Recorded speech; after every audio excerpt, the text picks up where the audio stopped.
Hello and welcome, Calling All Heroes family. It's the end of the road.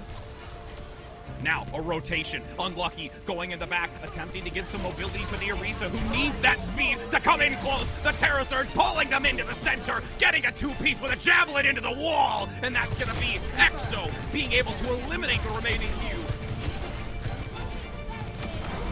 What happens there? Valentine goes super aggressive, finds Velvet. Oh my god, that might be a huge pickoff for Mari, but Mari will get traded out in a little bit too far away from support, sadly. So it was a great opening pick, but the overextension and like kind of, they were a little bit caught out in that situation, right, with Mari going that deep. And still can't dislodge Timeless Ethereal from this high ground. They're gonna need the barrage to do it. And they're not even going to use the cage fight as well. It's just pure raw damage and aim from Zoe exploding up in Timeless Ethereal's face. Yeah, trying to make sure that Timeless Ethereal don't show up at their spawn door, but knock knock, they're already here. They got the angle on the high ground though. Will this be enough for Wisp to find a body? Yeah, there you go. Well, okay, I'm sorry. Wisp saw a pixel. Oh, Mari needs some serious help from AJMR and Wicca, but it's AJMR instead. And needs that assistance. What a shot, Wisp! What has gotten into you? We've seen a lot of these rosters kind of shift and grow along the way. Every single game is going to be a dogfight. You know, the whole circuits led up to this. And we will see you at the championships.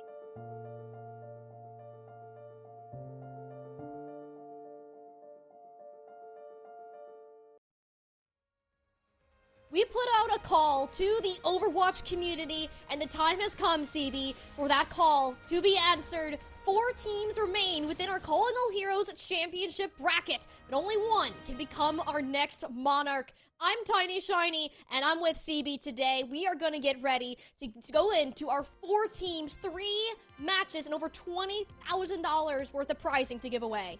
I'm so excited. It's the culmination of a year's worth of effort for so many of these teams. So much blood, sweat, and tears has gone into this from so many. We started this weekend off with 14, and unfortunately 10 of them so far have been sent home, and we are now down to the cream of the crop, the 4 best that we have to offer. One of them seemingly already standing tall amongst the rest, but by the end of the day, one assuredly will and will be crowned our champion. Yes, we will get our new champion, our new Monarch, by the conclusion of the day today. But CB, it was a long path, a journey to get to this point, and it didn't just start. With this weekend, we had months of competition, a year, in fact, leading up to this point in our 3 major and minor events, the circuit points accumulating for our top 6 teams, and the rest coming from that LCQ that we just had last week, as a matter of fact. All of those teams, we've had to say goodbye to the vast majority of them. We really get to see who stood on top throughout these months of competition. Yeah, and what's crazy is, like, this calendar kind of tells a little bit of a story, or there is one if you dig in a little bit deeper, whereas last year, it was Timeless Ethereal nonstop all the way through, and there was only one minor tournament that they failed to capture. Otherwise, they sweeped the whole season. Whereas this time, it's kind of been all over the place. We kicked off Major 1 with Valentine stealing the crown. Then we go back over to Minor 1, Major 2, where Timeless steal it back. Then that roster kind of bounces around, changes orgs, changes hands a little bit. The title changes hands a little bit, and we make our way to Champs, where it feels like there are, you know, it kind of felt like there were maybe 5 or 6 teams even that realistically could have had a shot. Now we are down to 4, and I do think that the competition for the Nightmare Eclipse roster that is currently standing tall amongst the rest is going to be pretty stiff from here on out, because from what we've what we've heard from these players talking to them, they all want this really, really badly, and they have been working so hard to get it. And not just, you know, the glory and the adoration of the fans for winning. It's not just, you know, winning that they're playing for. They're also playing for some prizing. Like you said, over 20,000 in prizes to be dished out. No more circuit points to be passed out to these players, all right? That's Monopoly money at this point in time. Now it's time for the real big bucks. The real cash monies that you can get your hands on today. I mean, look at that, $1,000 for our first place team, and you can get everyone today is guaranteed at least that $1,500, and it only continues to double from there on out. And not only do we have cash, CB, we have even more prizes to give away. You need a token of this victory. Just look at these beautiful trophies provided by our sponsor in Blacklight. Yeah, these I don't even know how else to say it. These are sexy, and like I would love to have a couple of a couple of these, like, you know, on my trophy case. But unfortunately, I'm not good enough at the video game. These players are. They're gonna all get one. I think we also have one for the MVP. And as great as these trophies are, though, you can't really sit on them. So we've got you covered there too. Blacklight gonna come through and also give away 5 Blacklight Kraken Pro gaming chairs to the champion. So you're getting trophies, you're getting chairs, you're getting money, you're getting the love and adoration of all your fans. What more could you possibly want? You can't. You already have everything if you're winning this tournament today. Like, I want a new chair. I like, don't get me wrong, I love my university provided chairs, but I need some back support. I'm getting old over here. We're almost out of our teenage years. Can't be having that anymore. I mean, these players need to be on their A game today. Blacklight certainly will help them after they win, but you got to get there first, CB. Yeah, and by the way, speaking of all the nice prizing that we have for the players, let's talk about you, the fans, because I know that there's something that you're all here for. Ooh. And, you know, as much as you love watching the games, and I know you do, there's also some drops that I'm sure you guys are here to collect, so be sure to stay tuned in so you can get your hands on all of these drops. If you've missed out on the past couple of days, make sure you're glued in, you're grabbing what you can. You still have time to get yourself all the way up to that Purple Rain name card, which, you know, when I cast it the first day with Leg Day, he was like, oh, that's probably going to be a mainstay for me. Oh, yeah. Hopefully he's been tuned in and been able to grab them. If not, you can get it for instead. Queue into him, stream snipe him, and then flex on him with your Purple Rain name card. That's what I've been telling you. The Overwatch devs have been great this year. There's just so much purple stuff to give out, and it's in that perfect shade of calling all heroes purple. Like, if I could dye my hair that color, I absolutely would, but that might not go so well. So I'm gonna have my entire Overwatch profile decked out, and I want to see a bunch of people matching that. Once that's Maybe next year for me, but all I could do so far is like the nails and the Oh, eyeshadow. I had so to make pretty. sure I'm repping the Ka purple also. So I'm gonna get that. I'm gonna get the name card. I'm gonna be playing Monarch Venture. I don't know how to play Venture at all, so I'm gonna be inting all your Ooh. games. Good luck with that. So I'll just be terrorizing your quick play games from here on out, but I'm gonna look hot doing it. Hey, absolutely. That is what matters. And speaking of looking hot, let's check out our hot gameplay that we had going on yesterday. Because CB, we had a day, right? And we had some teams that were in that lower bracket. Queen's Gambit especially, being at a point where this is a top 2 team from the past Major 3, had a strong performance, and we fully expected them to make it to this point they are in today. Yeah, and like in Major 3, some people even expected them to win the whole thing outright, but they came up a little bit short.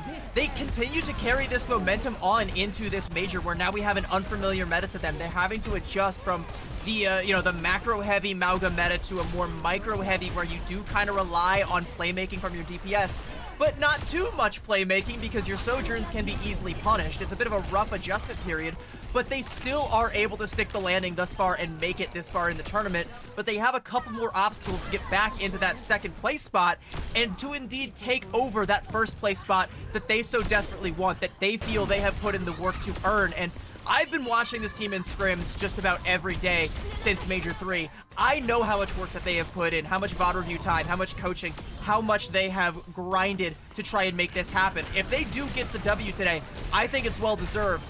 But, you know, we have to get there. There's still some work to be done. And we know that Fable aren't going to make it easy whatsoever. We looked at Fable in their match yesterday against Yes. Yes, it went all the way to 5 games, but this is a team who had to come up against an oddball comp, something you can't scrim against, and still try to make the meta work to some degree, and you'll go ahead and take it. Fable get that top 4 finish that has fleeted away from them for every single Calling All Heroes event in this past year. Now they have a chance to push that even further against Queen's Gambit. As you said, CB, these are the strongest both of these squads have looked in the entire year of Calling All Heroes competition, and only one of them can move on and get a chance at closing in on those grand finals. Yeah, and like I said, they both want it so badly. You know, like if you're Fable, maybe you are just happy to be able to break that curse and get yourself up into the top 4. By the way, chat, for those of you who missed the games yesterday, I do recommend after the show today going back to watch the VOD of Fable versus Yes, because that was 2 teams who really wanted to make it in to this top 4, but only one of them was actually able to break through, and it was Fable at the last possible second, able to come through and win in a 5-mapper.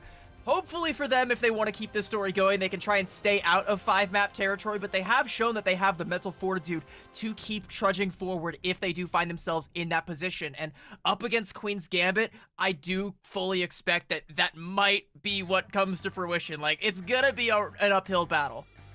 Even hearing from Avery in their winning interview yesterday, like, this team had to take box breathing breaks in between their matches just to stay calm, to stay regulated, and I can't think of a more important time for that to come into play, because if you're facing off an opponent as confident as Queen's Gambit is, Santana making an incredible name for themselves on that. Hazard, the recently released hero. Senna, as always, is known as 3210 today.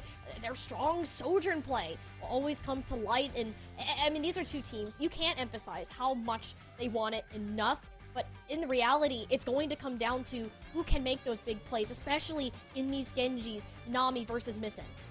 Yeah, and I do kind of want to highlight Missin, because Missin is one of those players that up until joining this Queen's Gambit roster has kind of been on like the lower middle of the pack kind of rosters, but she has been on the come up lately, and I think that's kind of the story of Queen's Gambit as a collective, is that they're this really hungry team with both veterans and younger up-and-comers that are eager to try and prove themselves. You know, you've got, Senna, who is hungry for a title. We know she has the talent to be able to capture it. You've got Scuffed and Velvet in the back line, two of the support players that have been kind of on that rise. And Missin, who before, like, a couple tournaments ago, people weren't really looking at, but people are now looking at her as a top Genji in Calling All Heroes. It kind of goes to show, like, how much they want this, right? Like, when you've been that low and you realize how high you can actually climb, you want to go as high as you possibly can. And for them, that is grand finals. For them, that is the championships. It is crossing that last hurdle. But unfortunately, the position they find themselves in is one where they have 2 hurdles in front of them. They're going to kick it off. The starting line is going to be Lijiang Tower, and it is going to be up against Fable, a team that also has so much to prove. Either one of these teams, CB, it's not just a short 10-meter dash. This is a whole dang marathon if you want to make it through the end of the day. So if whoever owns out this series, you're gonna have to face against Valentine and then move into a best of 7 grand finals. This is only the very start of one of these teams' chances at a competition win. And Lijiang Tower is, we were kind of joking the other day or earlier today, that Lijiang Tower is the only map that we've really seen. No one wants to pick Samoa or Nepal. This map is just comfort. It feels like home for both. Yeah, especially when you've been scrimming almost entirely the Hazard composition. Like, Nepal isn't great for that, so like no one has picked that. Samoa also kind of facilitates that, but I think we have seen like a little bit of Samoa this tournament. But whenever we do, especially on Volcano, that's where teams try to pull out like the cheese. Like that's where EXO first came out with like that Mauga Reaper Sombra composition that didn't actually work out for them, and like doubled down on not working out for them at all when it was mirrored by Queen's Gambit. So like, I think just by and large, people just want to go with the more neutral, the King's Row of control, which is Lijiang Tower, where you can get away with just about anything. Hazard is totally fine on all 3 of these sub-maps because you have the ability to play him like a Mei on Control Center and then play him like a Winston or a Diva on Gardens and Night Market. You have all these angles where like your hit scan can kind of pop off, plenty of flank routes on all 3 maps for a Genji or a Tracer to get, lodged in real deep there. It's basically where you're going to see like the most like vanilla version of the Hazard composition. Which is kind of funny, because when you consider both the matches that these teams had yesterday, both against All Yas and EXO Azathoth, a team that is playing a Mauga composition and a Wrecking Ball composition, we didn't really get that full that full Hazard 1v1 meta that we were expecting to see. And even Avery in particular is very confident in their ability to perform on this hero. Absolutely has loved playing this purple porcupine that we've been seeing so far. Santana too has looked incredibly solid, and honestly this is the first real test that we'll get from both of them in this head-on-head. Yeah, like, and by the way, I agreed with Avery, because, like, to echo what was said yesterday, was they were talking about, like, how fun Hazard is to play, and how some people are like, oh, yeah, he's a little bit overpowered, and I'm like, yeah, he is, but shh, like, don't talk about it, like, it's like, if you nerf Hazard, like, what are the chances we go back into a Mauga meta? Pretty high, and I don't think anyone wants that. So I know Hazard's oppressive, but like, please just deal with it for like a little bit longer until we get like something else figured out. Well, it will be that Hazard v Hazard. Start us off on Night Market. The only compositional difference will be Micman's Echo versus Missin's Genji. And we mentioned how much impact that Echo or that Genji can have. Missin already coming up with one apiece. But the difference is you have more burst damage. Santana, it kind of face tanked that to the start with full burst of sticky bombs and the focusing beam of Micman. Kind of did them in. An overzealous flank though. This will be a very trade back and forth, almost similar to these Wrecking Ball dive comps where it's kind of tooth and nail fight until the tank dies. Yeah, but like Fable are going to get first capture percentage just off of Santana exploding early on there. And that's a late kill onto Senna as well. So it kind of feels like Fable should be able to get themselves ahead in the neutral here. To kill their onto Z Panther though, that does kind of open the door for Queen's Gambit to come back in. And we do mention the two most important heroes are your tank and your Kiriko. If you don't have one of those, the rest of the team is certain to crumble shortly. You can see how Avery's struggling in the health department. Micman actually returned just in time to help cover the rest of the tank. Beautiful dash kill, finishing off Scuffed, and Fable never relented control. And I do kind of have to shout out some of these jagged walls that are coming up from Avery, as well as the Genji play from Micman that has been top tier, at least in these first couple of exchanges. But both times Santana has completely exploded because of a jagged wall that has completely walled them off from the rest of Queen's Gambit. So even if your Kiriko's alive, there's a wall between you and the healing. Your Hazard can't sustain forever. With all the shield, the spike guards in the world, eventually your time's gonna run out. Velvet's dead again, though. Queen's Gambit, like, look at the ult charge. Velvet barely halfway to a sound barrier, whereas Fiery, she already is going to have hers up for this fight. This is the importance of Fable's unrelenting aggression. Micman and Avery working hand in hand. Yeah, Micman is like kind of popping off on the Genji here right now. You can really tell how badly Fable wants it right now, whereas Queen's Gambit are off to a slow start. And that's a great jagged wall, but there's still a little bit of a hole in it. Micman can get out alive. Not enough to confirm the kill. We're gonna have to start expending ults just to get to the door now. There's the Kitsune rush to start. And Scuff dies for it though. Oh, Scuff just died. And that's the thing. That was actually the downpour that Avery used the second that Kitsune rush was popped, making sure Queen's Gambit got zero value out of that ultimate. The sound barrier there just as an insurance. Yeah, you know, Avery just says, you want to lay out the red carpet? I got a purple one for you. Here we go. We're just going to bring the rain, drop the downpour, Scuff dies. And, like, you have a downpour of your own, but, like, you don't have DPS ults to couple with it. Oh, Micman certainly does. Dragon Blade into the back, but doesn't find any of the targets that they fought for there, and they lose out on Fiery in the process. Queen's Gambit had to move their way over to the point, and even if they don't have Santana, the numbers are in their favor for now. Yeah, all the homies just kind of left Santana there, so that's going to be kind of rough. You need to try and chase down one of these stagger kills. If you can get Avery, that would be incredible. You'll settle for Minimi or Micman, but you're not going to be able to get either of them, so Fable should be able to get a pretty quick re-engage here, and they're going to have a Kitsune rush to speed up the pace even further. Fable, for the right time to engage, violent leap into the back out of Avery, forcing the Nami away, but there's that blade from Missin. We talked about how important that ultimate is, far away from the red carpet of Z Panther's Kitsune rush, and only one victim fall from it. Fable, they have time on their side. They're okay with losing this battle, being at 99%. Yeah, you're absolutely fine with that, especially, you know, coming up on an overclock, and maybe you build up to a downpour here, but the ult economy of your Queen's Gambit is looking pretty good. You've got 2 support ults and an OC of your own. Like we said, you know, the overclock is usually used just to try and get some good damage out for your Genji to go in for these swift strikes, get the dash resets, confirm the kills. So it's actually going to be Missin that has to be ready to capitalize off of Senna's ultimate here. Will definitely clear the way. The rest of the players have to make their way in. Velvet have their ultimates as well, but opting to hold on to them for the time being. Dodging and weaving away, Micman was in a dangerous position. Plenty of support, much respect towards these hit scan players so far. Velvet starting to regroup with Santana, holding far ahead. Forward, retreating back to the objective, making sure no one from Fable retreating around the point. Kitsune fresh out of Scuff with an extra burst of healing needed, but the Susu's gone. Avery canceled out of the ultimate and didn't end up hitting Velvet's sound barrier down just in the nick of time, preventing Fable from following up. Yeah, but that's like the coffers drained on all sides. Fiery's coming up on a sound barrier, Micman's coming up on a Dragon Blade. If you're Fable, you don't have a lot of time to build up those ultimates. You need to touch the point, drag this fight out to where you can get one or both of those, and then try and win it outright. And you have to dodge Santana's downpour that's going to be coming up here, because if that catches either of the supports, that fight's chalked, and you're already down a Minami. Minami tried to go into touch last second, but thankfully Avery had it covered. The 3v4 in favor of Fable for the time being. Avery narrowly hanging on to life, but he has the support to back them up. Look at all of the damage that they're able to output. With these Downpour on the other side, though. Santana caught them through the wall. Nowhere for the Fable players to run. Queen's Gambit looking to get off to a rather strong recovery needed. The cold water splashed on their faces. But that's pretty close back and forth, like 99 to 100 on our first sub map there, and it all kind of comes down to that early pick onto Minami, and then it just kind of staggering out from there. Avery gets some big violent leaps and gets some huge kills off of those, but that's also not enough, especially when Fiery and Mickman eventually fall on the other side. You also have like Santana's downpour that catches Z Panther.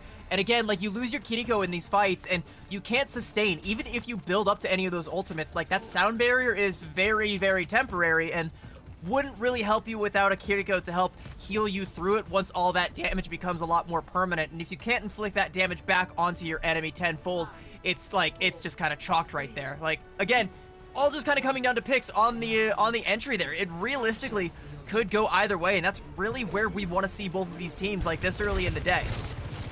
Mickman, though, can I go back over to that Echo? It didn't work out super well on Night Market. Granted, we only saw it from one engagement, one kind of assumed loaded, so hoping a little better luck here on the closer in quarters of Control Center. Can take more of this high ground angle, forces Senna out of position a little bit, but this seems kind of slow to take the start. We know Fable tends to be very tempoed when it comes to their level of aggression. Force these resources that Suzu out of Queen's Gambit. Surely that's an indication to move on forwards, or at least make sure Queen's Gambit draws back. I'm really liking the angles, though, that you're able to control with this Echo. It's not enough to secure the point, though. Queen's Gambit going to jump right back in, and Mickman no longer on that angle. Missing going to go ahead and take it. And looking for some right clicks, trying to find some purchase here. Is going to have to dash away. Fable will take the point first, but I mean, like, Queen's Gambit haven't been fully dislodged here. They have to try and deal with Mickman playing out there on that coast by that Mega. Otherwise, it's going to be hell every time they try to walk through. They really haven't found an entry point until right now, and Missing hasn't been able to play the game necessarily. I like it for Scuff, though. Everyone's been taking damage, so you have the healing Suzu use on that retreat, and it's enough to save Avery's life while Queen's Gambit be able to temporary capture. Fortunately, Nami, she decided to stay in a lot longer than she should have. That was the first blood of this map, by the way. Like, Yeah. No one else had died. It had just been, like, both these two teams jockeying for position. You finally get Mickman dislodged from that coastline, and then you pop the Kitsune Rush. Fable try to kite it, but take too much damage on the way out. That is Santana saying, that's a juicy Sojourn without a slide there. I'll be having a big old bite of that. And that is Queen's Gambit now taking the lead, but Fable are going to have ults to be able to make this one stick if they can get in. Mickman already being checked on the coastline there. I don't know if you're going to be able to get out. That was close. That was really close. Yeah, they just for gore. That's fine. That's fine. They're like, all right. You know, we've what is it? Can't remember where you put things, I guess. But all right, Fable, you'll take that. Mickman's still alive for now. As the Where did I put that pesky longer, Echo? but no, Fiery the Ajax to start off the day. That is not what you want to see if you're a fan of Fable. But a second Ajax. What is happening, CB? Surely this is not how the Lucio game is going to go. Queen's Gambit. Oh, they just felt they were so close to pushing that out. Thankfully, Santana put all the stuff, but my goodness, what a series of events. We just have a gentleman's agreement to not use the sound barrier. You Ajax, so will I. Yeah, but there's nothing that was said about Senna's overclock. She'll happily hit the shots if no one else wants to. Queen's Gambit moving up to final fight thanks to Senna. Yeah, and you couple that overclock with a Kitsune Rush, and suddenly it once again is a killing ultimate, because you get all the damage from the primary fire in between the rail shots, and you can just pump them out so quickly that you're going to be able to get a 3K from Senna. What's new, right? How many times have we said that exact phrase, 3K from Senna? Sure, it won't be the last time this night. It's definitely not going to be the last time this series. You're going to be worried about Missin's Blade, though, going in if you're Fable, because you don't really have anything to counter that, and you don't really have time to cook anything up. No, Fable, they just gotta chuck the whole kitchen sink at this fight and hope for the best outcome. And so far, it's not looking great. Missin's Blade sliced Mickman into pieces, and Fiery's paint almost seals right alongside it. Queen's Gambit on this objective, looking for a way to sustain further. Fable have no real ultimates or big tools to actually close this out, but someone most importantly needs to tuck the point, keep it alive. Avery sacrificed their life for it, but there's no other bodies that can be thrown in that general direction. Queen's Gambit, we knew they'd start off strong on Lijiang Tower, but 118 on Control Center. Give the map one. It's still a little bit of a slow start on Night Market, but once they actually have control of the point, they never conceded on either Night Market or Control Center. And I think that just kind of shows that, like, once they're able to play their game and they're in that groove and they're ready to go, they can be nigh unstoppable. The problem, though, is like every single map, they're going to have to be able to get themselves into that situation. And we do have little moments where Fable are making them work for it. And those are the moments where I think that if they can try and leverage that and keep this going and get some momentum going in their favor, that Fable do have an opportunity to get a map on the board and indeed make this one go the distance. They're going to be, it's going to be their map pick up next. So we'll have to see where it is they decide to go. But let's have a little bit of a recap here through these replays, because early on, Mickman was absolutely cooking on the Genji. I would dare even say dipping this in. Mickman was the reason Fable got to 99-0. Like, I thought Fable were about to fully sweep that map. But as I said earlier, it's like we're back in the era of the Ice Bucket Challenge. Queen's Gambit has got a face full of ice water. Like, wake up, people. Mickman should not be allowed to do this much, and pulled out an incredible control point by cycling all of their ultimates correctly and getting these stagger picks off. And really, if you look back to this point, it was Senna who turned out. The Sojourn, a hero very difficult to make plays on. If there's one person who can make it happen, we know that it's her. Oh, absolutely. And like, I do also kind of want to circle back to Mickman as well, because Mickman has been like a mainstay of Calling All Heroes for a long time. Another one of those alumni of the Vancouver Titans blue roster from the previous year. We've seen them play at a high level, but never this high of a level. Like, they're really, really stepping it up to try and match the competition here. And if that trend continues, I kind of, you know, don't know that I'm ready to count Fable out completely, even going up against the juggernaut like Senna, who can just continually go for these like crazy rail shot plays, especially if she's set up for it. Like, if you got a Kitsune rush with that OC, like, that's a raid boss, all right? That's a one shot just waiting to happen. I don't have the Estus Flask to deal with that. No, and Senna will be able to hit these shots in, like, more desperate times. Like, we've even heard from their coach yesterday that if Senna's under pressure, she finds a way to show up in the best way possible. We got a little bit of a glimpse of that at the end of Lijiang Tower, but it's not necessarily something that you want to be going back onto, especially with how this meta plays. It might work against the team that you're playing right now, but if you look later down the line, should they get there, Senna will have a much harder time. That's why we look at these Genji players in Misten, in Mickman, to be the ones to make that larger difference, since they have a more consistent output. I think you even see, like, Avery having the capacity to punish that, but, like, it just, you know, ever since, like, the first control portion of Night Market, like, it just never really fell into place. Like, Senna was just never in a position where she was that punishable for Avery to make the jump on. Versus Minami on the other side, who was very diveable for Santana. Okay, this is interesting. All right. Huh. So pretty much, like, every map 2 has been, like, either Suravasa, or if you're one of these weird teams, you've gone to an escort map. We're going straight to push. Like, we're not beating around the bush at all here. We're just going straight to, like, the big one, all right? Are you guys ready to get your heart rates up? Because I am. Yeah, I think both you and me, this is our favorite game mode to cast, because it pulls at just like absolutely some of the best aspects of team gameplay, while also letting the individuals shine through as well. Like, it's just like a dream to be able to analyze it. And getting it map 2 is definitely a bit weird. Like, this feels like it's a back half of a series sort of map, but I guess they want to do all of their big brain thinking ahead of time and have less to worry about later. Before we went to the format where it's like you can just pick any map type that you want as long as we haven't played it before, I was like kind of softly like considering advocating for like push being a map 5, because it's like the best for those like overtime scenarios to decide a series. It's so good. Like, it facilitates literally the best that Overwatch 2 has to offer. I'll die on the hill that push is the best map mode. But I didn't like advocate for that too loudly, because I was also like, you know, I want to see push. Like, you know, I still want to see it in, like, the 3-0s and, like, the 4-1s. Like, I don't want to have to wait for a 5-mapper every time to be treated to this delight. Like, you know, no such thing as too much of a good thing when it comes to push. Even Coliseo, which, you know, hashtag put the glass back or whatever Spylo said. You know, it's still a fun map. And even back before, like, those patches, it was a fun map to cast, a fun map to watch. I even liked playing it. Because, like, it all comes down to that one last team fight and how well equipped you are for it, that big crescendo. Maybe you're able to get, like, one big pick in that last critical moment that turns the whole thing in your team's favor. It's something that, like, no other mode facilitates in the same way. Yeah, there's certain fights that are significantly more impactful than others, and it's up to teams to decide when those fights are, what resources you're investing to them, and how far you're thinking ahead. And if we're gonna stick along, it's like a big game of chess, which, I mean, Queen's Gambit, sure, that's kind of what you're named after, right? You're able to think ahead and make out these big plays ahead of time, so that when that moment actually comes, you're well equipped to handle them. But we do want to put an emphasis on the start of these games. We've seen a lot of teams get massive leads at the start of push, and it's really difficult for others to make a form of a comeback on that. So if you can keep this relatively even until you get to those final 2 minutes or so, CB, that's where things really start to be done.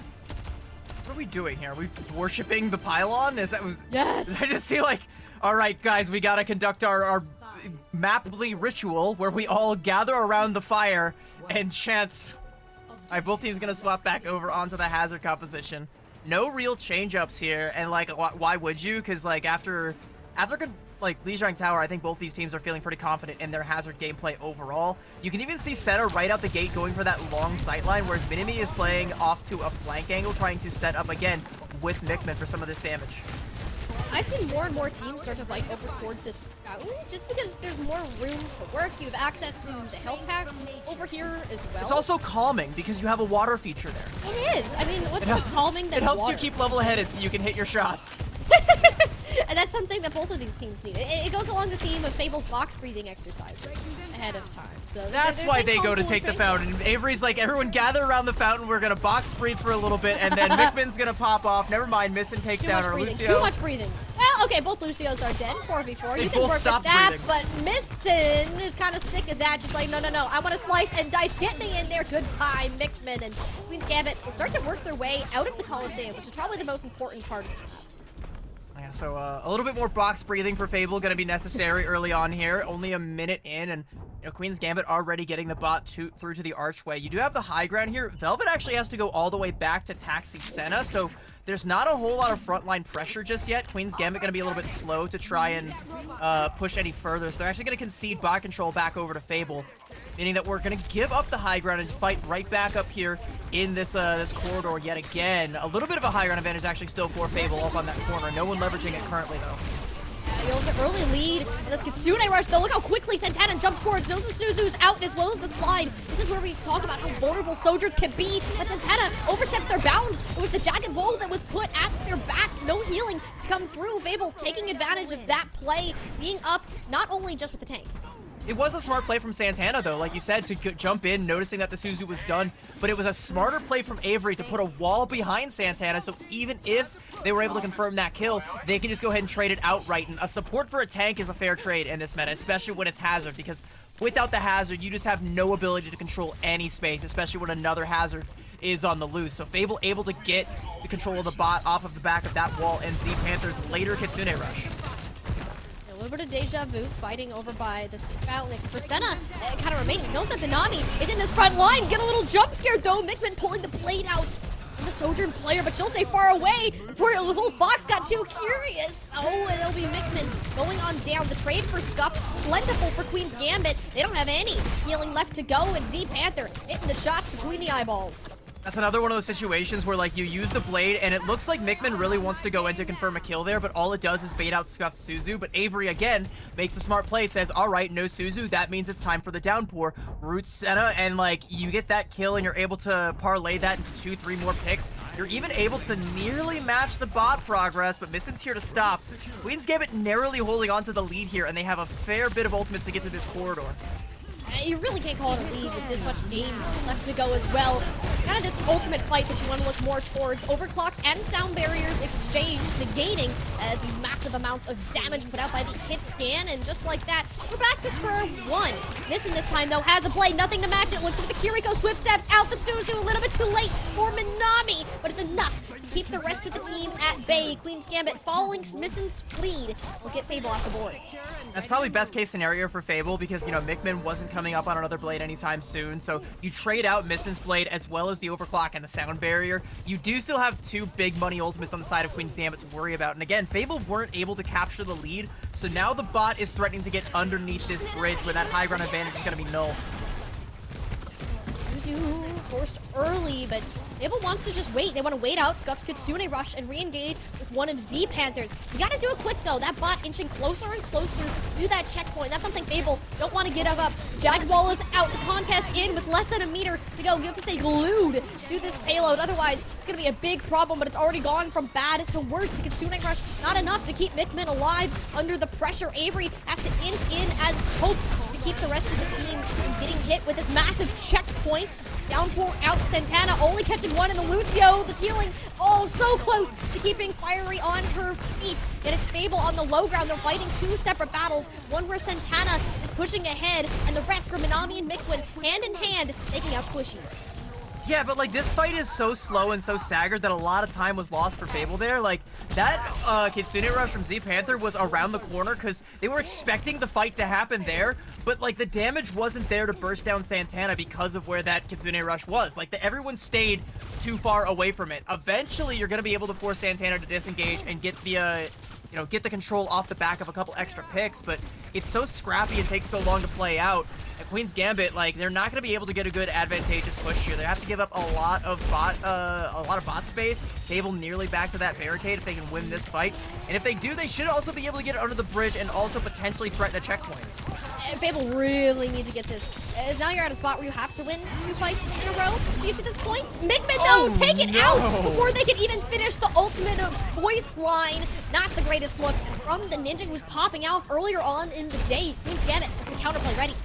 That's just a rail shot from Senna with a little bit of extra follow-up damage that comes through from Missin. That's so good. Like, she's not the one showing up in the kill feed, but that's Senna making that play happen. Like, that's just completely shutting down a blade. And because you shut that down, you held on to Voltage's full ultimates. You can go super aggressive here. That's exactly what Queen's Gambit want to do. Ooh, Senna looking for the shots, and Mikmin once again falling victim to her rail shots, accurate as ever. Queen's Gambit should be able to secure the checkpoint off of this if they can deal with Avery fast enough. Not a problem if there's 4 players firing in their directions. This is where things start to get scary for Fable. Yeah, and Santana has like access to the backline right now. They go so deep and just kind of pressure the last remnants of Fable back a little bit further. Not going to be able to confirm the kills. Fable should be able to regroup here, but like if you're Queen's Gambit, anything you get beyond this is gravy. Like you already got the checkpoint. And you're forcing a ton of ultimates to come out. Soundmirror from Velvet, too late to save Senna. For Fable, that could be their way back into this map, because it's looking a little grim as of now. Minami following up onto the Lucio, and the rest of the Queen's Gambit topple like dominoes. You're able to hold on to the Kitsune Rush, which you will definitely need going into this next fight, because you don't really have much else, and you're going up against a Missin Blade and a downpour from Santana. That's a deadly combination. So Z Panther has a lot of weight on their shoulders right now, not only in terms of the ultimate, but also to make sure that the Suzu is held onto to counteract the downpour, because if you get caught by that, you can't kite the Blade at all. Blade gonna come out. That should be forcing the Suzu out shortly. Well, not yet. The patience from Z Panther to identify that there's no real threat. Missin never actually used her dash reset on the Blade, opted to save her life instead and let the rest of the team collapse in on Minami. Queen's Gambit are up, and it's not necessarily because of the ultimate, but how the rest of the team played around it. The problem is, you gotta clean up very quickly before this tank becomes more of an issue. Yeah, Santana is very much so making themselves an issue right now. That's 3 for Santana. Maybe make it 4. Never mind. All right, you're a little bit too far out of range, courtesy of that slide, though.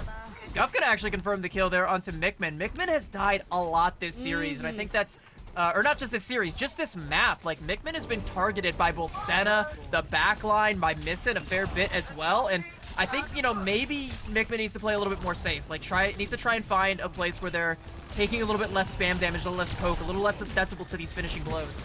And we saw how much they popped off before in Lijiang Tower, and it's basically been non-existent. It's played a chance at redemption, but he goes for the Kiriko, forces all of the cooldowns, doesn't get a whole lot, nothing new, except for a trade in these Genji players. Senna has had Mikmin's name this whole time. It's not this battle of Genjis that we're used to, CD. It's instead Minami and Senna who are making their names known. Santana, though, wants a little bit of action, and on that, Downpour landed onto 3, and she is all over the kill feed.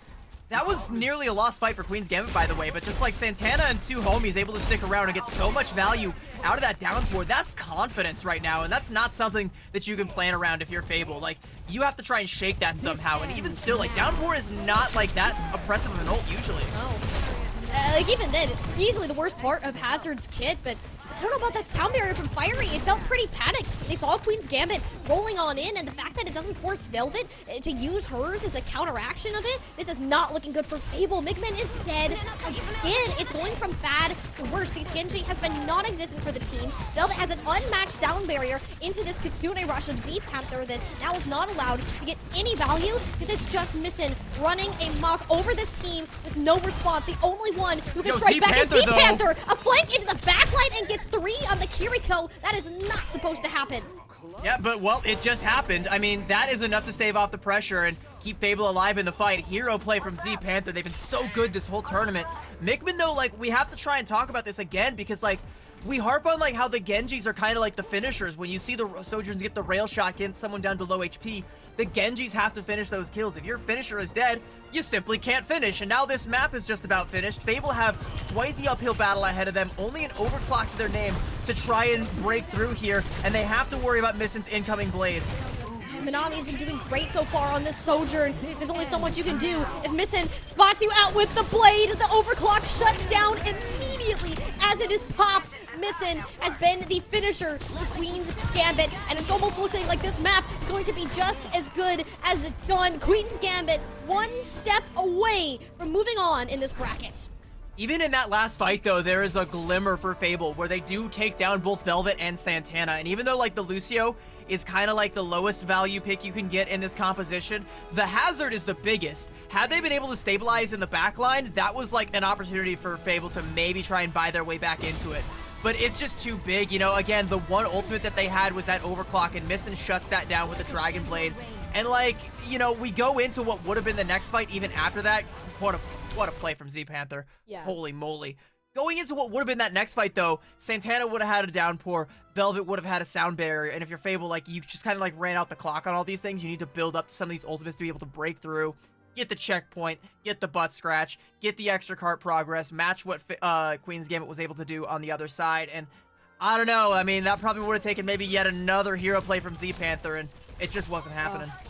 The fact that your Kiriko, of all heroes, is making these hero plays is kind of ridiculous. And the Kiriko should not be the finisher. The Kiriko is the one that needs to be alive the longest, to play the safest, and should not be asked to do that amount of damage. And it's not to say we know Migman is capable of playing this Genji at an extremely high level. Like, heck, we saw it back on Lijiang Tower.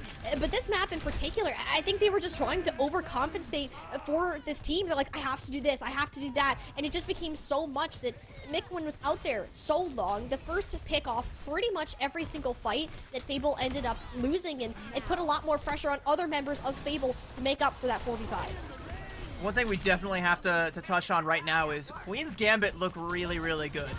Like, Fable looks game, and even up against Fable playing, and I don't know if I want to say that this is their best, but Fable feels like they are, you know, at least trying their hardest to put on a really strong performance here. And they are putting on a pretty decent performance, but even still, Queen's Gambit are just that much better. And I think it's on just about every possible level. Like, we've got Senna hitting the rail shots she needs to be hitting. Missin has, you know, made up the deficit and has now gapped Chloe. Chloe is Missin. They're the same person. Sometimes you just gap yourself, you know? Yeah, it has now made up the deficit, was gapping Migman throughout the entirety of Coliseo, and Santana has been getting so much value out of the downpour, which, again, we were talking about it, like, that's the weakest part of Hazard's kit. It's all the assassination potential that he has and all of the sustainability that he has, and using that to control space and threaten picks on your squishies. The fact that you can also consistently root 2 to 3 people every single time and win fights off the back of that ultimate, with or without a DPS ult to follow up on it, is absolutely crazy. And that's something that even even like Hitori isn't doing right now. Even Mari isn't consistently doing right now. That's something that if Santana keeps up is going to be a threat going deeper into this tournament. But in order to get deeper into this tournament, they have one more map they have to win over Fable. Fable get one more map pick. We'll see what they end up choosing. But, like, Push is already off the table. Our options are Escort, Hybrid, or Flashpoint. And none of those, I don't know if there's one that necessarily gives Fable an advantage. We know that what this composition is going to be. Perhaps you want to do something that's more close quarters and allows your Genji to get back in the mix, and I think Saravasa is the best option to do just that. This is where Fable closed out a Map 5 win against August yesterday, and today, it's going to be the start of a long reverse sweep, should they continue their championship bracket life. Yeah, and like that map with all Yas was still pretty close, but like overall, Fable were composed enough to be able to deal with that composition throughout the entirety of that series. Like it never really looked like all Yas was gonna run away with that one, aside from Numbani. So maybe you just want to avoid Numbani if you're Fable, you know, sure. Yeah. So we'll just take Hybrid off the map pool by picking Suravasa, something that we're a lot more confident with, something that we won yesterday, and something where we feel a little bit more comfortable. But the problem that I'm seeing, though, is that we've now gone 2 maps deep, and even though it hasn't been totally one-sided, Fable are coming up a little bit short in the Hazard meta mirror, and this is another another map that's going to allow mostly for that composition. I don't see any like back pocket cheese strats coming out from either side here on Suravasa. Like, it's gonna be another Hazard mirror. You just have to simply play it better here. The one thing that we did see Fable do most of yesterday was Minami was actually the one playing the Genji and Mikman was on the Tracer. Granted, that was more so because they were playing against the Wrecking Ball Tracer compositions, and that made more sense. But it almost looked better from a pacing standpoint. I felt like the players were much more aligned in what the objectives were, instead of going on more of these solo missions. It's not a doubt of the individual skill, but it's a matter of, can you make these pieces start to come together? Like, can Avery get this initial damage burst, or can we hit that rail shot, and then Mikman go and follow up? It's that series of events that hasn't exactly been aligning in a successful order for Fable, whereas we look at Queen's Gambit, they're just firing it fight after fight after fight. Senna has been incredibly accurate in her performance today. It hasn't worked out for Fable, at least since Night Market, though. Like, the initial parts of Night Market and even some parts of Control Center were, you know, admittedly pretty close, and, you know, maybe that's kind of what Fable are banking on. Like, they're thinking, like, okay, Suravasa is Night Market-esque in a way. If you really squint hard enough and turn your lights down, like, yeah, sure, it's Night Market. And we just play like we did on Night Market, but be just, like, 1% better.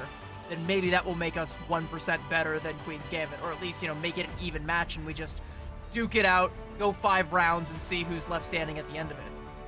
The sightlines aren't nearly as strong for long range at Scan, and maybe you're thinking this will also nerf Senna in a way too, because even if she wasn't in the kill feed a ton previously, the damage of her impact was certainly felt by more I than don't one know about nerfing Senna on Suravasa, because she's had some crazy mean, clips on this map. Like, Hey, I'm just saying it's easier to contest her on this map than it might be if you picked like a Dorado or a Route 66, for example. We've seen Yeah, how both yeah. of those have gone for Queen's Gambit in the past. Fable, oh god, go don't to wanna risk Havana. it. Let Senna play Widow on Havana. Ooh, Like, that sounds like a fun time for Fable. me when I'm trying to lose. Let's go. Let's go play against Senna Widowmaker. Yeah, I don't know about that. Okay, so yeah, Suravasa definitely does end up being the best possible choice for Fable, because everything else probably would just put you at Senna's mercy, and that's not anywhere you want to be. But spoiler alert, she also pops off on this map as well, so damned if you do, damned if you don't, I guess. Well, just smile, smile, crocodile for the day. Everyone be happy. That's Put me. your smiles in for your crocodiles. That's me CB. when you support Ka. Yep, there you go. Very, very chomp chomp happy crocodile. We should make that the new Calling All Heroes mascot. What do you think? You know, maybe it might be time to replace Farah. Yeah, we'll just make it Yeah. a really happy crocodile that has nothing else to do with Overwatch branding at all. It's the Suravasa crocodile. What do you mean? The iconic Suravasa crocodile. You can't go anywhere and talk about Overwatch without someone saying, "Oh, like with the crocodile, right?" Like that game. It's the game with the crocodile. Also, are we that might be an alligator. I'm not too sure. You know the difference between a crocodile and an alligator? I do not. One you Both see scary. later, and the other you see after a while. Oh my gosh. Oh, I love my job so much. All right, CB. On that note, we'll have to see if Queen's Gambit will be bidding their farewell and see Fable a while later. But for now, we're looking at these mirror compositions. We're not going to get that Tracer swap as I kind of expected. And with Fable not getting to this point first, look at all the space that Senna has to work with. Well, it's easier to get to because these sightlines are shorter. You still can't cross them without taking a bunch of chip damage. Yeah, and now also because Queen's Gambit have control of the point, they also have that little window through the point that they can try to, you know, leverage to control this angle even more, even harder. And it's gonna be more difficult for Fable to ever find a good shot here. You're kind of banking on Minami to hit a good rail shot, which he's been good at thus far, but needs to try and find one if you want to crack this point open.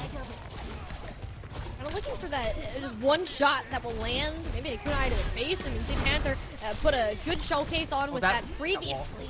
Ooh, that was almost dangerous.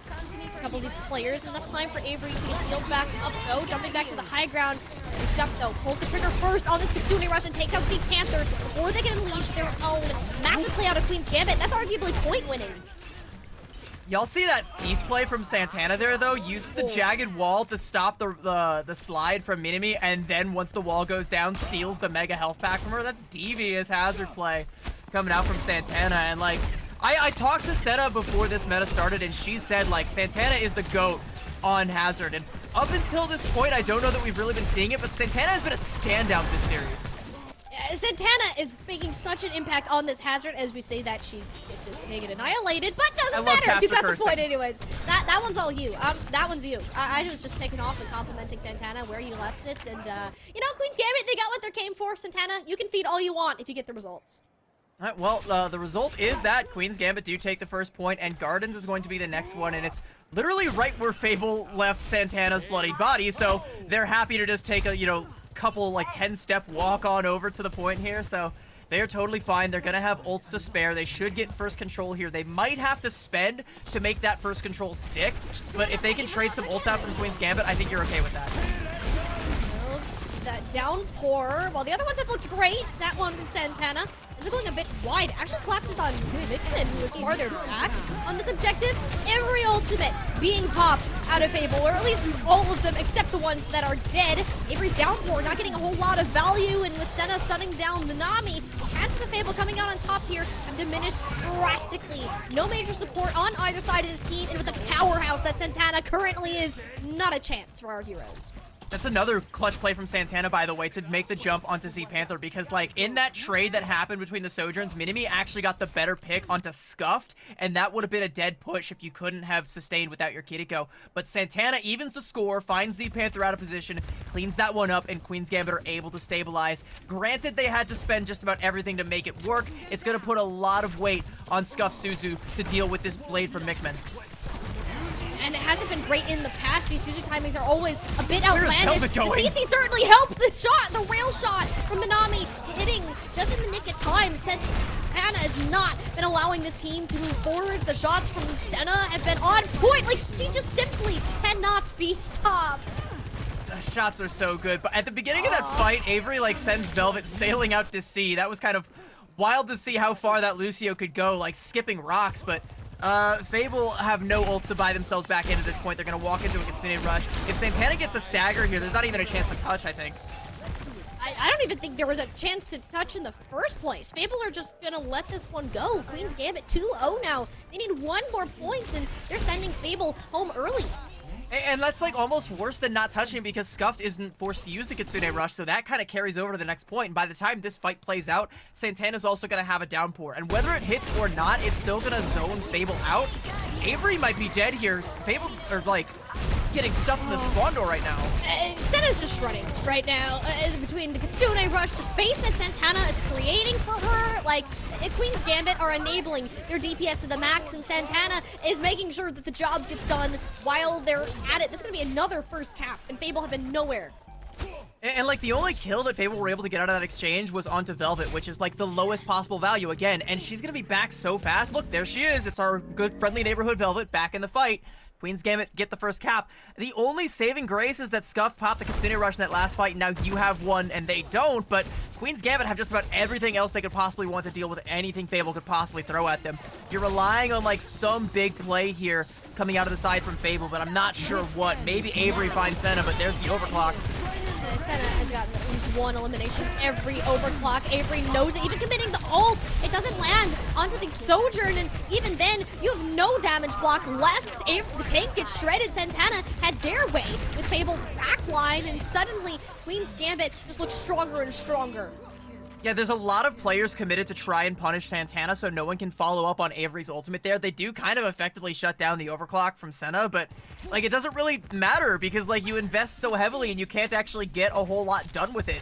They do inevitably take down Santana, sure, but the casualties on the side of Fable are just too high that by the time you finally dealt with that threat, you've lost your own tank. You've lost your own agency in this fight, and now you've lost the ult advantage because Queen's Gambit have, you know, full support ults coming online and a Dragon Blade. the last chance for Fable to add another chapter to their story. They're gonna let the point cap go away. No, Minami sliding back, overclock. Can't find the targets, the shots. They're landing short, and only chunking onto the tank. Velvet refreshing the health bars of Queen's Gambit. The Suzu's already forced. Vincent sending it into the backline. Dragon Blade against Mickman, whose health bar is stronger. Both of them playing safe. Know the importance of this fight, and it's Mickman who pulls out the sword of the hero and will strike down both DPS with a single swing. Abel, not out of it yet. Mickman is going to pay for it with their life, and Queen's Gambit aren't completely routed from this point just yet. There's still a little bit of a contest going on, but all right, finally they're going to disengage, and Fable have gotten their feet beneath them, but look at that ult bank. Like, there's just nothing on either side. It's going to be a complete raw positional advantage looking for a pick here. Minami has to try and land a big rail shot, I think. You can't let Senna get, like, entrenched in your backline off on an angle where you're going to have to force Avery away to make that jump. You can even see that's right where she wants to be and has Velvet with her, too. With the Suzu from Sea Panther, that's already gone. Go button for Queen's Gambit. It's looking better and better the second you see it. Slank down from Senna. No one was ready for it. Sea Panther, no cooldowns to spare. If he goes down before the Kitsune rushes out, Fable, the chances, they're looking meager. Queen's Gambit straight on sending it to the point. Avery's downpour doesn't even finish the casting animation. Queen's Gambit flipping the point back over one more time. Fable's story will not have a happy ending after all. The Queens end the hero's journey and will continue on for their quest in the Calling All Heroes throne. It was a very game Fable that showed up today, but Queen's Gambit did not come to play games. They came to win, and they came to get a paycheck, and at the end of the day, they just might get one if they keep playing like this. Like, I kind of feel like the rest of the competition is going to be as stiff as Fable, if not more so. Like, this is kind of the same power level I'm expecting Valentine to play at, and, you know, if Queen's Gambit keep this momentum up, like, if you're Valentine, your life is on the clock, right? Your tournament run might be coming to an end because Queen's Gambit is headed directly for you, scratch that directly through you, and going straight to grand finals. This is the Queen's Gambit who came to play. This is the Queen's Gambit who had a chance at the finals in Major 3, at that title, fell just short, and it's getting closer and closer to coming into their grasp. A team who's never won a Calling All Heroes event before are looking to rewrite history in itself, CB, and if they handle Fable as well as they did and can continue to do so with a team such as Valentine, Nightmare Eclipse might just be shaking in their boots watching this matchup today. I know I'm shaking in my boots watching this matchup today, because, like, it feels like all of the things that I have seen, like, occasionally go wrong with Queen's Gambit in the past. I'm looking around, mod check, where are they? I don't see the problems anymore. Like, all I'm seeing is results. I'm seeing, like, the stellar hazard play coming out from Santana that was promised from the very beginning. I'm seeing Senna not going into, like, falling into that trap where you're trying to set yourself up for big plays and ending up feeding as a result, like some Sojourners do. She's actually just playing with the team and letting the plays just happen. And then you're having Missin, who is playing up to her potential on the Genji and getting the better of Mickman. Mickman forced to be the hero of Fable over and over again, and it's just not enough. You can't rely exclusively on hero plays. You do have to have the entire cast on your side playing up to their strengths. I also do need to shout out Z Panther, by the way, because even in defeat, Z Panther looked really, really strong on that backline. Fable, they like I said, they came to play today. It was a very game Fable, but Queen's Gambit, no games today. No, Queen's Gambit, the quick and swift work of their first match of the day, but the road, CB, it's far from over for them. They're going to have to face off against Valentine in our lower bracket finals coming up in just a little bit today. We're going to go ahead and get an interview set up with our winners. Queen's Gambit will have one player coming our way, but don't go anywhere. So much more Overwatch still to come.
has become 3 in our Calling All Heroes Championship Sunday. Another team sent back home. Fable's story has reached its final chapter. They'll be taking 4th place and $1,500 right along with it, because it's Queen's Gambit, a team who continues to push the limits of themselves, moving on to these lower finals, CB.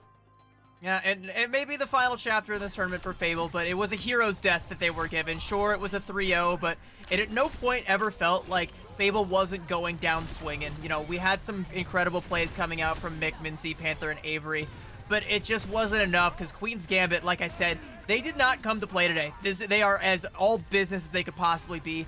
Every single member of this roster is firing on all cylinders, playing their job to near perfection.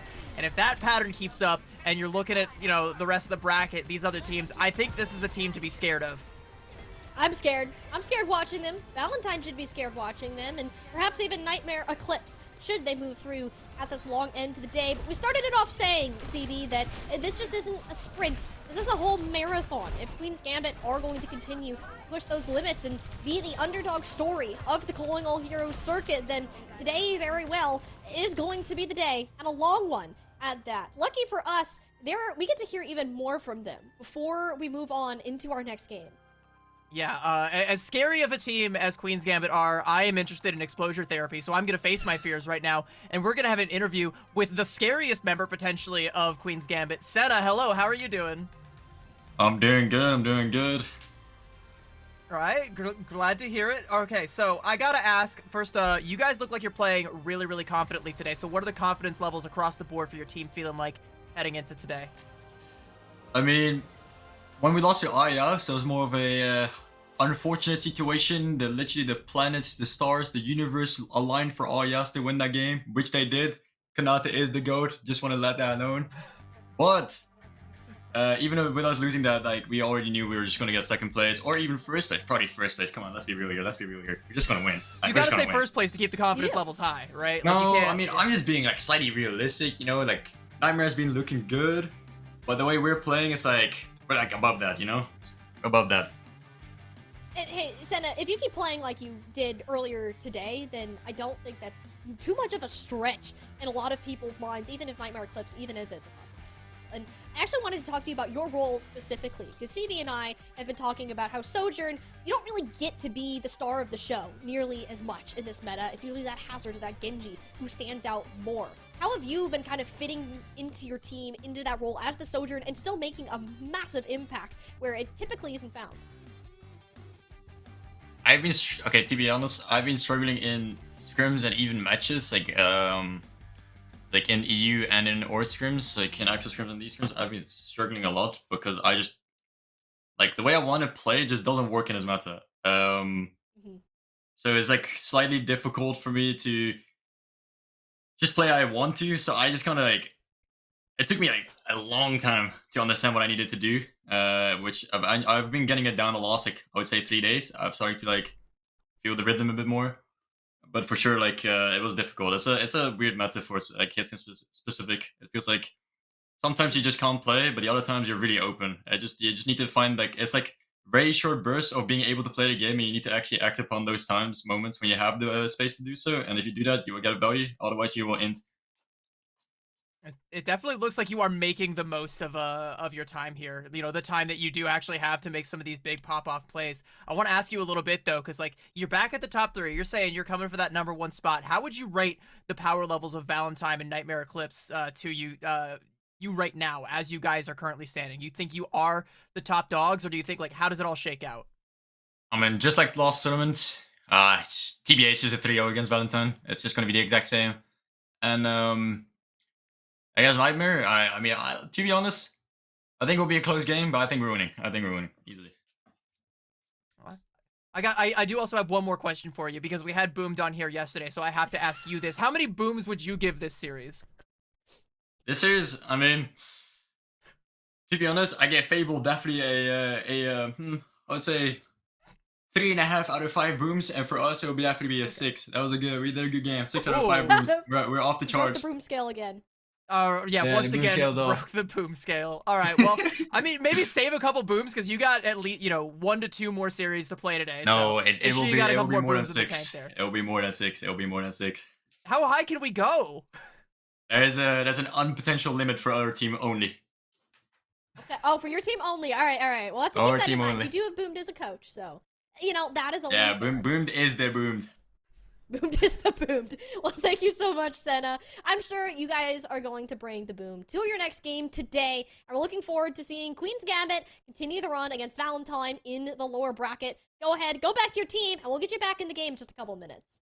Yes, thank you very much. See you guys later. By the way, chat, I want you guys all to know that again, like Tiny Shiny didn't know who the Costco guys were when we did that whole bit yesterday. I sent her like 5 different TikToks and some YouTube videos at like midnight last night to educate her. So I was like, if I make any more Costco guys references, you're gonna be hip to it now. All right, I got you. All right. No, I kid you not. I was laying in bed, like getting ready to go to sleep, and I opened my phone. I'm like, what is this? And I'm educated. I'm in it now. Like that was the last thing I had before I went to sleep. Like I'm on this boom train. Like I'm ready to see this go. And clearly Senna is as well. Imagine the last thing you see before you go to sleep is AJ and Big Justice. Like, oh wow. That's what a way. You want to know what the last thing I see before I go to sleep is? It's Calling All Heroes merch, of course. It's those. What a segue. Transition. Great segue. So good. How many booms do we give the Radiant merch? All right, chat. You guys can go ahead and answer amongst yourselves. I'm giving this all 5 big booms, especially that Cat Mercy T-shirt. Doesn't come in a crop top, I believe, but you can crop anything if you have the imagination for it. So just start taking scissors to your clothes. Yeah, take some scissors to your clothes. You know, and. Yeah, honestly, take scissors to your whole wardrobe right now, cut them all up into shreds, and replace it all with Calling All Heroes merch. And you can scan the QR code to get started on your new winter wardrobe right away.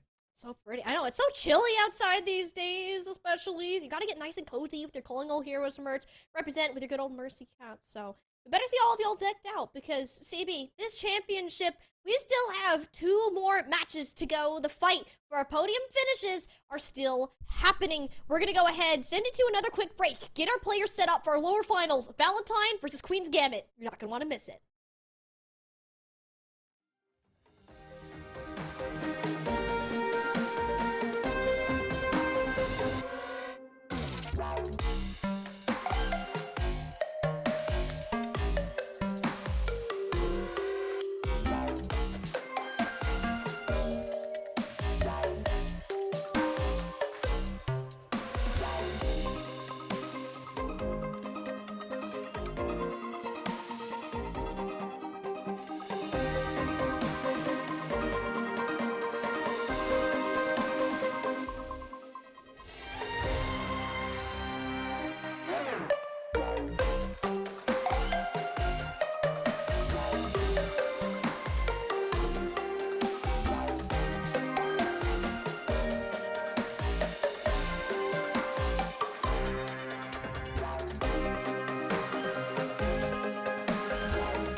bit of a feeling of deja vu heading into our lower finals, CB, because this is strikingly similar to what our major 3 lower finals actually ended up looking like, or well, our lower bracket run. Valentine will meet Queen's Gambit in a fight for a shot at these grand finals, at the championships, where Nightmare Eclipse sit waiting.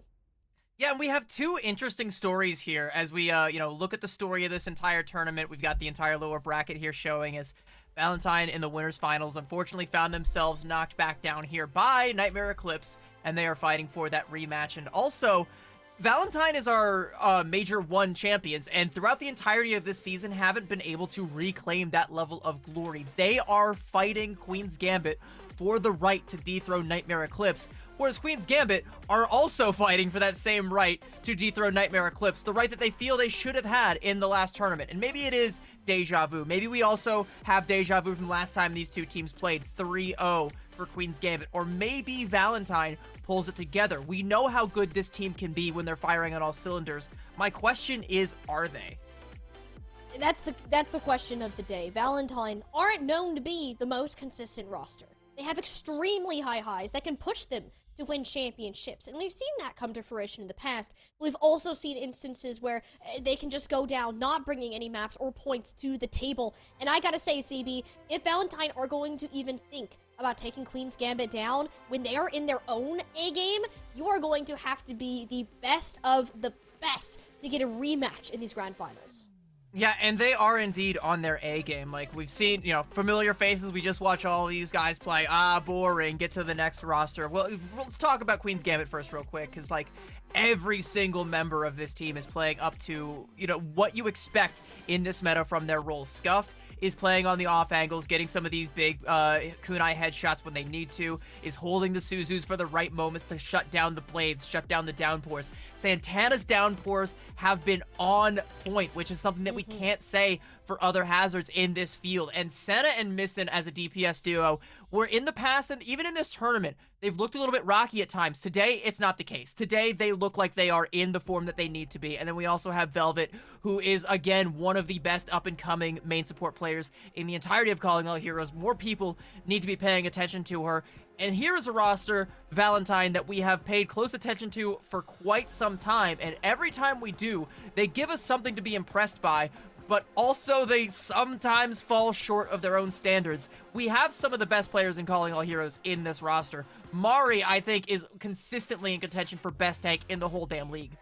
It's not even close. Mari can pick up any tank right off the bat and be some of the best. But the one point where she's fallen short is she just hasn't had the same amount of time on Hazard as some of these other tank players have, and it caused weaker performances in this earlier part of the bracket, like almost dropping to Shikakami earlier on in this playoff tournament. So we look at her today to now match up against Santana, who is really making a name for themselves as the best Hazard in Calling All Heroes. You got Zoe pulling out their Genji from today, which is easily the top in that category. We know how impactful that this is going to be towards the overall outcome. It's these Genji matchups, but also AJMR coming in back into this roster after having a little bit of travel the other day, having them consistently playing on this Kiriko, providing so much support and synergy to the rest of the team.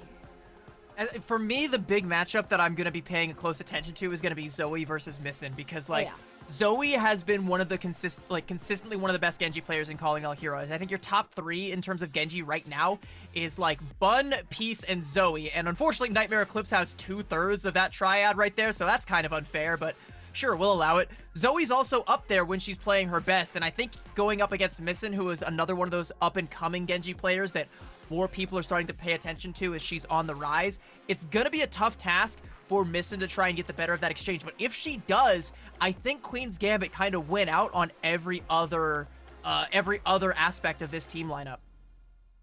Queen's Gambit, I think, have greater consistency throughout. But the thing that they don't have is that one role that we've seen be the difference maker, that do or die mark for multiple teams within this tournament. But for now, we're going to see where that goes, because it just seems so, CB, that we are not going to have Zoe in that starting lineup after hyping them up. It'll be HKey instead. Yeah, as if to completely undermine the point that I just made, but I think it still stands because Oh, yeah. historically, H-Key was also in that conversation for being one of the best Genjis, but we haven't seen her play as much throughout this season. But from what I've seen, it feels like she still got it, and I would have actually, you know, put her forward as one of the best had she played a little bit more frequently throughout this tournament. So I think maybe bringing her in to play that Genji will still get you, you know, pretty far.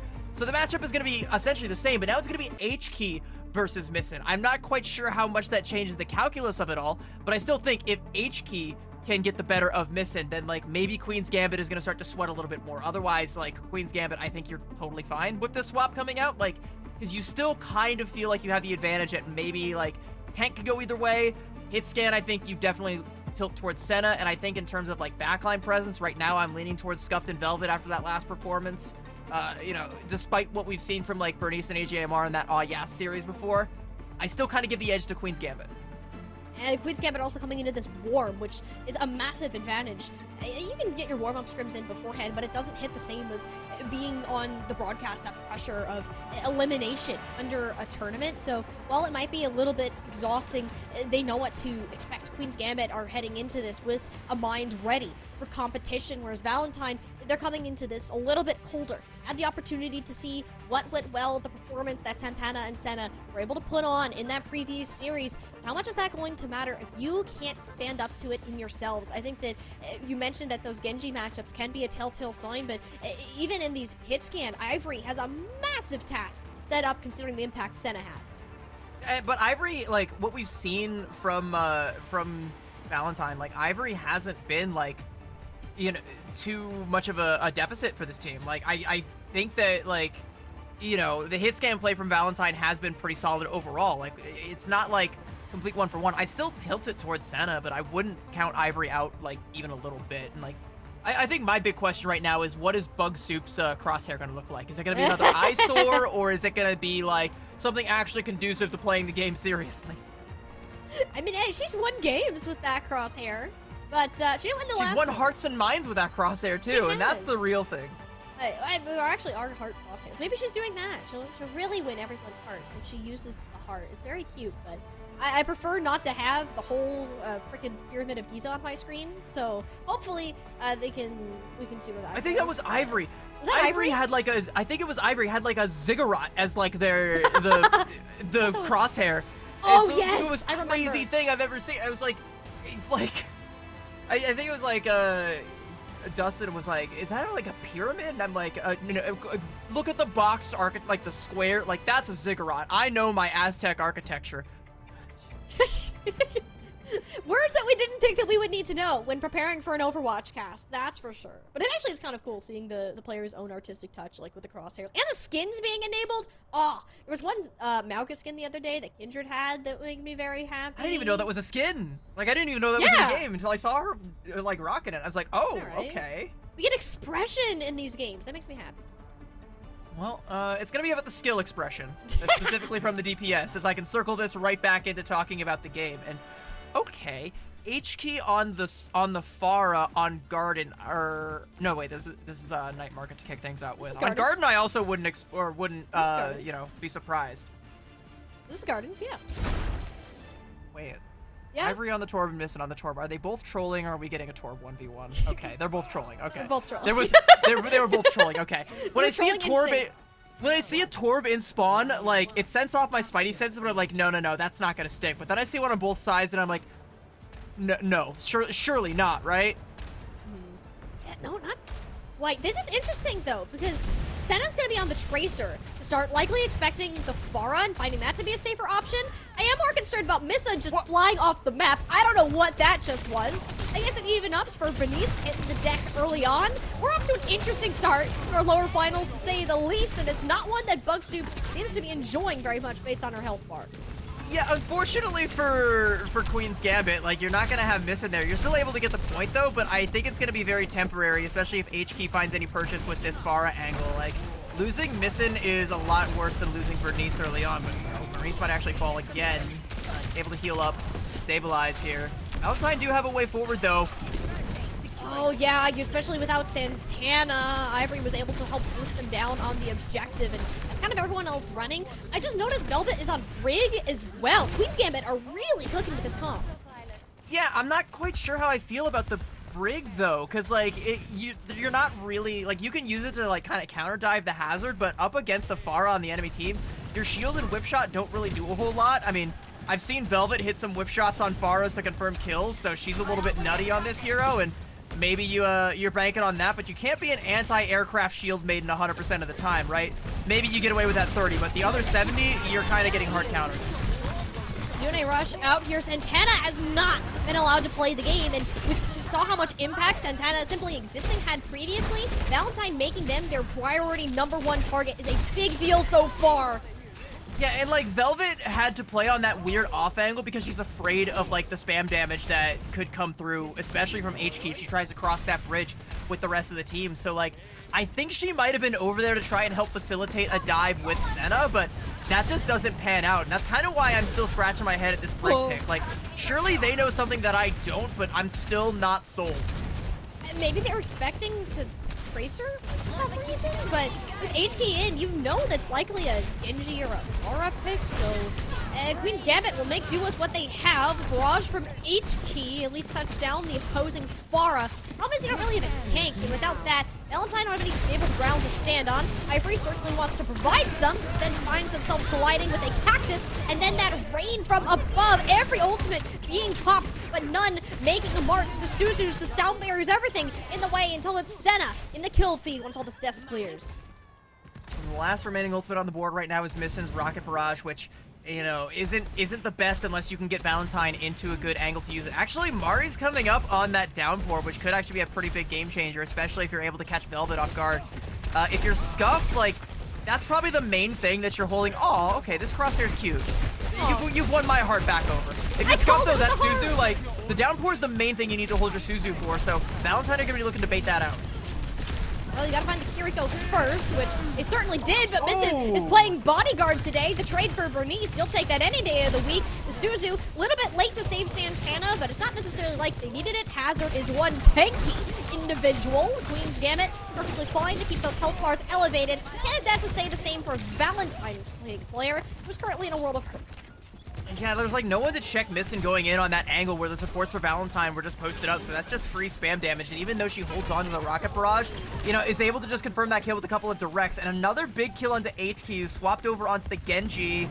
Valentine are running out of opportunities to keep this in contention. It's going to be a staggered push here into a Kitsune Rush.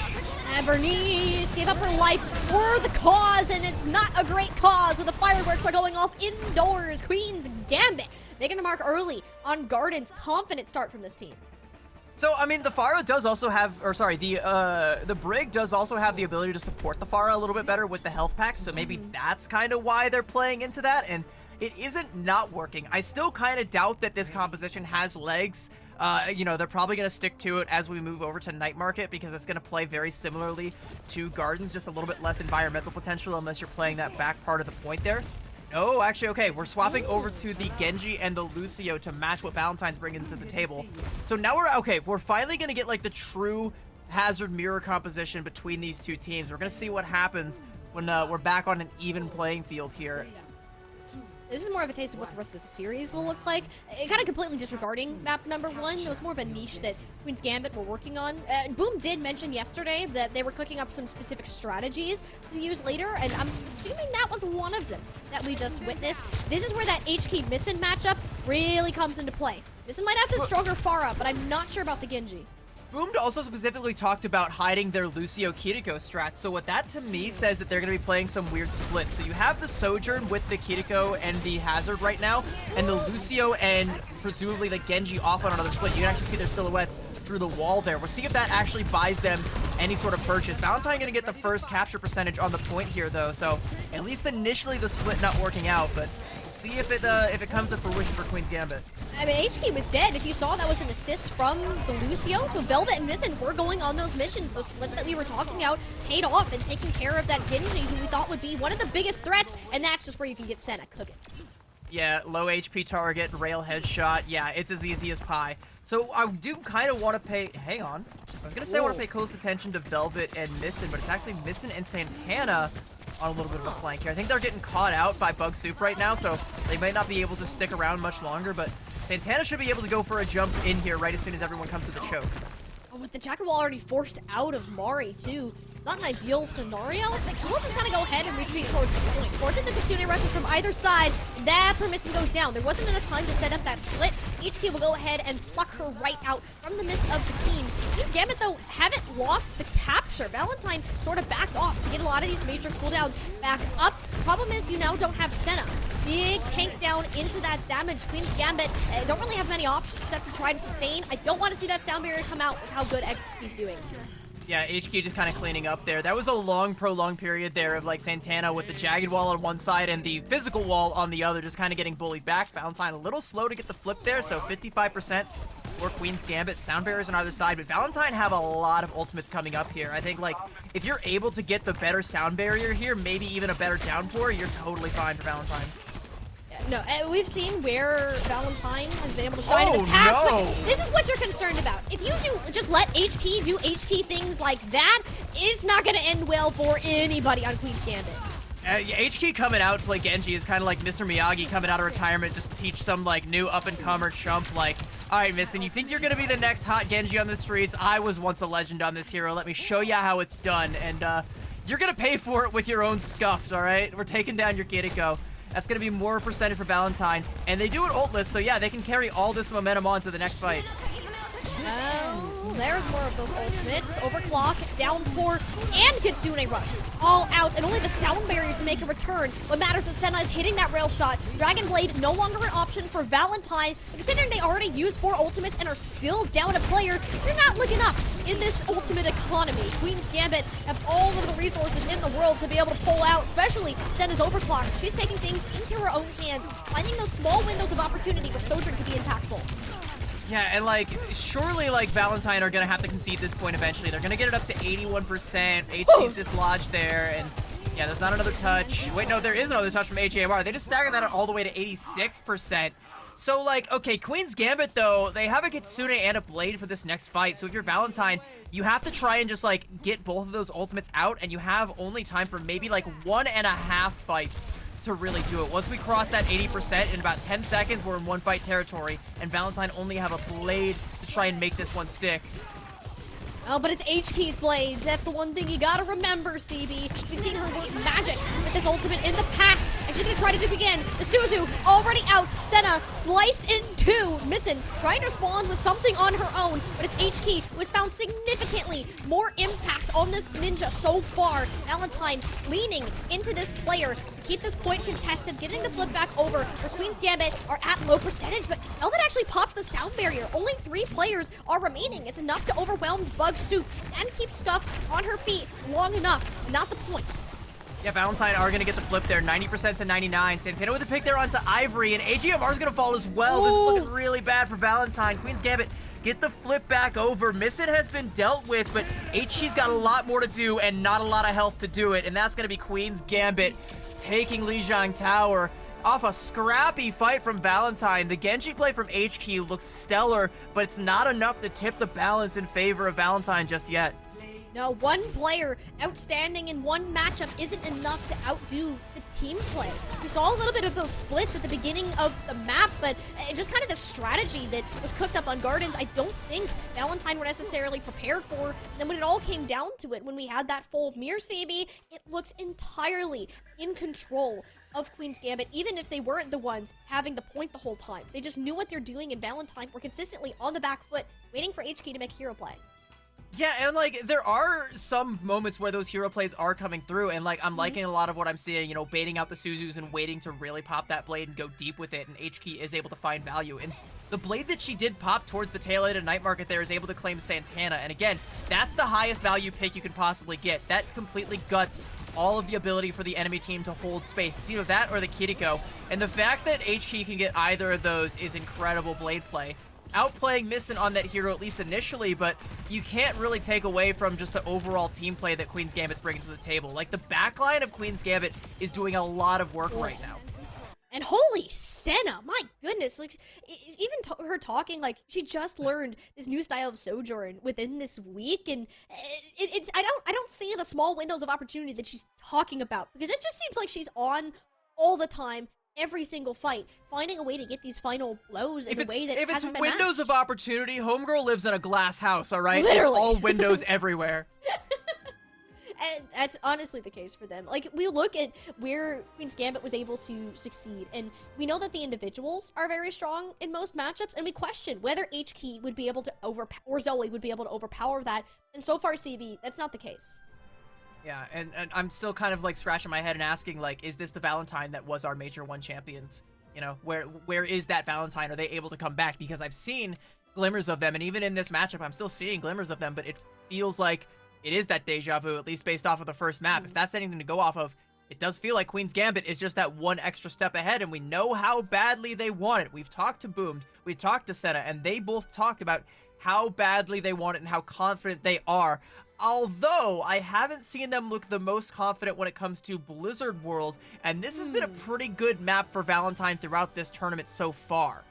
Yeah, this is a strong pick for Valentine. They picked this in map 5 of their Shikigami match. Earlier on in this bracket that was almost an upset. And this is the one where AJMR came in and full-on pumped the brakes on a very motivated Shikigami roster. I think this is a good point where you can kind of get Ivory set up. H-Key will have more space to cook, and controlling this high ground is going to be the name of the game. Santana is playing this more executioner style, where control points and flash point, I think those work a lot better in their favor. But when we look at Escort and Hybrid, Queen's Gambit does look the slightest bit weaker. I do also kind of want to say, by the nature of the meta that we're in and also the way that I've seen Blizzard World play out, I think if either team stalls out midway through Streets phase and can't get over that spawn advantage at the end of point B, I think that's going to be like the death nail for that team. Because like the fights on this meta are always so scrappy. You've got like 4 or 5 different 1v1s happening in different hemispheres of the map. It's really hard to overcome that kind of like team deathmatchy style when you have like that spawn advantage on one side. It's so hard to overcome. If you can overcome that though, and parlay that into potentially a full cap, or even get most of the way through point C, I think you've got yourself a pretty solid win condition here. And I think that's something that Valentine understands. I think they know that with Mari's hazard play, you can kind of set up a lot of those 1v1s and keep that going and buy yourself as much time as possible to get into that point C. It's just a matter of getting there, though. I think Valentine struggled more so in kind of taking those 1v1s. I looked back a bit more on to Gardens specifically, where Mari was almost on an island at times by herself, trying to take these larger plays, where that really hasn't been the case for Santana. It almost seems that can be punished better on a map type like this, and if Queen's Gambit can identify that pattern more, Mari's not going to have the greatest time out there. AJMR being on the support certainly helps make sure that there's less of a risk in those type of plays, but it's not exactly the most consistent way to win these team fights off of just one person popping off. You've got to find a way to make sure that everyone can get involved in that team play, which is what Queen's Gambit has been doing. I mean, it's kind of hard to gauge based on what we've seen so far, but like, how do you rate H-Key in terms, like, in comparison to Zoe for this Valentine roster? Because like, they looked pretty solid with Zoe, and Zoe was consistently one of the better Genjis that we've seen so far. H-Key historically has also been in that conversation, and we're really hyping up H-Key's Genji play a lot of the time. Like, how do you think those two compare? Like, is this a better look for Valentine, or is it like, you know, maybe the coordination from playing with Zoe thus far is lacking? Maybe that's what it is, honestly. H-Key did play a decent amount in the previous series of this tournament, but we've also seen Zoe be on Valentine's roster more. H-Key is on that bench a lot of the times, and even if there's similar mechanical skill, or if not better, if they're more confident in H-Key's Genji or style of play, there might just be some gaps within that communication, and that makes that a little bit different for that part. It's not like H-Key is slacking in any fight. I don't think that is the case in the slightest. I just wonder how that's affecting the overall team dynamic and how they're performing that way. Yeah, I'd never like try to suggest that like H-Key's slacking. Like, Oh, after no. After watching Lijiang Tower, I don't think anybody could take away and be like, man, this player sucks. Like, no, she's goated. Like, she's popping the heck off. But it's like, you know, one of those things where like you're playing the majority of a tournament with one player and then you sub them out and bring in a different one, and it's like, okay, how much coordination actually is there, because we're in a meta where the macro isn't the most important, so team coordination isn't always going to trump these 1v1 abilities, but you do still need to make sure that you're on the same wavelength with your team when you're taking these 1v1s. Like, you can't be going for, like, you know, completely unwinnable ones where you're already down 2 players and the fights are happening too close together. You have to try and be able to set up some of these pinches where you can really maximize your potential as like a DPS duo. I think that's something that we've also seen coming out from Queen's Gambit. Like, again, we saw that early split come out from Misten and Velvet, and even though they didn't go back to that too often, it's still something that we've identified from this team that could potentially happen. Is that something that the communications on the side of Valentine are there? Can they leverage such a strategy? Yeah, I think that's the other part too. Is a lot of the ways that we're seeing this comp played is you're often setting up from the same point. Like, maybe you're seeing your DPS take a bit of a different angle, but that same split with these DPS players, these supports specifically, hasn't necessarily been caught, and it almost seemed that Valentine were slightly panicked by that. Like, not anything like crazy, like, oh my gosh, this is a problem. They were just overwhelmed by the amount of angles that they were getting pressured from. The fights weren't nearly as clean as they wanted to, even if HQ was picking up 2 to 3 final blows per fight. So I don't know how replicatable that is on a Blizzard world compared to like a Control, Flashpoint, push map, where you're more on even playing field, but we'll kind of have to see where Queen's Gambit continues to adopt that strategy, because it worked very well on the last map. And like you said, it's an overwhelming strategy at times. So overwhelming, in fact, that it's completely overloaded someone's GPU and their computer has completely crashed. So yeah, we have a technical pause for one of the players right now. If you're wondering why casters just won't stop yapping, it's because someone's PC crashed. We're trying to buy them time, all right? We should be getting back into the game soon. I think we're booting back up into Overwatch 2, ready to lock in. We got a Monster Energy drink in one hand and a mouse in the other. It's gamer time. Oh yeah, we did a little bit of CPR in that GPU, and it is flat out ready to grow. Hopefully, at least. Let's hope that ready it's to grow. Did I say grow? I might have said grow. You might have slipped up and said it's ready to grow.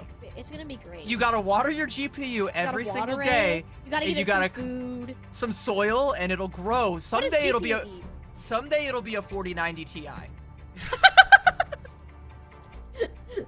Oh, hey, so this is why it's good. This is why it's good to be casting with a very technical person. You know the names for all of this stuff. I could tell you that I press this button and it turns my computer on. If that happened to me, I'd have no idea how to fix it. Well, have you packed your PC with soil and given it enough water to feed the nutrients inside? Like, I'll have to do that. I'll have to go dig through that foot of snow outside and then just shove some in there. I'm sure it's good to go.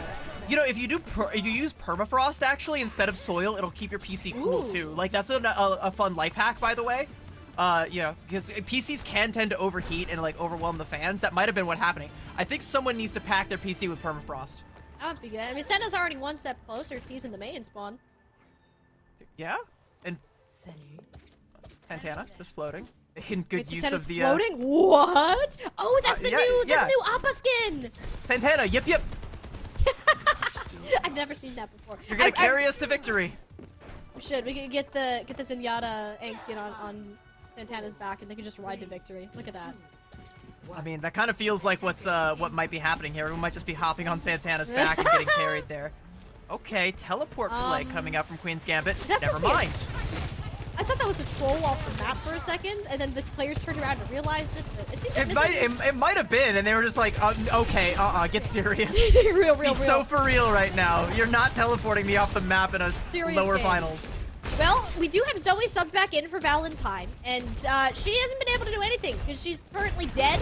That's a problem. Queen's Gambit also switched up their comp again. Velvet still on that brig, Misten on the Tracer this time instead of Senna, focusing on the Sojourn for these long-range angles of play. I don't think Valentine were ready for that whatsoever.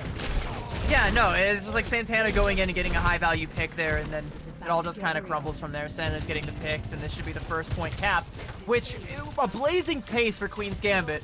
But again, like, on Blizzard World, the end of Streets phase is where I want to see if they can get past swiftly, because if they're able to get past that with time, they're sitting pretty. Otherwise, I've seen a lot of carts stall out on second point Blizzard World. Usually, like, in every meta, that's a worry, but especially, I think, in this one. It's not uncommon for Valentine to get 5+ minute holds on second point either. Like, this is something that they repeated just 2 days ago.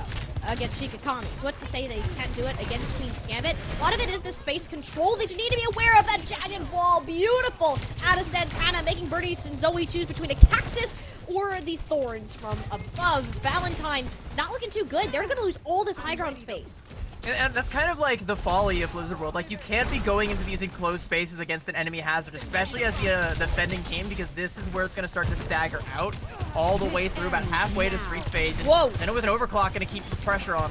She got that up early. Like, it's almost like if she wanted to do it for the ego's sake, but yeah, they're not having much of that. Valentine to the Kitsune Rush, forcing Senna to drop on down with a little help of Mari's jagged wall. We'll have to see what he can do with it now, because Queen's Mari's Gambit jagged wall actually got almost more... like bounced Senna back to the high ground for a second know, there, by the way, right? too. You saw that, right?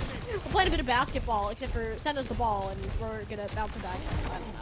Valentine, though, we'll almost have a downpour here. And this payload is way too close to the second checkpoint, considering how much time Valentine needed to slow.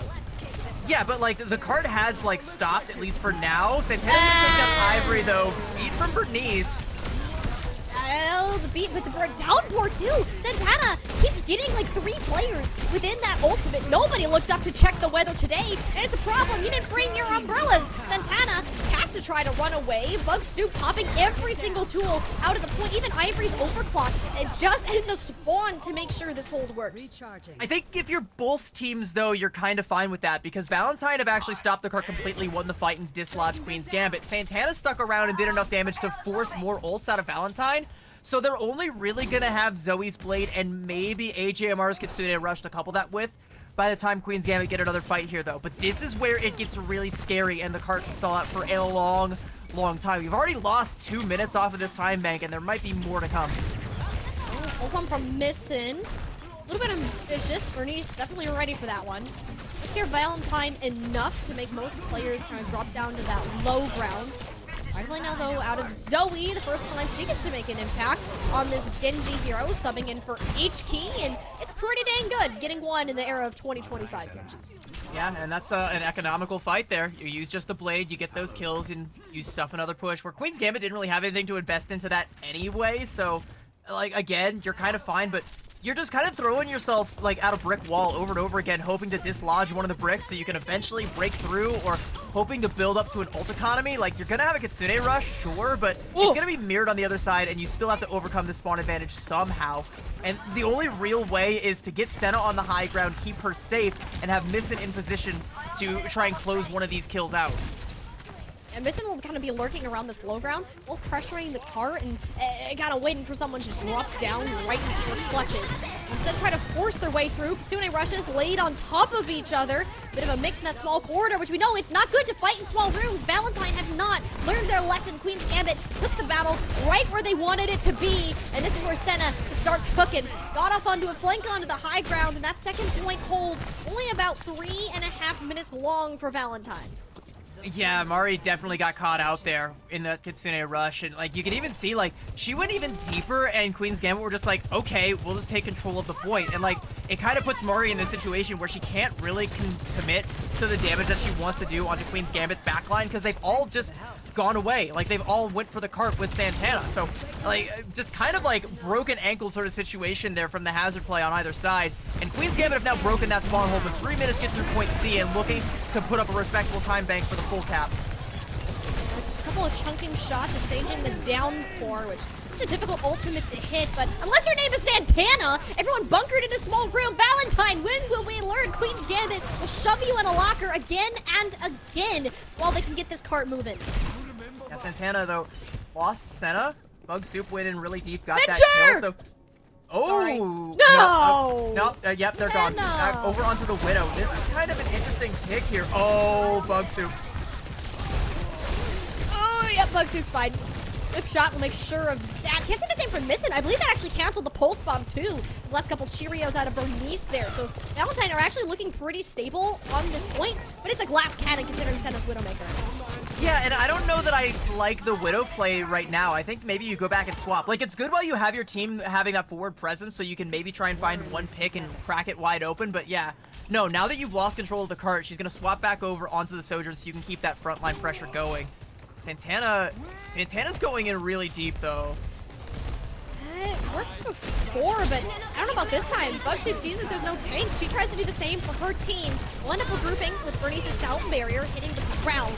We'll support ult out of Queen's Gambit. Velvet still not switching off of this Brigitte. And that might come back to hurt them a little bit later. But for now, it will work perfectly to shut Zoe completely out of the Dragon Blade with the help of Missin. And these are the plays Queen's Gambit wanted to see. Velvet existing simply so Zoe cannot. That's such a great play from Santana, though, like, because you can actually get the Kiriko to just swift step through, you can get the Genji to wall climb up over with you, and then suddenly you flip the point completely, and now you're playing from the defender spawn, and, like, Valentine are just falling out of it right now.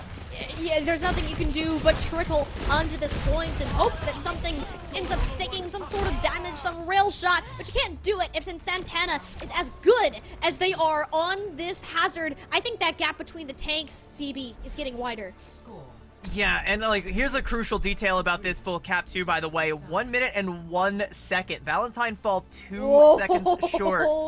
So now, no matter what happens, no matter what happens, Queen's Gambit will get an overtime push.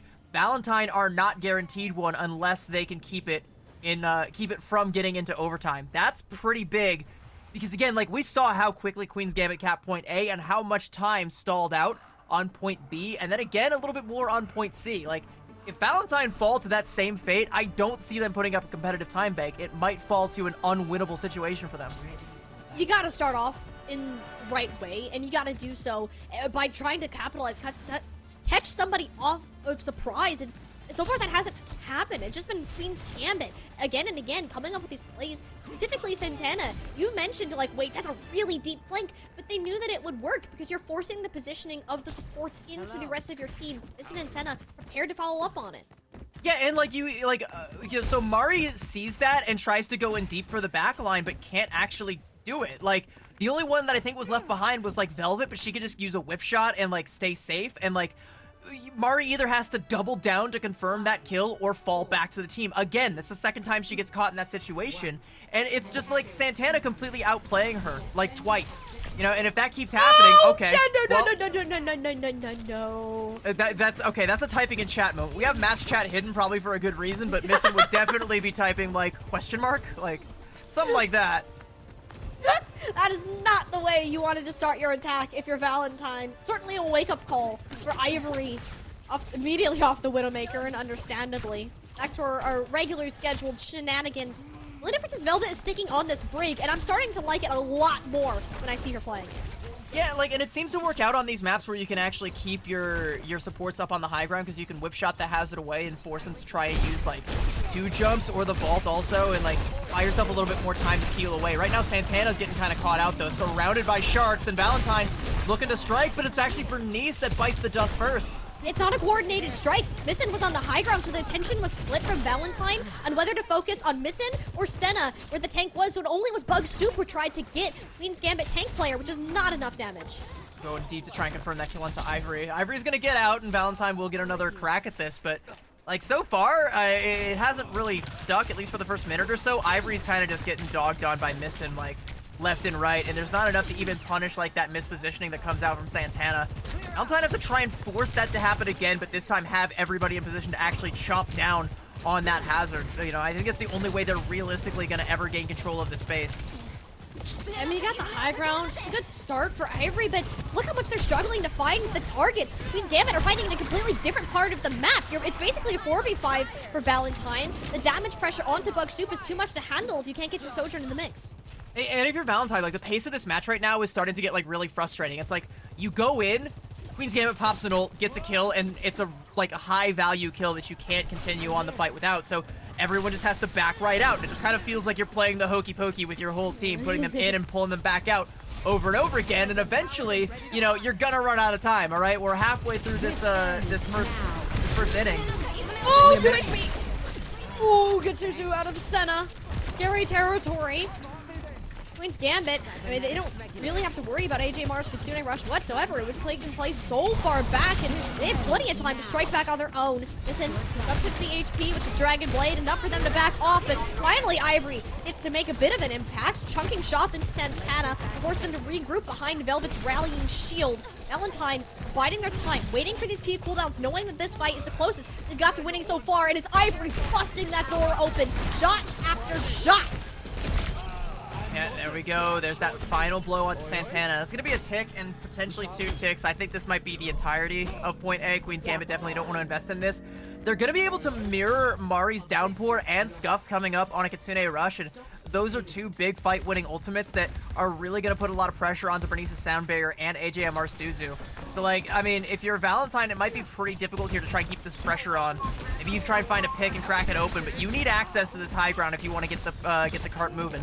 That is, once again, like, there is still that tax that you're going to pay at the end of this Streets phase trying to break through that spawn hold. So the more progress you get now, the better.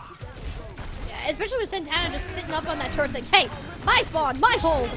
That you just can't dislodge that. They know the ult investment is needed, so we're gonna get that Beat Saber action going. Zoe getting damaging shots onto Scuff to deflect enough to slow down the rest of it, but this 1v1, it's a nail biter for sure. Oh my gosh, someone, the ultimate mid off that Missin will end up winning, but you don't have much of a team to return back to thanks to Bug Suit. You gotta feel really bad for Zoe there. She wanted the mega health back, but somebody had already slipped it up earlier on, and it's like, oh, where is it? I need it so badly right now, and Missin able to get that last right click, but it's totally fine. All right, Zoe will be back into the fold relatively quickly.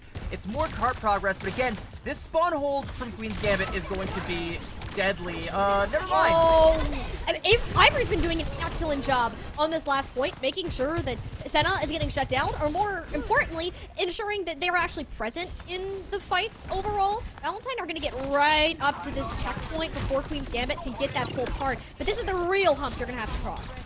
Yeah, and like, Queen's Gambit are doubling down on this hold now. They've swapped over to the Juno, and they're trying to just play for the Orbital Ray, and if they can get one here and win a fight off the back of it, they're totally fine.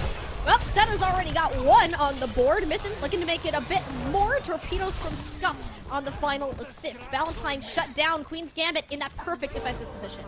Yeah, and that's just the blade invested from Missin, and Scuffed is 90% that Orbital Ray. That Orbital Ray is a guaranteed one fight if you're against Valentine, because they have nothing to counteract that. They have no way to initiate any kind of anti-healing to try and burst through it. They don't have any ults to try and like damage their way through it. The best they can hope for is a downpour, but even still the healing is going to be just too much. So like this minute 23 time bank, drop that down to like 30 seconds automatically, because this next fight is not going to go Valentine's way.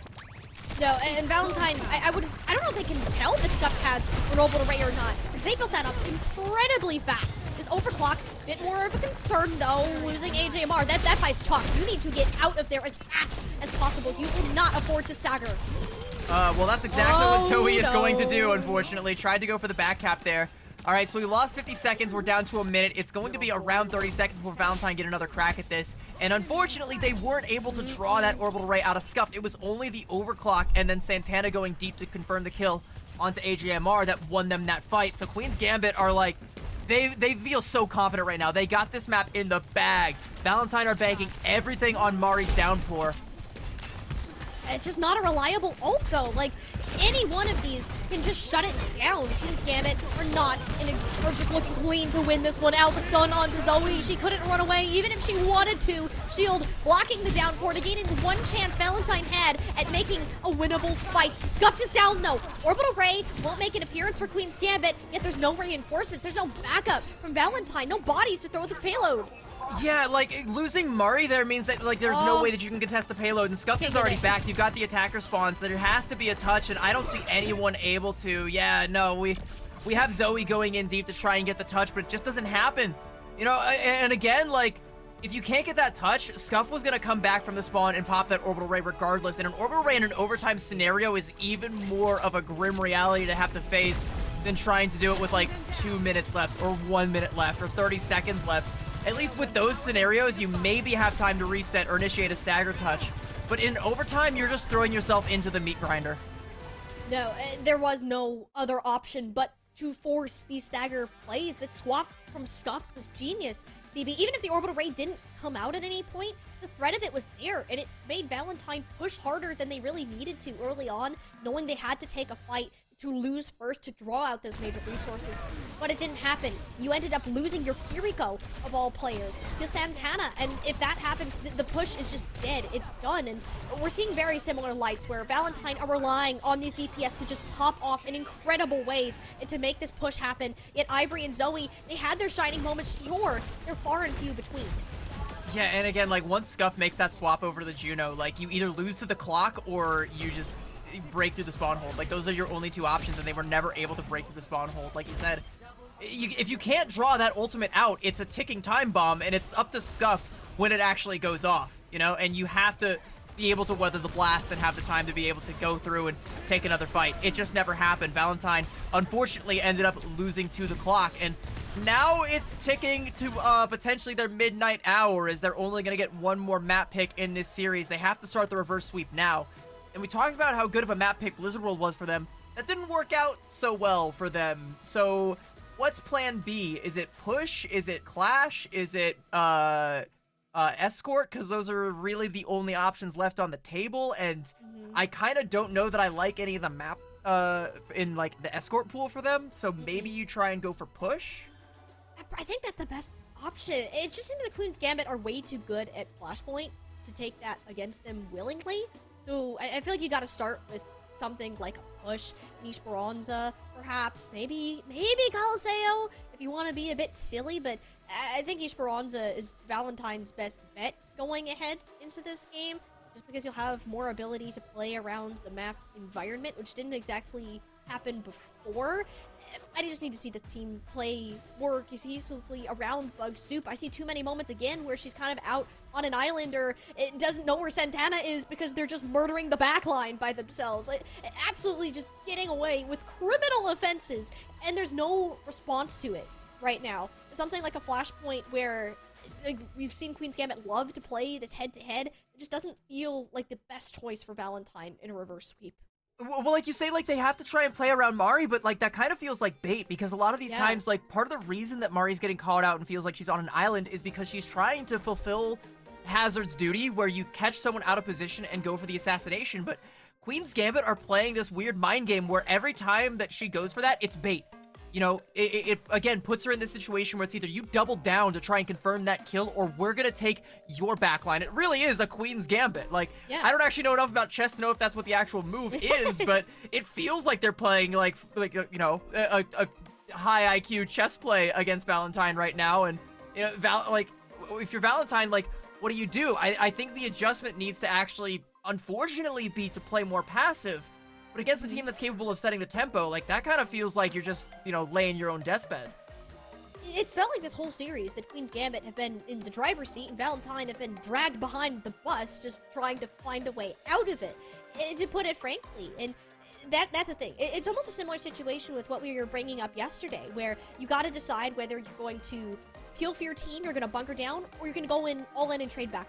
You can't have this indecisiveness of going in between those two routes, and as you said, neither of them are going to be great options, because it doesn't seem that the mechanical skill or the coordination is necessarily there for Valentine to make that choice to go in, so playing passive might be the better route.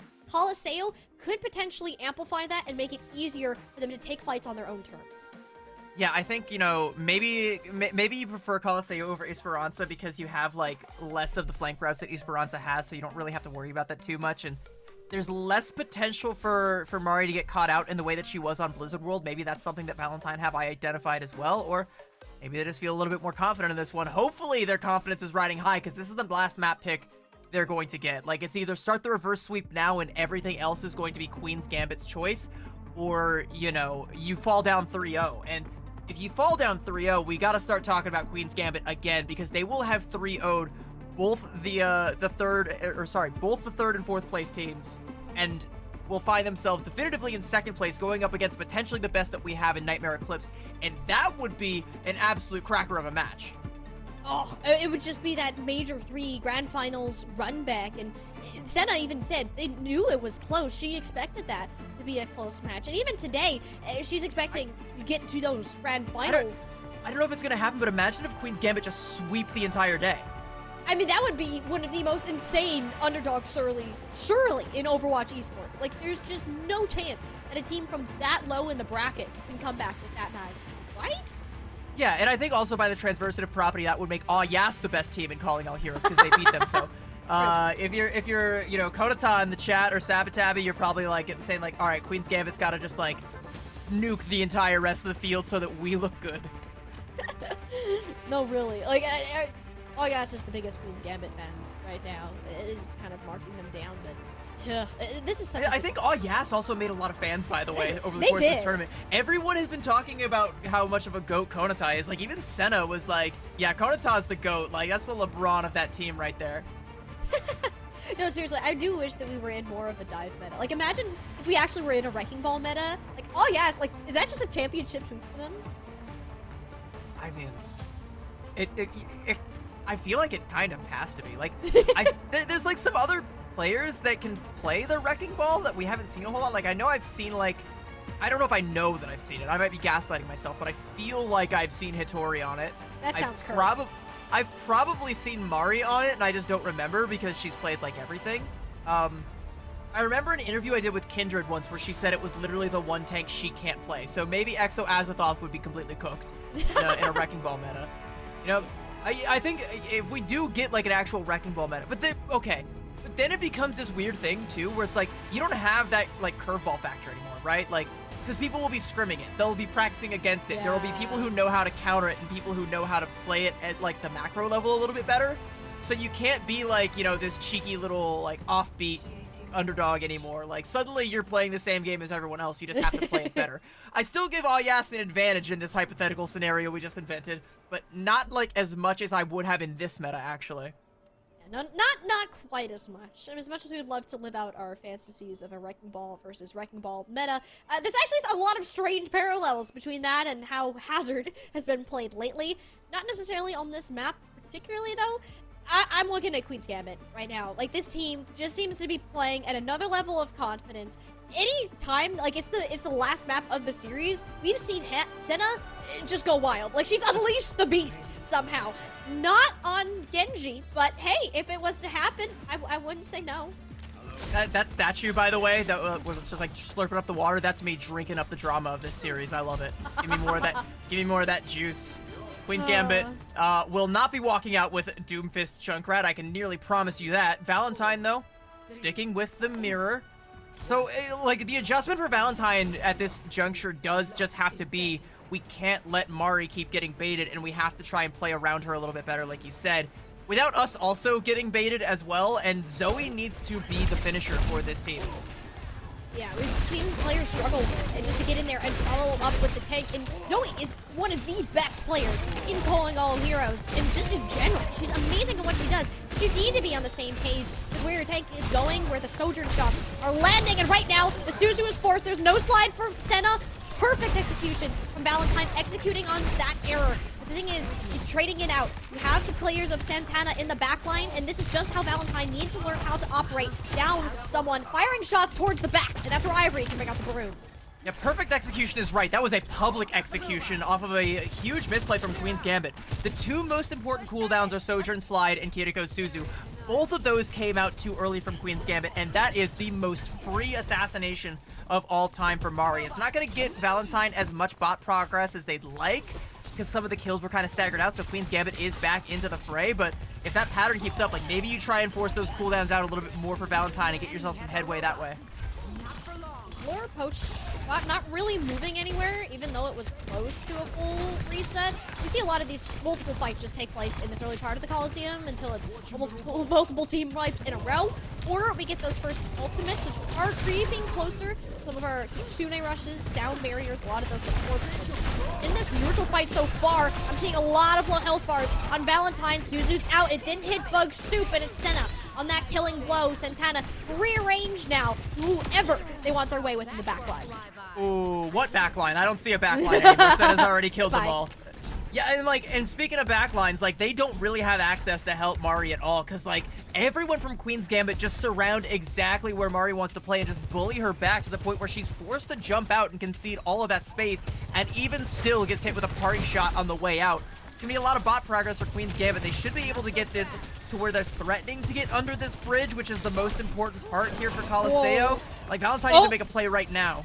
Hey, Suzu, Sojourn Slide, form cooldowns, just went bye-bye. Queen's Gambit, they gotta book it now. They're giving up all of that high ground space that they initially had and just gonna opt to fight back. And we've seen these first couple of battles. That is a early Kitsune rush out of Queen's Gambit, but AJMR is going to match it. It's not the end of the world. Now, here's where things get interesting. Downpour from one side doesn't land, but it's a storm from above. If you look at Santana, Bernice rooted in place. Missing trying to play bodyguard, but you can't do that if your Luccio's already dead. Said Zoe, the first time we're seeing that blade come back out. Valentine needed to get through, but it cost all 5 of their ultimates. Yeah, I mean, like, at least you're able to get some bot progress here. I doubt you're going to be able to match what Queen's Gambit's bringing to the table, but if you can at least get it past the archway to where you have the opportunity to take that high ground dive fight and force Queen's Gambit off to the low ground, then you're sitting pretty. But, like, that was expensive for Valentine, and you need some time to build it back up to a good economy here. I expect your Queen's Gambit, maybe you just pop the overclock and force Valentine to kick rocks. Blade from Missin walks straight into a cactus. You're not supposed to hug that. It does look purple and inviting, but no, not for you at all. 3v3 though for both teams, and Bernice and AJMR being alive is great. Problem is there's a tank for Queen's Gambit, and you don't have one on the other side. So this fight will just be rather stagger kills on Valentine. Yeah, but like the fact that it's so staggered means that like Queen's Gambit shouldn't be able to push the bot all the way back up to the barricade before Valentine can get back in and contest it. In fact, yeah, Mari's right there. Yeah, Velva's just gonna turn right around once she sees that spiky purple porcupine coming back into the fold. And I mean, it still looks good for Queen's Gambit because they're able to hold on to the overclock, and Valentine still don't really have anything to counter it. They're banking on AJMR being able to build up this Kitsune rush, which they're getting closer to, but like Scuff isn't that far behind and might actually be able to get the better one. So you need this Kitsune rush to come out, you need to dodge the overclock, and you need to capitalize off of said Kitsune rush. That's your checklist. That's an aggressive dash forwards. Trying to take out these Genjis in the back, where Senna just fighting her own demons. Out in the front, that's Bugstoop again. No follow-up, no way to get the finisher because the Genjis were preoccupied with each other. Queen's Gambit are totally fine with that trade of focus. And Zoe falling as well means that now the bot will get back to the barricade. Queen's Gambit will get more bot progress and will push underneath there. They're actually going to take even more presence here. That's a big rail shot that comes in from Senna. It's going to force out AJMR's Kitsune rush, and Valentine needs to dislodge Queen's Gambit right now. They're going to have to find a way, but the Jagged Ball already out. Valentine are just now building up most of their ults again after they dumped them all in that previous fight. The Queen's Gambit are in a bit of a healthier place until you lose I don't know about Senna. That's not a healthy place. That's the ground where she is now. Yeah, that's not ideal. Certainly not great for Valentine, but they're going to try to make the most of it. Beat and Blade for Zoe. She's powered up, but can't quite find the slashes to land on the target. A little bit wide on that regard, and you lose Bernice too. Queen's Gambit need to get something going before their supports are annihilated, because Ivory and Zoe have them in their sights quite literally. Nice shot, finish off Santana. Valentine may be able to even up this lead.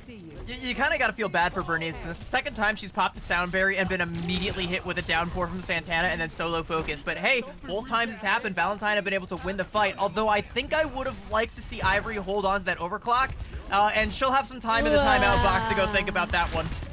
Yeah, that's not where you want to be. Missin just put her in the timeout chair and said, think about this before you come back to the next fight. Valentine did get under this archway, which is a good point, especially if Bugstoop hits that downpour as big as it was. It was 3 players locked up in the ultimate. Massive play from her, who's been getting shut down in this hazard one-on-one. Valentine is just going to get the checkpoint here and now. Yeah, and that a late kill onto Santana too, so it means the checkpoint, and it should also mean some change as well for Valentine. They're gonna get the butt scratch, get a little bit more. I mean, and the fact that they had the checkpoint and the lead is like all you could really ask for off the back of this push, right? They could even double down with AJMR's Kitsune rush if they can live to tell about it. Wow, a little bit of risky business there out of Missin. I was just trying to yoink the robot instead, which Valentine are smart, just playing in this underpass instead of fighting out in the open where they're at a deficit on high ground. So this is great. Emerge with AJMR's Kitsune rush, identify that Suzu is now out of scuff. Problem is, Santana got there first, or rather, got to AJMR and crunched them into a pulp. Valentine missing the 2 most integral pieces of their roster, so all they can do is force this time bank instead. Yeah, it would have been nice to get a little bit more value off of that Kitsune rush, but that late kill onto Zoe onto the cart there is going to... Alright, the one onto Ivory, not so good, but the one onto Zoe, because she dies on the bot, does mean that you actually get a little bit more time to regroup before you break the forward spawn for Queen's Gambit, which they will be doing right now as they cross the threshold. But Valentine are already back into position to fight this next one outright. And there's a lot of ults on both sides about to come up, but Valentine have a little bit more work to do. Ooh, a couple of shots from Senna Got the with the robot. No, you got the bot. Good job. You got one. Great. So you kind of want the robot working for you, so that's not ideal. Zoe still avenge the robot and just got a rail shot to the dome. And I don't know about that sound barrier from Velvet. You're already down when the Kitsune rush was out. Massive investment from Queen's Gambit. We're just trying to run away. The attempt to bait out with this downpour. That's nice. Yeah, but where's the full-on damage follow-up? You're missing your finisher in this scenario. You don't have that person to kind of chase down those kills, and Santana now just realizing it. So this is starting to look really, really good for Valentine because they still have the lead. They have control of the bot again. They broke that push from Queen's Gambit, and Queen's Gambit invested pretty heavily. Like, miss it dies late there, despite getting a fair bit done. That'll slow Valentine's push there, but like, if you're Valentine, you're still sitting pretty, right? Like, you've got the Kitsune Rush coming up, you've got the Overclock and the Downpour, all of which Queen's Gambit have invested relatively recently, and the Sound Barrier from Velvet as well. So, like, Missin's Blade is realistically the only threat, and you have plenty of tools to deal with that. All you gotta do is try and bleed out the time bank a little bit and make it harder for Queen's Gambit to make up this deficit later on. And with only a minute and a half left, that is like child's play for Valentine. Yeah, these tables continue to tip into their favor, and this investment of ultimates and the follow-up of Ivory's blades, oh, it's just beautiful to watch from this Sojourn player who struggled in the first part of this series make an impact now. Valentine will reinitiate forward spawns, and the task of Queen's comeback just got a lot higher.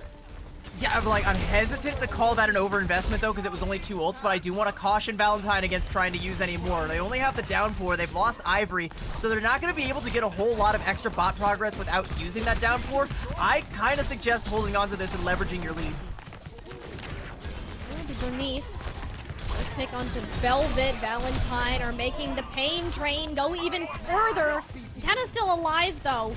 Not for much longer. No support really to back them up. This is just gonna be a later stagger, CB. No. It's gone from bad to worse. And now, okay, now we will actually get a little bit of bot progress. Only a couple more meters, but I mean, that's more than you could have asked for Valentine, because the name of the game was just play on the bot, bleed out the time bank, make Queen's Gambit invest to try and dislodge you.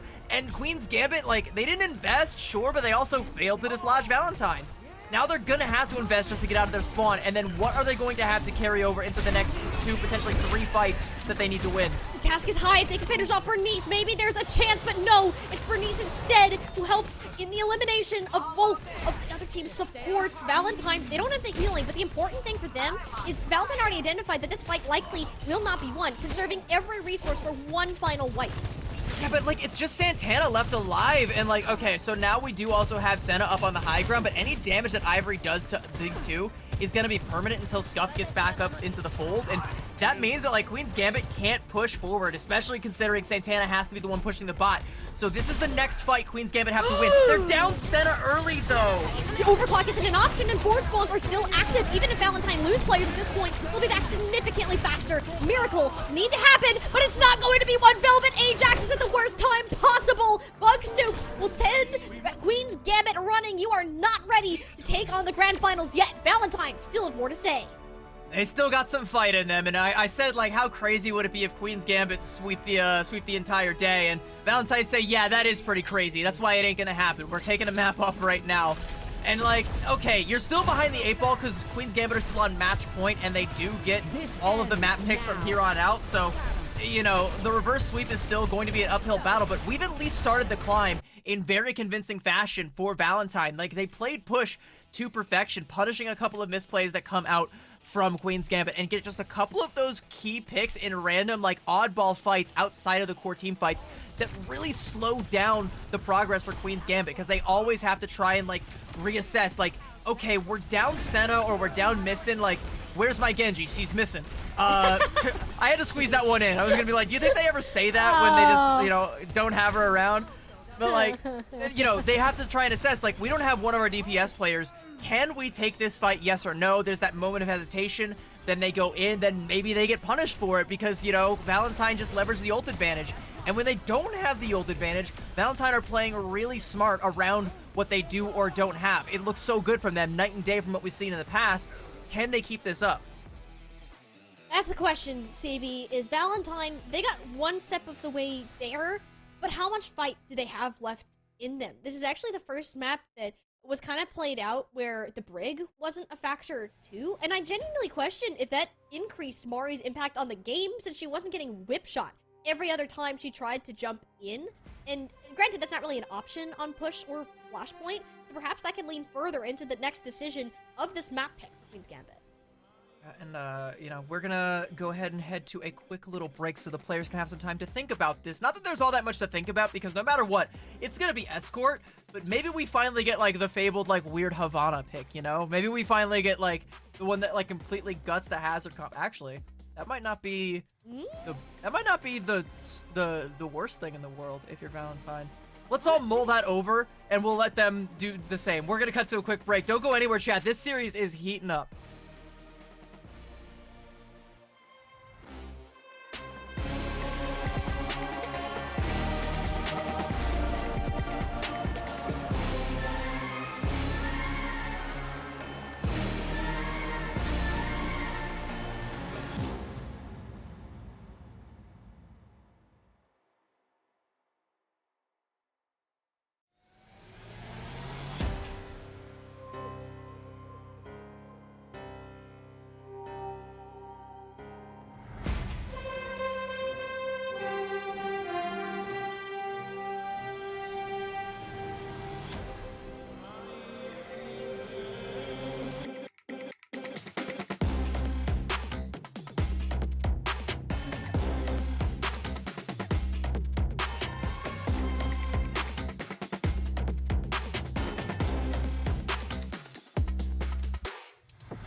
Looked to be a queen sweep run through the lower bracket so far has come to an end. Valentine have claimed at least one map from Queen's Gambit so far, sending us even further into this series. And CB, we learned a lot from that push map. Not just that Valentine too can compete in this hazard comp, but they're very capable of punishing Queen's Gambit's errors. I also like that, by the way. Queen sweep. Was that just a pun, or was that a Good Mythical Morning reference? I have to ask. That was a pun that actually was Okay. a mispronunciation that turned out really well. I meant to say clean, but I forgot the L, and it turned into queen. So we take those when we get them. That's what I call failing upwards, when you just like completely Yeah. stutter your speech and accidentally say something better than what you were. Yeah. I was like, oh damn, she cooking. All right. No, but it was actually just like a little bit of a misinput there. Well, yeah, like, Valentine do still have some fight in them, and they are capable of playing up to their opponents, and they're going to be taking us to Dorado, and I think this was your prediction. Yep, it was. It's like, woo!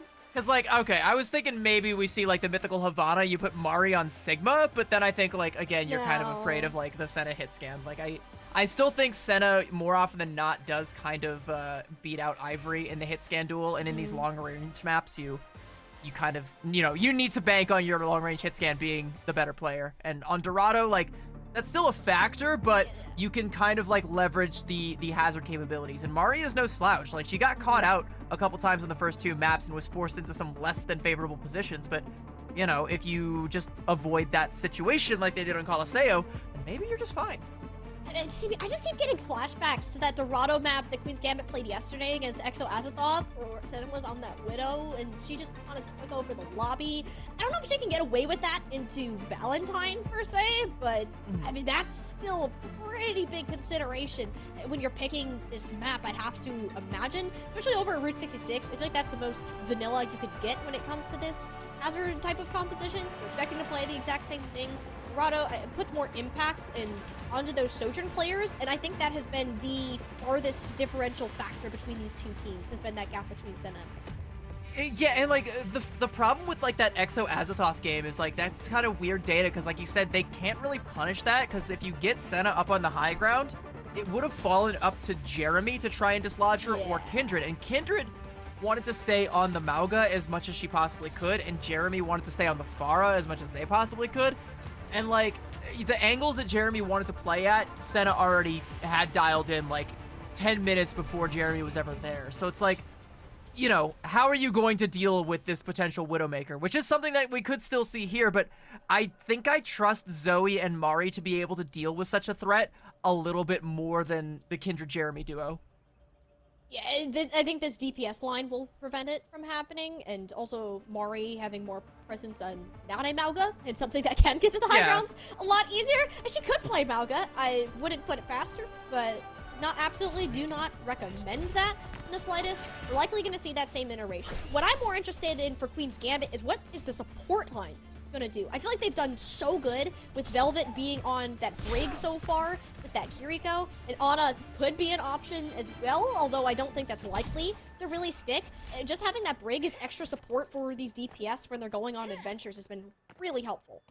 So there is like I think the composition of the backline that Queen's Gambit is flashing right now, it's attack respawn, so it might not stick, but if it does, I think it holds water, because again, Hazard is a crazy nano target. So like, if you just let Velvet do the bulk of the healing and farm that up, then you can pretty much just get the high ground for free. Just put that onto Santana and they will clear it for you, no doubt. A quick headshot from Senna could also clear it pretty easily.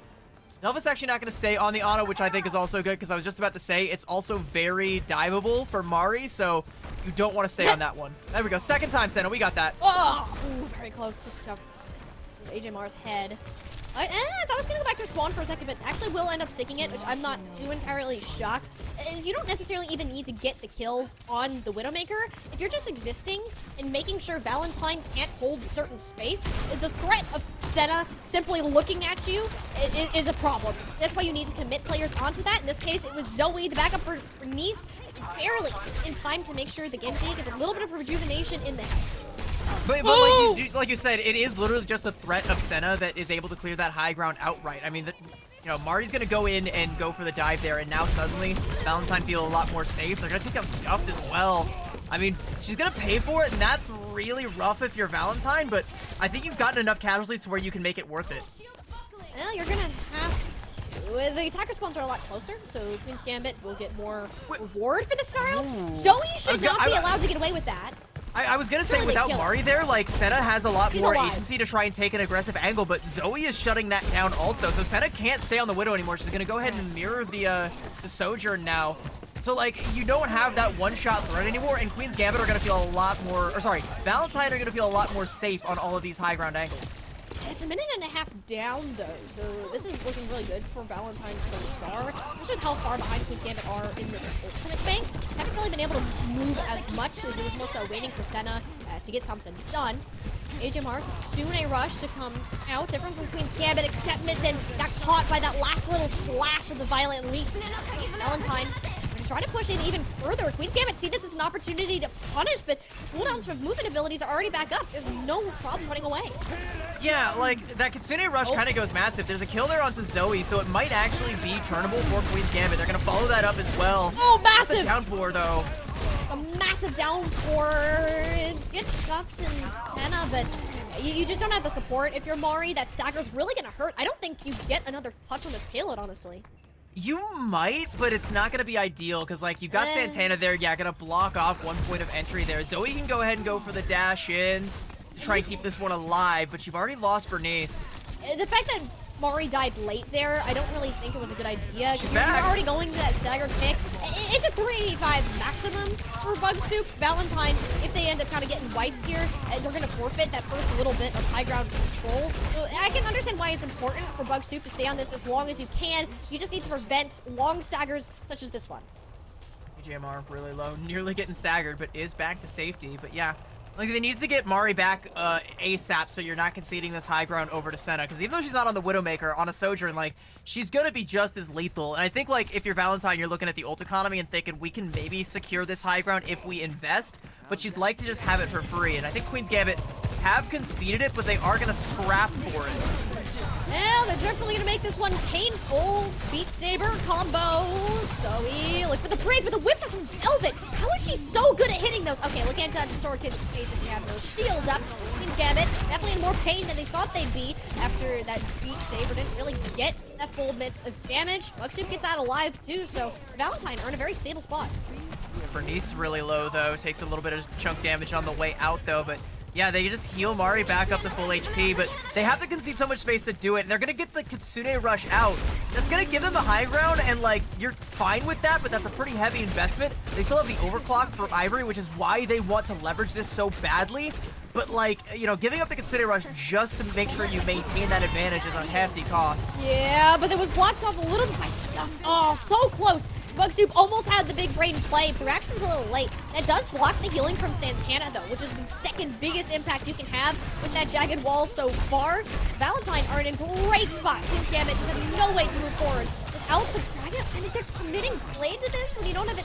I don't know where this is necessarily going. Santana did have the fast regroup on the spawn. I'm sorry I ever doubted you. I will never say anything about it with Queen's Gambit again. Yeah, like, I mean, it doesn't look the most clean, but, like, the Blade does actually get as much value as it needs to, and Santana's able to clean up the last little bit of HP. Also staggers out AJMR.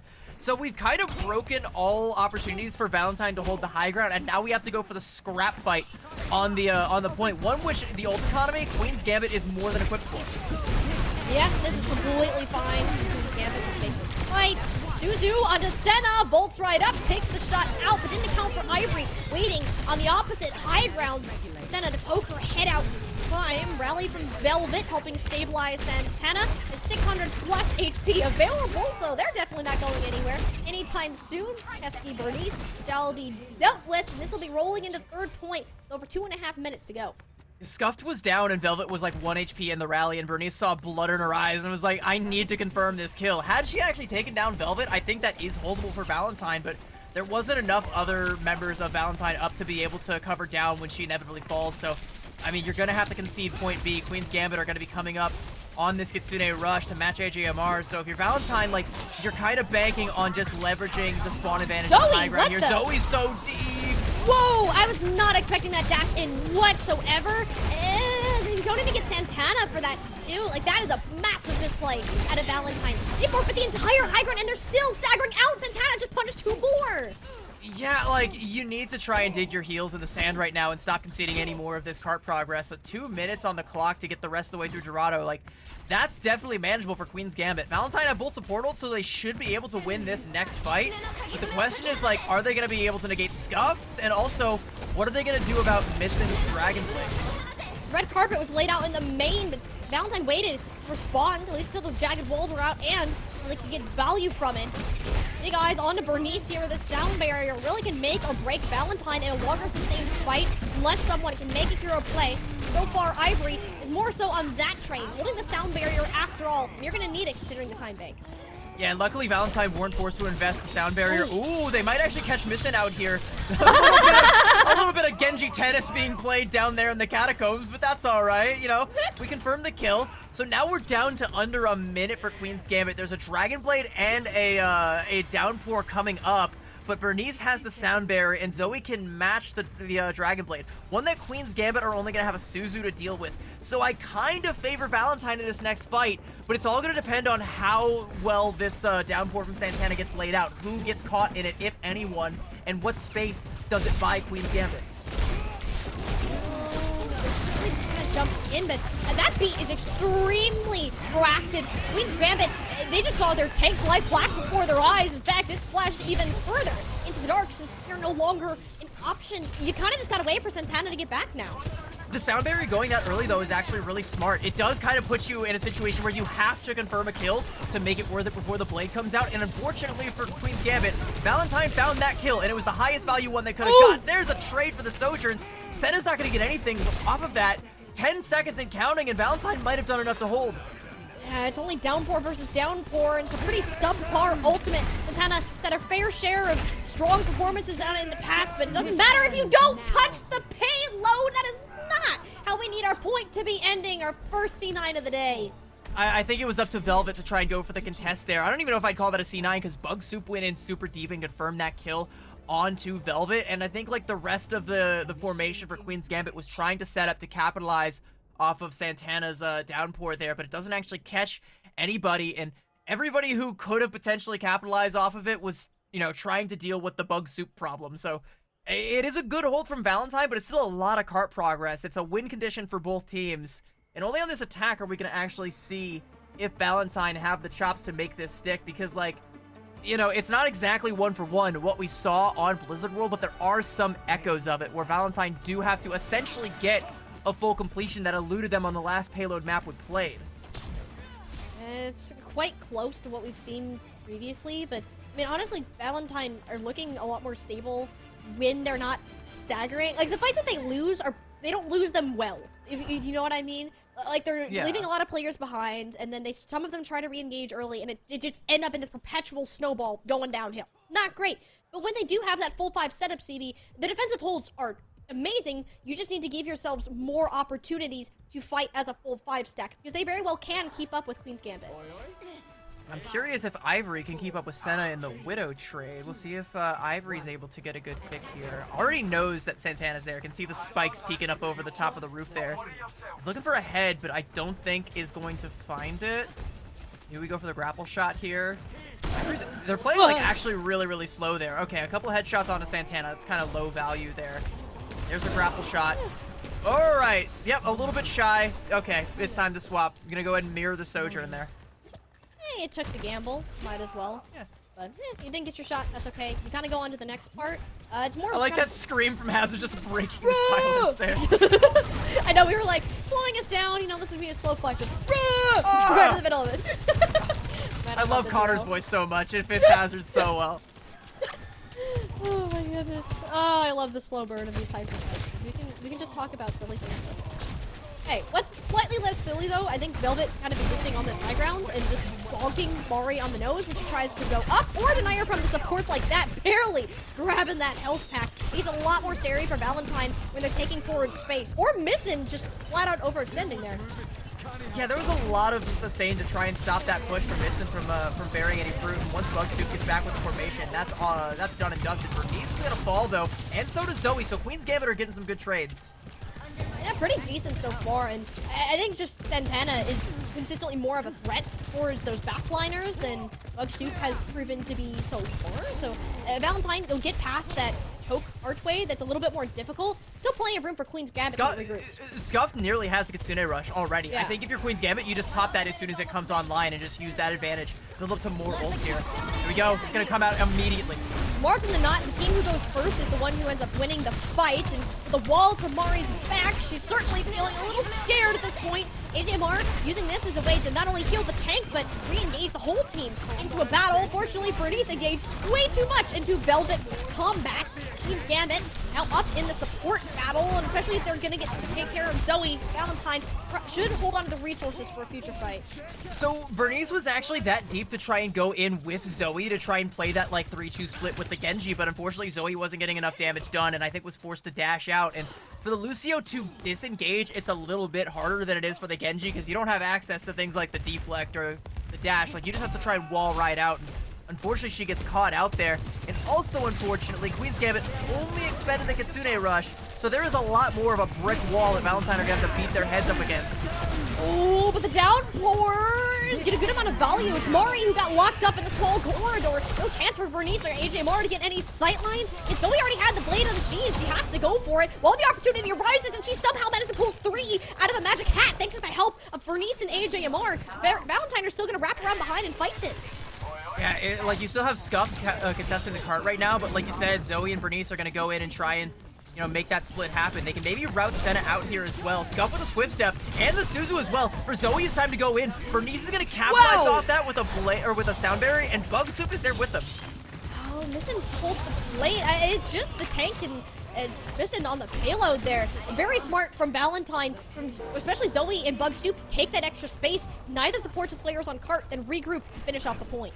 Yeah, and Bernice as well. Like, that's such a good play across the board for all of Valentine, because now they're also going to be able to take this high ground. They can match Scuff's Kitsune Rush with AJMR's. If they can win this battle for the high ground, they can get the cart all the way through point B, and that's where it's going to get really scary for Queen's Gambit, because that's where Valentine will be starting to approach that win condition that can take us to a map 5. Oh, that cactus almost did Ivory in there. Again, 2 most important cooldowns, Slide and Suzu. Really an issue, so Queen's Gambit full control of the staircase. AJMR doesn't quite like that, though. Giving Bug Soup a fast track back up towards this high ground. Their sight set on stops as all the cooldowns burned, and the most vulnerable point of Queen's Gambit, the Achilles heel that we've been pulling out all weekend, no longer there, so the rest of the team isn't looking too healthy. It's a high-risk, high-reward situation, whether you kill a backliner now or the rest of your team is going to get staggered, and for now, the stagger option seems much more likely thanks to Zoe. I mean, well, they're staggering on point, and Mission and Senna have gotten a fair bit of kills here, though. Senna's really deep in the other spawn, though, so, like, she's gonna fall, but taking down Bernice there is, like, a little bit of a saving grace for Queen's Gambit, because you can keep Scuffed up on this high ground, and as long as they don't get routed out there with, like, a jump from Bug Soup, you know, you can actually retake this high ground. And now Senna's gonna have the overclock, so once she gets up there, it's gonna be an uphill battle for Valentine. Zoe's Blade's gonna have to do a lot of heavy lifting here. And it's so hard to get value out of the Dragon Blade, especially when there's no support. And is he already chunked to half HP? Senna's rail shot and just opts to play the safe route, knowing they're already down. Bernice can't afford many other losses, yet on the final swing, still grabs Scuffed somewhere, somehow. Queen's Gambit thought that they were totally fine to regroup after they saw how far away Zoe ran, but they're not out of the water yet.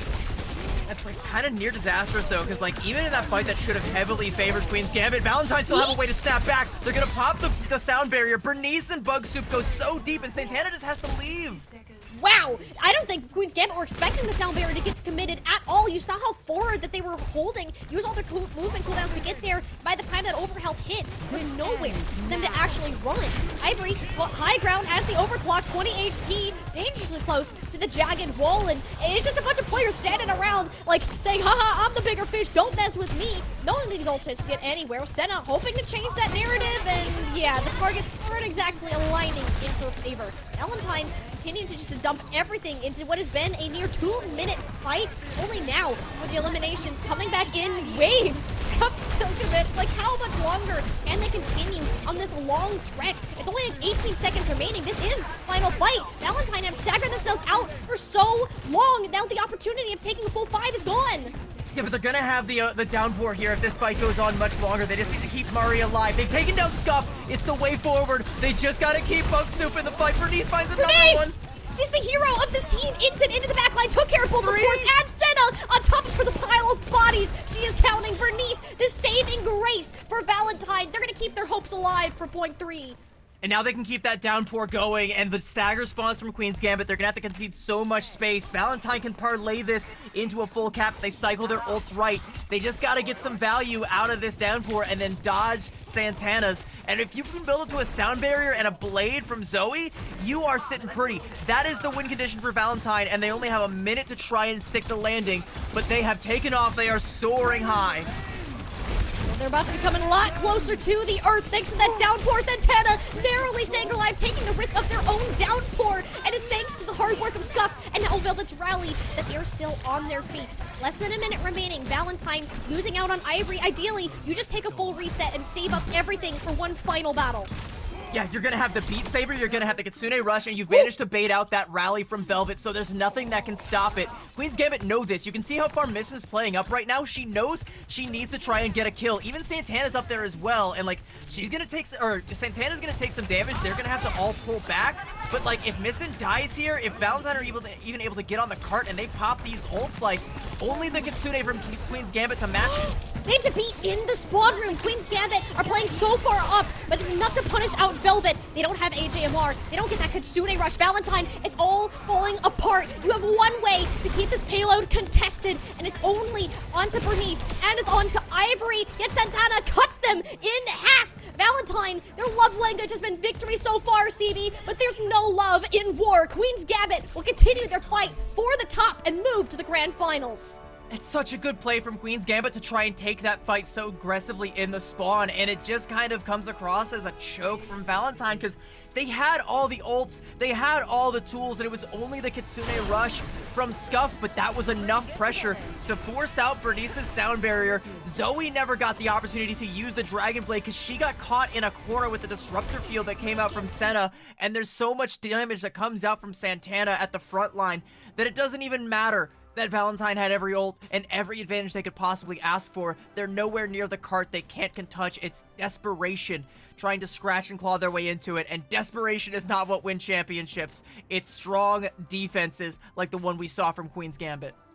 Queen's Gambit took the gamble with some of their compositions today, CB, but that Gambit is paying off in dividends for them. Valentine, who made 3 finals matches throughout our Calling All Heroes events across the year, only winning one of them, and they're going to have to be happy with just that title, going out in 3rd place. One of the stronger teams that we've seen compete throughout the year, that Queen's Gambit, they have the recency bias. They've been on this hot streak starting from Major 3 and even a little bit further back than that. Santana leading the charge with this incredible hazard play. Velvet playing the out-of-pocket pick on the Brig. Everything is going their way. And it wasn't a 3-0 like Senna said it would be, because this Valentine definitely showed up today. Like, this is one of the best iterations of this team that I've seen in a long time since Major 1. But it's now the 2nd time that Queen's Gambit have taken down a former champion convincingly, and they've got one more on their hit list, and it might be the biggest one of them all. Someone that, you know, no one else, save for Valentine early on, has been effectively able to dislodge from that throne that they want to claim for themselves. And it'll be the 2nd run back that they get, and actually less than a month since these teams last faced each other in a finals environment. Nightmare Eclipse, of course, winning out in Major 3. Now they're met with a very similar, in fact, you could say stronger opponent this time around, CB. They're warmed up, and I just hope that they're not burned out yet, because they still have a grueling best-of-7 match to play. Yeah, it's going to be, like you said, quite grueling. I strongly suggest everyone try and take a moment to relax, and what better way to relax than taking a seat in our sponsor today, Blacklight Chairs, who are going to be, once again, like we said, providing 5 chairs to the winning team, but they're also going to be providing 5 chairs to you, dear viewer. Not you specifically, but potentially you could get one if you enter one of the giveaways. We've got 2 being given away in the Calling All Heroes Discord to verified members. Be sure to join the Discord and react to the message to enter to that one. And we got 3 of them being given away on X/Twitter. If you go to RadiantGG on Twitter and you repost and reply and maybe tag a friend as well, you too can be entered to win one of these chairs, and you can sit amongst the same throne that one of our champion teams will be sitting on, although you won't have had to work as hard to earn it. All right, you know, it's a lot. Just doing like a retweet and tagging a friend, like, that's a lot easier than having to play through a best of 7 series against one of these teams.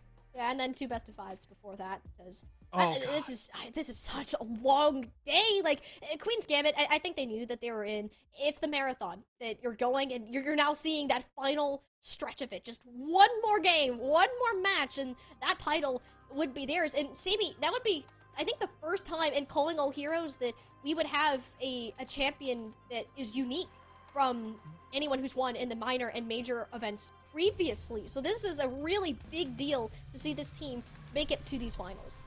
It very well could be a changing of the guard. We could have new champions today. It is a realistic opportunity. It's going to be a long day for Queen's Gambit, and they're 2/3 of the way through. But maybe, just maybe, it's their day.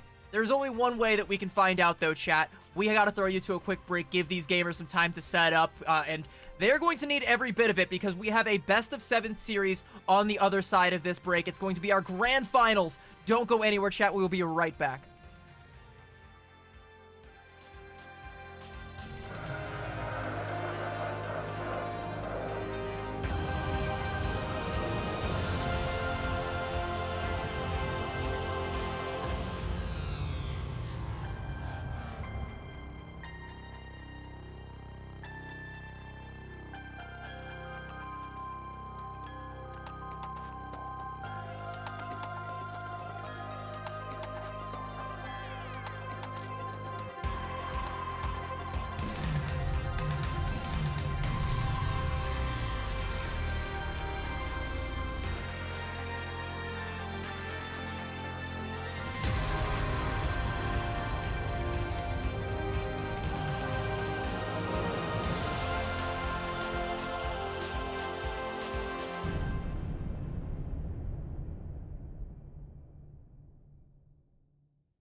entire year of Calling All Heroes competition has led up to this exact moment. We entered our 4-day championship weekend with 14 teams vying for a spot on the throne to be named the head of our new monarchy. But CB, we find ourselves here. Two remain. Nightmare Eclipse and Queen's Gambit will be hunting for the final crown of the 24-25 Calling All Heroes circuit. And it is quite lonely at the top, unfortunately. We are down to 2, like you said, and there is only room for 1. And we got to talk a little bit about not just the story of the bracket and how we got here, but how we got here to this weekend, to this tournament. Because the story of last year was that it was all Nightmare Eclipse, or sorry, Timeless Ethereal. The roster that would inevitably become Nightmare Eclipse, just utter domination, cutting a bloody swath through the entire tournament cycle. But this year, it's been different. It hasn't been quite so much a question of who can possibly stop this team, but who will. And if you've seen the way Nightmare Eclipse has been playing throughout this weekend, they have the answer to that, and that is nobody is going to, not today. If you're Queen's Gambit, though, they think it's them. They want so badly for it to be them. They came so close in Major 3. They believe they have it in them to overcome that hurdle and crown themselves champions, but only time will tell, and it's time right now to tell. Queen's Gambit, this is, what else can we say about this team, CB? We've been following them all day long. They've already finished 7 grueling maps of competitive Overwatch of the highest focus, and they better be ready for even more, because a bare minimum of 4 winning maps will be needed for them to cement themselves amongst the best of the best in Calling All Heroes. I mean, we've seen Senna run lobbies all day long with her hit scan. Santana, easily one of the best hazards that we've seen so far. Like, what else does this team still have left in store for us? Yeah, I mean, it has already been a long day for them, but it just might be their day. If the time is right, if the mood is right, if the shots land, and if the game plan goes according to plan, like you said, they could cement themselves as the top team in Calling All Heroes, as the champions, as the best of the best, the cream of the crop. But as Ric Flair once said, to be the man, you gotta beat the man. And if you look at the other team, this is the man, or as their pronouns are, so other things. You got Nenwai, the Beast. The ground shakes when they walk. Luckily, we've got Hitori, the Beast Tamer, to keep Nenwai on a leash to make sure they don't go too crazy, all right? Hitori, though, has been going pretty crazy on the hazard. She's been making some incredible plays that no one else has even dared attempt. A lot of, rooftop surfing and lurking and just waiting to pounce for that opportune moment. And you've had Bun or Peace in that DPS slot, or Wisps, able to be there to try and capitalize on that big damage. And the team has such trust in one another that they're always ready to cover down. It's frankly crazy to watch. And this team, I think, even as well as Queen's Gambit has been playing, you have to give the edge to Nightmare Eclipse, because it feels like on an individual basis at every possible role, they have the best you can possibly buy in Ka. It does not get better than this, quite literally, CB. And you have your established veterans in Bun, Wisps, and Z, but Hitori and Nenwai are newcomers to the Calling All Heroes scene this circuit, and have just put out outstanding performances anywhere that you look. Having this roster, it almost feels unfair to have all of these players on the same team. They're the reigning victors from Major 3. They've won basically every other event prior to this. What is left to stop them? Only a Queen's Gambit who's been on the prowl all day long. Yeah, all day long is definitely the key, and they have to keep that pace up if they want to be able to crown themselves champions. And you talk about Nenwai and Hitori being kind of relative newcomers to Calling All Heroes. I mean, Hitori, from the second she joined Calling All Heroes, made an impact and quickly cemented herself as one of, if not the top tank amongst a stacked tank pool. In Calling All Heroes, historically, from the get-go, we have had so many strong tank players, and Hitori, right out the gate, said, I'm going to be on top of that already very stacked mountain, and has not been dislodged from said mountain since she got here. And Nenwai has had an incredible come up as well, showing some weird, oddball aggression that pays off dividends and isn't getting caught out in the same way that some of these other aggressive main supports are.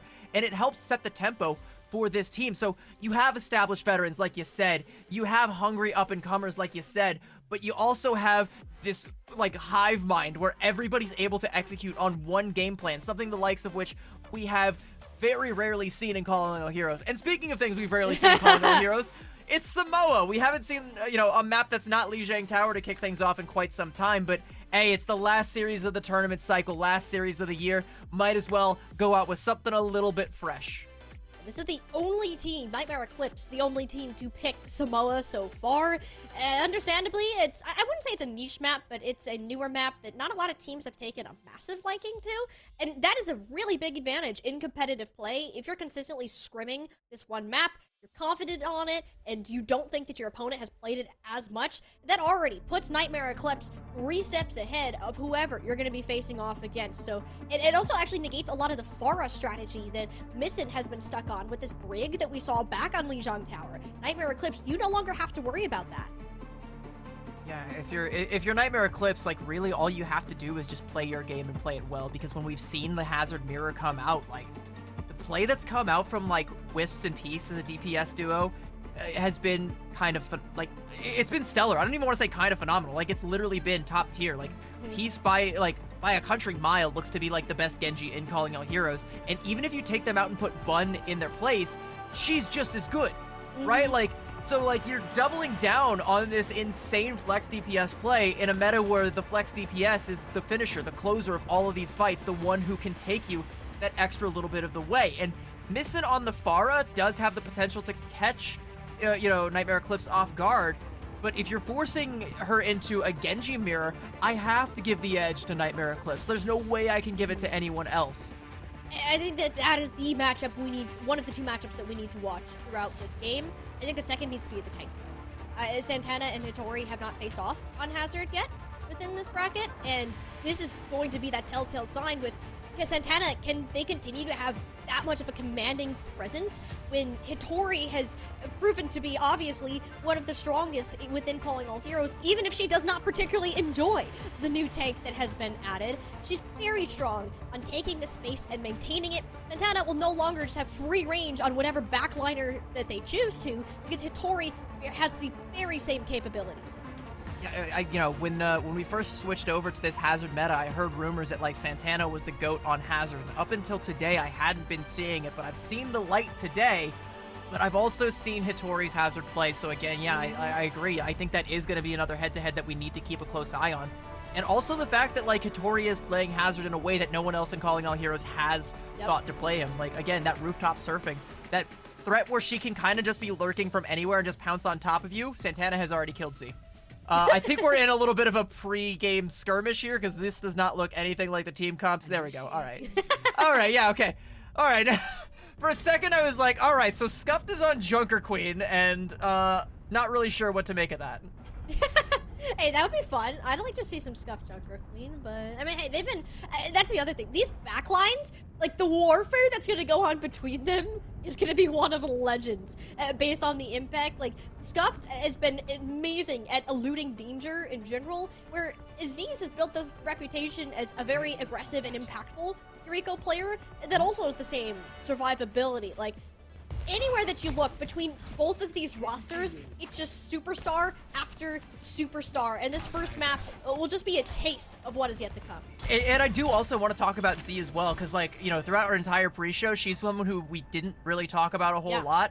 As good as Peace has been, and as good as Hitori has been, for my money in the series that we've seen from Nightmare Eclipse, Z has actually been the MVP, because she's had unparalleled frag potential from the backline. And even if you have the best Genji in the world, if it's getting even close to, competitive between the Genjis, you need something to kind of set the things apart. These 2 compositions, by the way, very well set apart. Queen's Gambit bringing the Mauga to the fold.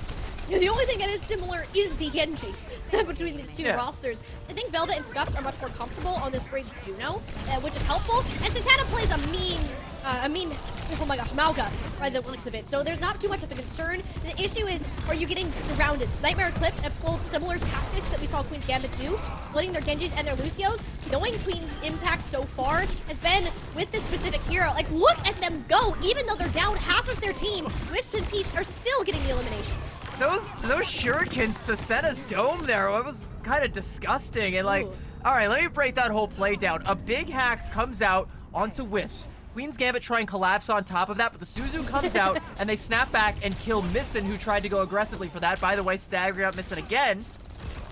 Then they managed to kill Hitori, somehow, so the fight looks like it's going Queen's Gambit's way. Then Peace just kills 2 with shurikens, and Wisp ends up cleaning up the rest, and it flips right back in Nightmare Eclipse's favor. That's a DPS diff.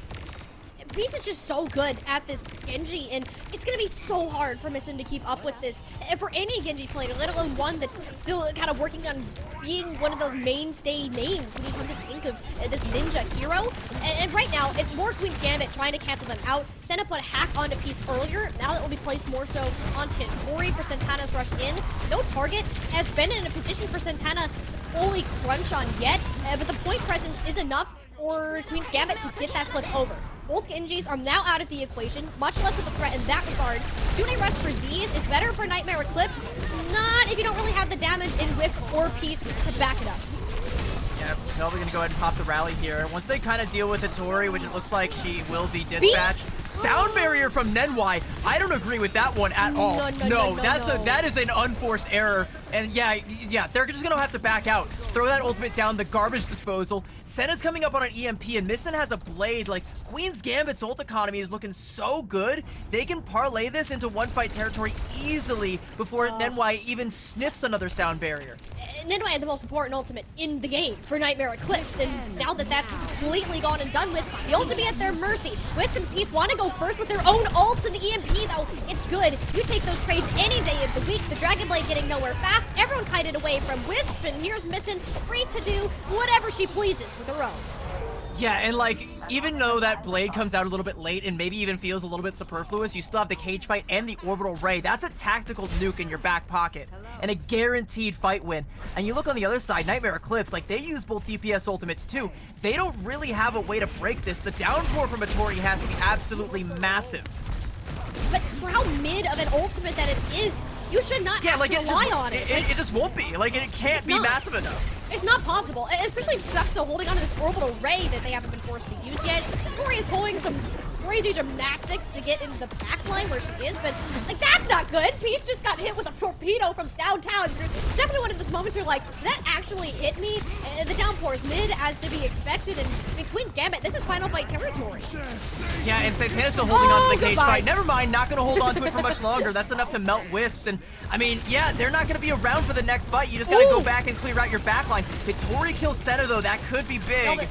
Velvet had to rally just to stay alive. Then, like, ended up giving chase to that. Was met with a nasty stun surprise. Tori doesn't stand much of a chance with the limited healing. Aziz is able to provide throughout that Kitsune rush. Gambit is biding their time, knowing that they are in this overtime scenario, but with how far up Misten has managed to push, it's difficult for any comeback to be mounted. Hitori cannot face tank Santana on a Malga whatsoever. And Queen's Gambit looks to be starting off this round strong. I mean, you still have to dispatch an NY. Okay, yeah, the touch doesn't come through, and yeah, like, only 61% to the sound barrier, by the way. That's so much lost off of just that one misplay from Nenwai.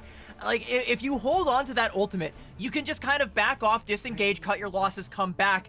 And when you snap back with that ultimate, maybe you still lose the fight, but you're going to force more resources out of Queen's Gambit. But because the ult economy was so skewed in Queen's Gambit's favor, they only have to invest 1, maybe 2 ults per each fight. And for every time they invest that, they get another one back, and they just cycle that all the way to 99. And then you see this scrappy desperation fight where the only thing Nightmare Eclipse have to hang their hat on is Z's Kitsune Rush, which she has to use entirely just to keep Hitori alive, to keep the contestant in play. But once Hitori falls, that's a dead push, that's a dead point, that's Queen's Gambit taking an early lead. Get it with the Malga comp, and I think this is more of a real testament. This is the comps that will be played for the majority of the rest of the series, unless we go to some really weird map and Queen's Gambit get a little bit silly. But this is the hazard. That's a matchup we wanted to see between Hitori. But for now, it's Peace, who's more of a menace, wrapping around to this flank with Lucio at their side, but actually ends up overextending. I believe Nenwai got booped further back thanks to Senna, just landing disgusting shots like that. Unsung hero of that fight, by the way, is Velvet, who gets the boop onto Peace. Like, Peace had perfect access onto the backline and could have confirmed that kill onto Senna, but a boop from Velvet just shoves them back and they can't go in with the dash. Senna comes out with an explosive rail shot there. Meanwhile, Missin was doing a lot of work on the back line. 3 kills, even if you lose your tank, you can still win the fight off the back of that. Nightmare Eclipse, I mean, like, they're still trying to find a way in, and if you're Peace, this is where you're gonna start and be like, okay, I have to try and make a play. Maybe I, as a Genji, have to try and overextend to make something happen. I did feel like the Peace is feeling that pressure to perform. Like, they want that MVP target. Talked about it for basically the entire interview that they had the other day, but you can't necessarily get that if your cooldowns aren't firing the way they want. Scuffed had to burn that Suzu. It didn't even hit the target, and Nightmare Eclipse are nowhere to be seen because Santana, guess what? Right on top of Wisp. Yeah, Hitori goes super deep there, and then you see Scuff pop the Kitsune Rush, and no one from Nightmare Eclipse can try and make up the deficit because everyone from Queen's Gambit would have gotten the extra damage, and there wasn't a tank around to try and, you know, tank the damage. So all the Queen's Gambit have to do is, like, turn their attention to Hitori on the low ground, confirm that kill, and win the fight again. 55% and counting, and Nightmare Eclipse have a lot of ults, but it's gonna be easily matched by Queen's Gambit. You know, maybe Velvet goes aggressive with the sound barrier, but I think you honestly just hold it. It's better just to wait till you can get more value out of that ultimate. Winning one fight here won't be that big of a deal since it likely won't win you the objective. That beat much better placed, more so in a response to the Kitsune Rush, and it's not viable for Nenwai or anyone else to commit from now. The Lucio barely hanging on for life on Nightmare Eclipse, and if any more staggers happen, CB, this map might be over. Yeah, and Hitori's about to get staggered out as well. There's the kill, and the sound barrier from Nenwai No, again. Nenwai! No! Oh, that is so disastrous. Nightmare Eclipse, like, they might not even be able to live to talk about it. Nenwai's gonna wrap all the way around and might be able to get a last-second touch here, but, like, you are really banking on these DPS ults to find pay dirt now. You have no other option. I mean, the touch is guaranteed, but look how low Peace is already. There's no opportunity for that Dragon Blade to be impactful. The sound barrier isn't there to restabilize. Nightmare Eclipse now using every single ultimate they have, and it's not looking healthy for them. But neither is Santana. The tank being removed and the Scuffed healing from the Kitsune Rush came in just a tad too late. Nightmare Eclipse played their cards considering the terrible hand that they had, called Queen's Gambit bluff and pulled it together.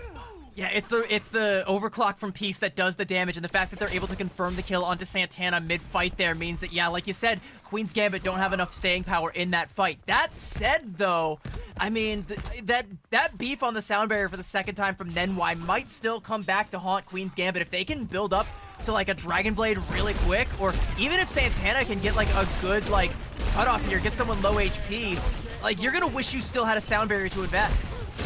Now, Senna, that's a Suzu on out. Hitori jumps in, sees the opportunity, and Peace, the finisher. This is where we needed to see the Genjis follow up on the play, and it's the first real time that Peace and Hitori showcase this synergy. Got Santana gonna go ahead and take a dive there into the drink. Thank you very much, Hitori. A stagger kill onto Scuff, maybe? Okay, no, they're able to get out with the swift step, and yeah, I mean, Nightmare Eclipse, they need to be careful here. They can't overextend. They have the Kitsune Rush advantage, so they should be able to parlay this into some more percentage. They're also ahead in ult charge across the board, seemingly, save for that sound barrier from Velvet. Like, that's really the only thing that Queen's Gambit have right now, so suddenly it actually kind of feels like Nightmare Eclipse have the momentum in their favor. They do. I don't think that Queen's Gambit necessarily win this unless Nightmare Eclipse have another massive fumble from what we've seen in the past. Hannah trying to buy some more space for her team on the back high ground here. Can't really get too much of it. Sees the Kitsune Rush out. No problem leaping away. Looking for any sort of sight lines to keep their head out. Loves taking these duels with Senna. And with the sound barriers, this time both will be landing successfully. Who will actually get the value out of it? Queen's Gambit decide not to go forward with the beat, just use it to stabilize and re-engage out of the Kitsune Rush. You're gonna have to do it fast, because there's no Senna, and I see a Wisp overclock in the backline. Missin is dealt with. Nightmare Eclipse have played their hand much better this time around, not banking off some heroic plays will take us all the way to a round 3. And Missin's gonna go ahead and pop the Dragon Blade, and I don't even know if she's gonna get a touch. Yeah, no, the coconuts fall, and it's in favor of Nightmare Eclipse, and there was a moment where, like, it did kind of feel like Queen's Gambit had the advantage because they had the late Kitsune Rush, but Nightmare Eclipse had the space to be able to kite it, and they still had the Suzu online, so when the dive comes out to try and shut down Wisp's overclock, they're able to live through it. They just drop that Suzu, Wisp slides backwards, is able to live, put out the damage, Santana gets punished for going that deep, and Queen's Gambit's fight is dead. And now as we go into City Center, downtown, for Samoa, like, it's starting to look pretty tit for tat here. Like, Queen's Gambit are Gonna swap over to the Juno. Okay, so this is where things are gonna get a little bit spicy because we've seen the good and the bad come out from this composition. If Scuff can play for those orbital rays and build them up quickly, that's a win condition for Queen's Gambit. Otherwise, for Nightmare Eclipse, that's very punishable. Misson also going over to the Pharah. Alright. This is a more comfortable pick for Misson. That's certainly true. I just don't know about this backline. You can't really all in the same way Nightmare Eclipse does. More so weathering the storm, waiting till Nightmare Eclipse use all of their major cooldowns, and then coming back with a massive surge of your own. It's kind of the goal. Or just getting in massive amounts of chip damage, which Misson is already doing successfully. Vittori struggling to stay alive. Z's having to overextend in an attempt to keep her up. But you're also fighting in a small room. The Pharah doesn't have much staying power there, putting us in a 3v3 situation that really shouldn't be that way. When you already are down the Kiriko, Queen's Gambit could have played it slow. They almost jumped the gun on that a little bit. Nightmare Eclipse are looking much better until they just lost Hittori. But, okay, yeah, you still have Nenwai and Peace, the last one standing there. So, like, Z goes for a really unfortunate swift step and catches a rocket to the back, like, without even realizing it, ends up falling. And then you do also kind of lose Hittori in that exchange, but, I mean, like, the backline for Queen's Gambit, like, Senna and Velvet were very vulnerable, and then Scuffed, especially without that Brig on the field, is extra vulnerable. So, like, the entire backline crumbles on the side of Queen's Gambit, whereas Nenwai lived through all of that and nearly has a sound barrier to boot for it. Oh, Hittori. Hittori is not feeling it, but wait, it's not Hittori. It is the ambulance. It's Queen's Gambit. Catches both Senna and Velvet, those vulnerable players, slacking there. But this, oh my gosh, it's a beautiful downpour. I mean, this follow-up, it's not exactly present. Like, there's one player left alive per fight, and right now it's just missing. What is this? Yeah, like, Nenwai gonna go back and take this duel. I don't know if you want to take this duel right now. Wait, never mind. No, it's not a duel. Pieces, or sorry, Wisp is there, and Wisp is gone. So Nenwai's out now. Nenwai doesn't want to stick around. Now Peace is there, but that's gonna be very temporary. Soundberry forced to be invested. I think Queen's Gambit can give ground, but with Santana back, like, they can still kind of play on this point and maintain control. Yeah, off a barrage from Misson off it. If you can get one player off of that, ideally Z's or Hittori, that would be awesome. Good direct shot onto Peace. Seems like they were able to dash out of danger though. And Queen Gambit maintaining their point control that whole time is pretty big for them. That's also a fat rocket to the face. Goodbye, Peace. Nightmare Eclipse. You don't have your finisher anymore. Probably should reset. Yeah, you don't have your finisher, you're not even gonna start. All right, Santana's gonna bully the rest of Nightmare Eclipse back here, take all that space, and now Queen's Gambit actually have full control over the entire point. Even though they're only at 50%, they should be able to double their money with just this orbital ray whenever Scuff decides to pop it. They just need to kite this damage coming out from Wisp. Yeah, rather lackluster ultimate these days, unless you're Senna and just stand in the middle of multiple lines of fire. Wisp still had a rough shot going. Nightmare Eclipse, you can absolutely take a flight into an orbital ray if that's how it's going to be used. 3 ultimates down the drain. That's a kunai from Z that catches Senna mid-overclock in the orbital ray to confirm that kill. That one kunai may have just won Nightmare Eclipse this whole map, because that is your big money ultimate, the orbital ray down the drain, and you do have time to build up to another one, but it's still not guaranteed that you'll ever be in a good place to use it, especially if you can try and stagger out some of these extra kills. Misson is in really, really deep, gonna try and chase that down. He's popped Blade. He's popped Blade, and there's no real answer to it. I think they're just getting diffed by the environment themselves. Oh, that is so unfortunate for Peace, and you get the job done. You force the players back. Problem is you don't have a tank to really stick on this point longer. The second Hittori goes down, Nightmare Eclipse's chances of holding out. Yeah, there we go. Z's now dealt and dispatched. Wisp's gonna fall as well. That's the rally from Velvet, a shield bash, and then, like you said, just kiting around the environment to completely negate the advantage of Peace's Blade. So now they don't have that. They're gonna have a sound barrier from Nenwai, but now if you're Nightmare Eclipse, you only have one fight, and maybe even if you win it, you're on the clock, because inevitably that orbital ray will be back online, and you have to worry about this downpour now. Santana has hit some nasty downpours, considering the actual quality of that ultimate. They're gonna wait till mid-fight to pull it, and all those cooldowns can't be used to get out of the way. Peace in the backline. Santana saw that as an opportunity to jump it. Ended up falling back. Queen's Gambit now at over time, forcing Nightmare Eclipse's positioning. Nightmare Eclipse are playing slow. They want to get that sound barrier online from Nenwai before they actually do anything crazy. I don't know if Santana realizes that the ultimate isn't back up yet. End up popping it now. Nenwai dodges out of the way, and with Missing out of the equation so far, Nenwai has no problem inting in, knocking Velvet down to pieces. Queen's Gambit, as close as they were to closing it out, they're gonna have to take another swing at it. Yeah, so Santana was waiting for Nightmare Eclipse to make a mistake before they pop the downpour. It does go off, but that mistake means that NY can now pop the sound barrier, and with that, Nightmare Eclipse are able to win it out. They're going to have a Kitsune Rush for this next fight, but it's going to be that Orbital Ray combo with the Overclock on the side of Queen's Gambit that they want to build up to, but Scuff didn't get enough work done to have it online, but is getting close. We need to try and build up to that before this Kitsune Rush comes into the fold, but Z does not want to wait. No, time is not on Queen's Gambit's side, but thankfully Scuffed. And the amount of damage that Santana is taking, they built up the Orbital Ray. It's popped out the second that it is used, and Hattori is already down. The damage overwhelming them. Only Wisp from the back line firing these overclock shots, and it's just too good. It's the God ultimate. We know Orbital Ray to be the map pick that Nightmare Eclipse were so confident in. Doesn't seem to be going their way so far. The stall is impressive. Z's is buying a little bit more time for a return, and with Hattori now being on the wrecking ball, there's a real shot. I mean, yeah, but like, yeah, unless you do that. she falls off the point there, and Nenwai is not in position to get the touch, and it ends up going Queen's Gambit's way. That is quite the opening salvo. That is a shot across the bow of Nightmare Eclipse. You pop that Orbital Ray, and even though they are able to confirm the kill onto Scuff, that takes out so much of the healing through that Orbital Ray that it becomes a significantly less lethal ultimate. But crucially, the damage that was there was enough to take down Hattori, and we talk over and over again about how if you can kill the enemy hazard, you have full control over the entire map. Your Sojourn can play anywhere. Your Genji can play anywhere. Your other support line, they can play literally wherever they want. They don't have to worry about being one-shot by that hazard anymore. So the whole map opens up, and as it opens up for Queen's Gambit, it closes and suffocates for Nightmare Eclipse, and nothing they could have done from that point on would have ever bought them back short of a miracle overclock from Wisps. You know what the crazy thing about this map was, CB?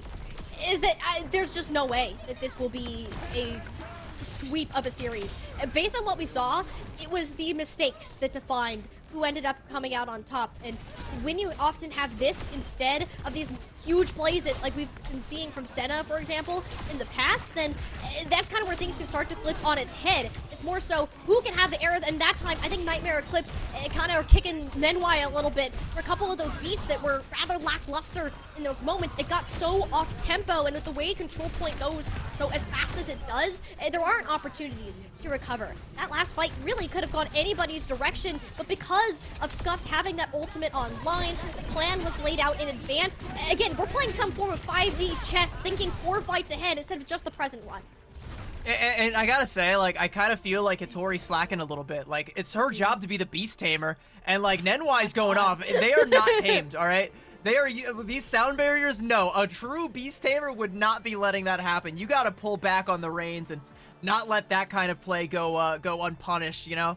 And Queen's Gambit, to their credit, are able to capitalize off of it both times. They still end up losing Beach inevitably, but it nearly falls through Nightmare Eclipse's hands just off the back of that one beefed ultimate. And like, you can't be operating on that razor's edge against a team like Queen's Gambit right now, where they are feeling themselves, they are warmed up, they drop a map to Valentine, they don't care. They bounce back and they just cut a bloody swath. They are cooking, and they still have plenty of steam in the engine. It's gonna be Nightmare Eclipse's map pick for map 2, but like, I don't want to say like how can they stop Queen's Gambit, because I know that they absolutely can, but they have to try and shut this momentum down, and that was quite the opening shot. Yeah, I do wonder if it's also like Queen's Gambit, you've done 8 maps of competitive Overwatch today at a very high pressure level. What's another 7? Exactly, what's another 7? But also it's Nightmare Eclipse's first. You kind of got to get back into this rhythm of things. Perhaps you like anxiety getting to you ahead of time as well. Like, there's a lot of factors that you need to consider outside of the game that could have hindered it. Like, either way, this is an extremely close set of maps, and it's really hard to decide like where can Nightmare Eclipse find that advantage. Where do they think that they can take Queen's Gambit down the best? Because I don't think the maps necessarily are going to be that much of a decider. It's more so on how these teams are playing with themselves, right? How they're setting up these fights, how they're getting their DPS in positions to succeed, and more importantly, can Hattori step up to meet the bar Santana has set? And it might be the first time, like, in this tournament where we have a situation where both teams they want to take the Hazard Mirror because they feel that they can win on the Hazard Mirror. Like, they don't care. They're not going to try and pull out any sort of, like, extra cheese composition aside from the back pocket Juno pick from Scuffed. Like, it's been pretty much, you know, standard affairs across the board, just played to the highest degree. Played, like, at the top level that these teams have to offer. And I don't think either of these teams want to deviate from that, especially not Nightmare Eclipse. Because, like, what we've seen from them has just been this Hazard played to its peak. Hattori playing Hazard in ways no one else can match. Wisps hitting the shots on the Sojourn that very few others in this tournament can hit. Peace playing a Genji that literally no one else can play. But speaking of that, by the way, I gotta also give props to Missin, because Missin was on point with the Genji and even had some incredible plays. Like, there's this one point on Beach where, like, Z goes to pop the Kitsune Rush, but she can't actually get any value off of it because she has to deal with Missin, who chose that as the opportune moment to strike with the blade, forces out the Suzu, and because the Suzu's gone, is then able to confirm a kill onto Peace, and that just shuts down the whole fight. Now we're going to take things over to Esperanza. That's going to be Nightmare Eclipse's map pick, and I really like this one.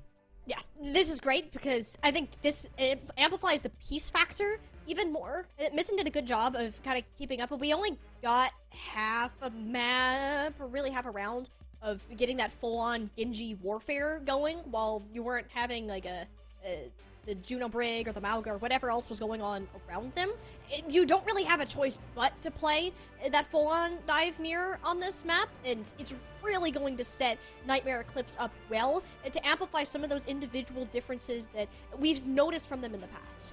I do say we do also have to keep up the bird watching a little bit, because this is, of the two push maps, the ones where Pharah is the most likely to come out. And I don't think that's necessarily what, you know, Nightmare Eclipse are planning to bring to the table, although I know both Peace and Bun have pretty solid Pharah play. I think that might kind of be more of, like, them trying to lay a trap and hope that Missin tries to take that one, because we've seen her reach for that particular loaded gun a lot more frequently this tournament than Nightmare Eclipse has. So, you know, maybe you try and just, like, be like, all right, we dare you to pick the Pharah, and we're just going to pick you out of the sky, right? Like, that's one way they could be going about it, or it could also just be, we feel confident on this map. You know, right? It's going to be a Hazard Mirror, and we feel like we can diff you on that. There's not much wiggle room. The Pharah just sounds like a death sentence on this point. I highly doubt we'll see Missin roll out on that hero. It could be a later swap, just depending on how this first part of the map goes. Nightmare Eclipse have kind of rolled out and rolled through opponents at the start of these maps, and from what we've seen in Push in the past, mind you, this was the one map type that we did see Queen's Gambit dropped earlier today on Colosseo, and you gotta have that strong start. Those mistakes are going to be amplified even further through this map type than it is a control. Yeah, but I mean, like, you know, we really can't talk about mistakes without everyone's mind deviating back to Nenwai and those really egregious sound barriers. Like, once I understand, like, I think as support players, like, we've all been there where we have that ultimate that can save the fight if we pop it at the right moment, but someone just dies in that, like, half a second between you pushing Q and the ultimate actually going off, that little bit of cast time. That sucks. And to have that happen back to back really, really stings. And that's the kind of mistake that, like you said, Nightmare Eclipse is probably going to be beating Nenwai over the head about for a good fair bit of time. And, like, honestly, I would too. Like, I would probably not let them live that down. It was not great. I don't think it's very characteristic for Nenwai, and considering the competitive experience they've had before, it might not happen again, and it may not happen again for a while, because we have our first tech pause of the day. It's a mandatory main support beatdown session pause. Everybody has now turned their attention to their respective main support, and they're going to punish them for all of their sins. It's going to be a public stoning for Nenwai, and, you know... That's all I got for that. It's another tech pause. What can we do? Oh my god. I feel the need to say that for legal reasons, she is joking. We will not be throwing stones at our main support players. We love and respect them because the role that they play is either Lucio or Brigjail, depending on the day. And actually, you got a little bit of flexibility if you're Velvet, but not that much. Yeah, no, I mean, well, okay. There are some main support players that I have seen flexing over. Like, they do have Regime on Queen's Gambit, who I've seen. That's true. I don't know if it's just like fulfilling, but we have actually seen, like, or not we, I've seen Regime playing like a pretty solid Kiriko, but yeah, I don't think you want to deviate from the scuffed Velvet backline. Velvet has been like incredible on the Brigitte. Like her Lucio is also very solid, but I think her Brigitte play has been standout. Even when we're in situations where you and I are talking about how like you're up against a Pharah comp, why are you playing Brig? She's hitting whip shots to shut down Pharah. She's able to live through situations she otherwise shouldn't be able to. She's able to keep her other support player alive, and she's using these rallies at like the perfect moments. It's one of those things, right, where like modern day Brigitte, you don't see a whole lot of like standout Brig play. It kind of goes unsung, but from Velvet, it's been stellar. Velvet somehow finds a way to stand out on a hero that is either kind of shoved in the back room and just told, hey, just exists and you're doing your job. Like, she'll find a way to make an impact on that, which is extremely impressive, all things considered, let alone in a meta that isn't exactly friendly towards your hero and no one else is able to do what you do. I think it's even more of a testament to Velvet's overall skill as a main support. Like, think about the growth that she had from when we first saw her in Calling All Heroes, too. Yeah, like, she's one of those players that, like, was, again, similar to Missin as well, was, like, on some of these, like, kind of lower mid-of-the-pack rosters. But I was always hearing, like, through the grapevines that, like, you know, pay attention to Velvet. Like, she might be the next big main support coming up in Calling All Heroes. Like, she's gonna be on the rise. Invest in Velvet Stonks now. And I was like, all right, ground floor, I'll get in on this. And it's paid out dividends. Like, I'm rolling in it now. Well, for sure. Well, speaking of rolling, we're rolling right into our map number 2. And it's Esperanza. Woohoo! It's so fun. This map is actually... I actually do like this map a lot for push. Mainly because it doesn't feel as one-sided as some of the other maps, but I think now that teams know how to properly play around that high ground near the checkpoint, that can feel like an uphill battle and a half sometimes. What if we were 2 lobsters on a plate? What then? I call the Red Lobster. That's copyrighted. You can't call the Red Lobster. I actually might not be there. I think they might be out of business. I don't know. Someone let me know if Red Lobster is still in business, because I feel like they've been gone for a while now. I don't know. I might just be gaslighting myself. There's a lot of, like, dying businesses right here. Let's get back to business, all right? Let's focus back on the game. Sorry, I let lobsters distract me, as often does happen. Queen's Gambit. Queen's Gambit is going to be coming out once again with Scuffed on the Juno, and this again, like, is one of those things where it's like, I'm still not fully sold on it. I can't argue with the results, but it's still very exploitable, and with Peace on the Genji, I don't know that you're going to be able to get full value out of this. Velvet has to be, like, full-on protect the president duty 24/7. Well, we know she's good at it. That's for certain. Are you better than Peace and Nenwai full sending it at you? That's gonna be what we'll be watching for now. You do take a much slower start. Velvet and Scuffed make sure that Queen's Gambit will do better on a type of style. You're waiting for the opponents to jump into you before Santana engages, since you have better sustain in long-term fights, where as Nenwai and Z's, you're kind of all in. You don't have a ton of burst healing that you can just divide out at any given point. Wisp has a good angle there. Missin goes in for a dash. Actually, he's going to be able to confirm the kill, but Scuffed has fallen, so this still favors Nightmare Eclipse. That's kind of the main person that you want to get down. Similar to the Kiriko, the Juno will be that most vulnerable and kind of tipping point. The thing is, Santana just has so much health with Velvet existing. That's kind of the difference with Lucio. Velvet can keep pumping out that consistent health and ensure that Santana has greater impact in these fights. And at the end, CB, that's going to be what does it for Queen's Gambit. You want to talk about impact in a fight. I mean, taking down the enemy Kiriko is about the biggest impact you can have as a tank player. Yeah. Itori made quite the impact as well, though. She's got 70% built up to that downpour, actually outpacing Santana and not a fair, but all the healing that Velvet did got her up 80% to a rally. I mean, Queen's Gambit across the board did a lot of work in that fight, and that was just to get control of the bot. And now you have to try to fight for more of this high ground area, which is not really ideal for Nightmare Eclipse. Queen's Gambit do actually end up backing off a tad. The Suzu is forced out of Z's as well, so the cooldown trade heavily in favor of Queen's Gambit. Can't quite say the same for those ultimates. Velvet and Scuff now just reaching their own support tools. Itori attempting to dodge and weave out of the way of a stun. It's just raining fire from above. No one knows where to look with all the flashing lights, but you can't find any enemies. Who's there to shoot? Who's there to smack around? That's the question Velvet is asking. Well, Sound Barrier health can certainly be one of them, but we'll have to see based on what Piece's Blade accomplished. This really had it set out for stuffed, and when they're given the room to do so, and Velvet's on the other side of the map, it works, yeah, but look who's still alive. It's Santana, turning these fights completely on their head. So, like, feels like several disjointed fights, all one after another, because it's like one team pops ults and then the other kites and then they try and snap back. But because it's Queen's Gambit that actually kick off that whole chain reaction, they get to set the tempo throughout the entirety of it. So it doesn't even matter how big Piece's Blade ends up being, as long as Santana is still alive and still cutting people down. Oh! Hey, speak of the devil, Santana's still alive and literally cutting Piece down, so... You know, a little microcosm of my entire point being illustrated right there. As long as Santana's still alive, Queen's Gambit still have agency in the fight. And now they've got the checkpoint as well. That's such a huge early advantage for Nightmare Eclipse to concede over. And then you gotta worry about Missin's Blade coming in on the back end of that too. Like, this is starting to look kind of rough for Nightmare Eclipse. Yeah, it's not looking too hot. Piece decided to give up their life at probably the worst time possible. Not sure what Missin's cooking with that. This has got to be the slowest Dragon Blade usage I've ever seen, but it's more so of a cooldown bait. That's all Dragon Blade is these days. You're not likely going to get a kill unless you're just built differently, or your name is Hitori and you don't like Senna very much. So Nightmare Eclipse are doing with what they can, punishing Santana for these aggressive plays, and hopefully can get some turnaround. Yeah, name of the game now for Queen's Gambit is just to die on the bot, make sure you slow down any semblance of bot progress. But they do get forward spawns, and like, you know, Nightmare Eclipse have to stay on the bot, make sure that they can break these forward spawns, maybe try and split some member of Queen's Gambit, keep a close eye on those there. Nope, no split spawns. Okay, so that means Nightmare Eclipse have to take this high ground right now. Queen's Gambit, though, are going to be equipped to try and take it back from them, and with this overclock, might be able to dislodge a couple members of Nightmare Eclipse, or potentially even force out ultimates.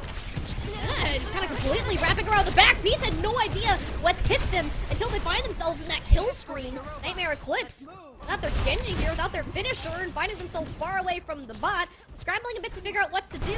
Not a tank though.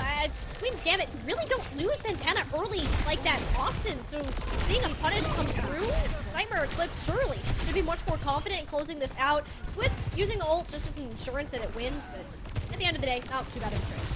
But like the positioning play from Queen's Gambit in that fight, even though they inevitably will lose this fight, like it's still kind of genius from them, because like you have Senna go on that angle, take the kill onto Piece, and you give up Santana, and like Senna identifies that everyone's going to try and collapse onto Santana, so she just takes the bot back and effectively negates the possibility of Nightmare Eclipse getting this checkpoint off the back of that one fight. They may still get it, but they're going to have to invest more if that's what they want. Yeah, well, thankfully you have more towards the Sound Barrier, but Nenwag, you cannot beef this one. It needs to be perfect. Looking at both Velvet and Scuffed, little shiny Orbital Ray also. When you gotta get there first, the touch narrowly coming in. Nenwag just popped the ult as a response to one Velvet. I don't even know how she got up there. It was trying to fight her own battles in that range. Nightmare Eclipse are alive to fight this current day. Santana, though, beautiful Downpour. How does she keep finding these types of ultimates? Downpour is not supposed to be a good ultimate, yet they manage to grab 3 players every time. Yeah, it was like such good play across the board from Queen's Gambit, right? Like, you see that Downpour come out, and Velvet every single time has the big mode shield, can just tilt it up to the sky, use it as an umbrella to dodge it. Whereas like Nightmare Eclipse, they don't have that capability. They have the Suzu and the speed like to try and kite it, but if Santana identifies that either of those cooldowns are off the board, those supports are very vulnerable, and every single time it's finding pay dirt, right? Like, it's either effectively completely zoning out Nightmare Eclipse, or it's catching those supports, and that's the worst case scenario.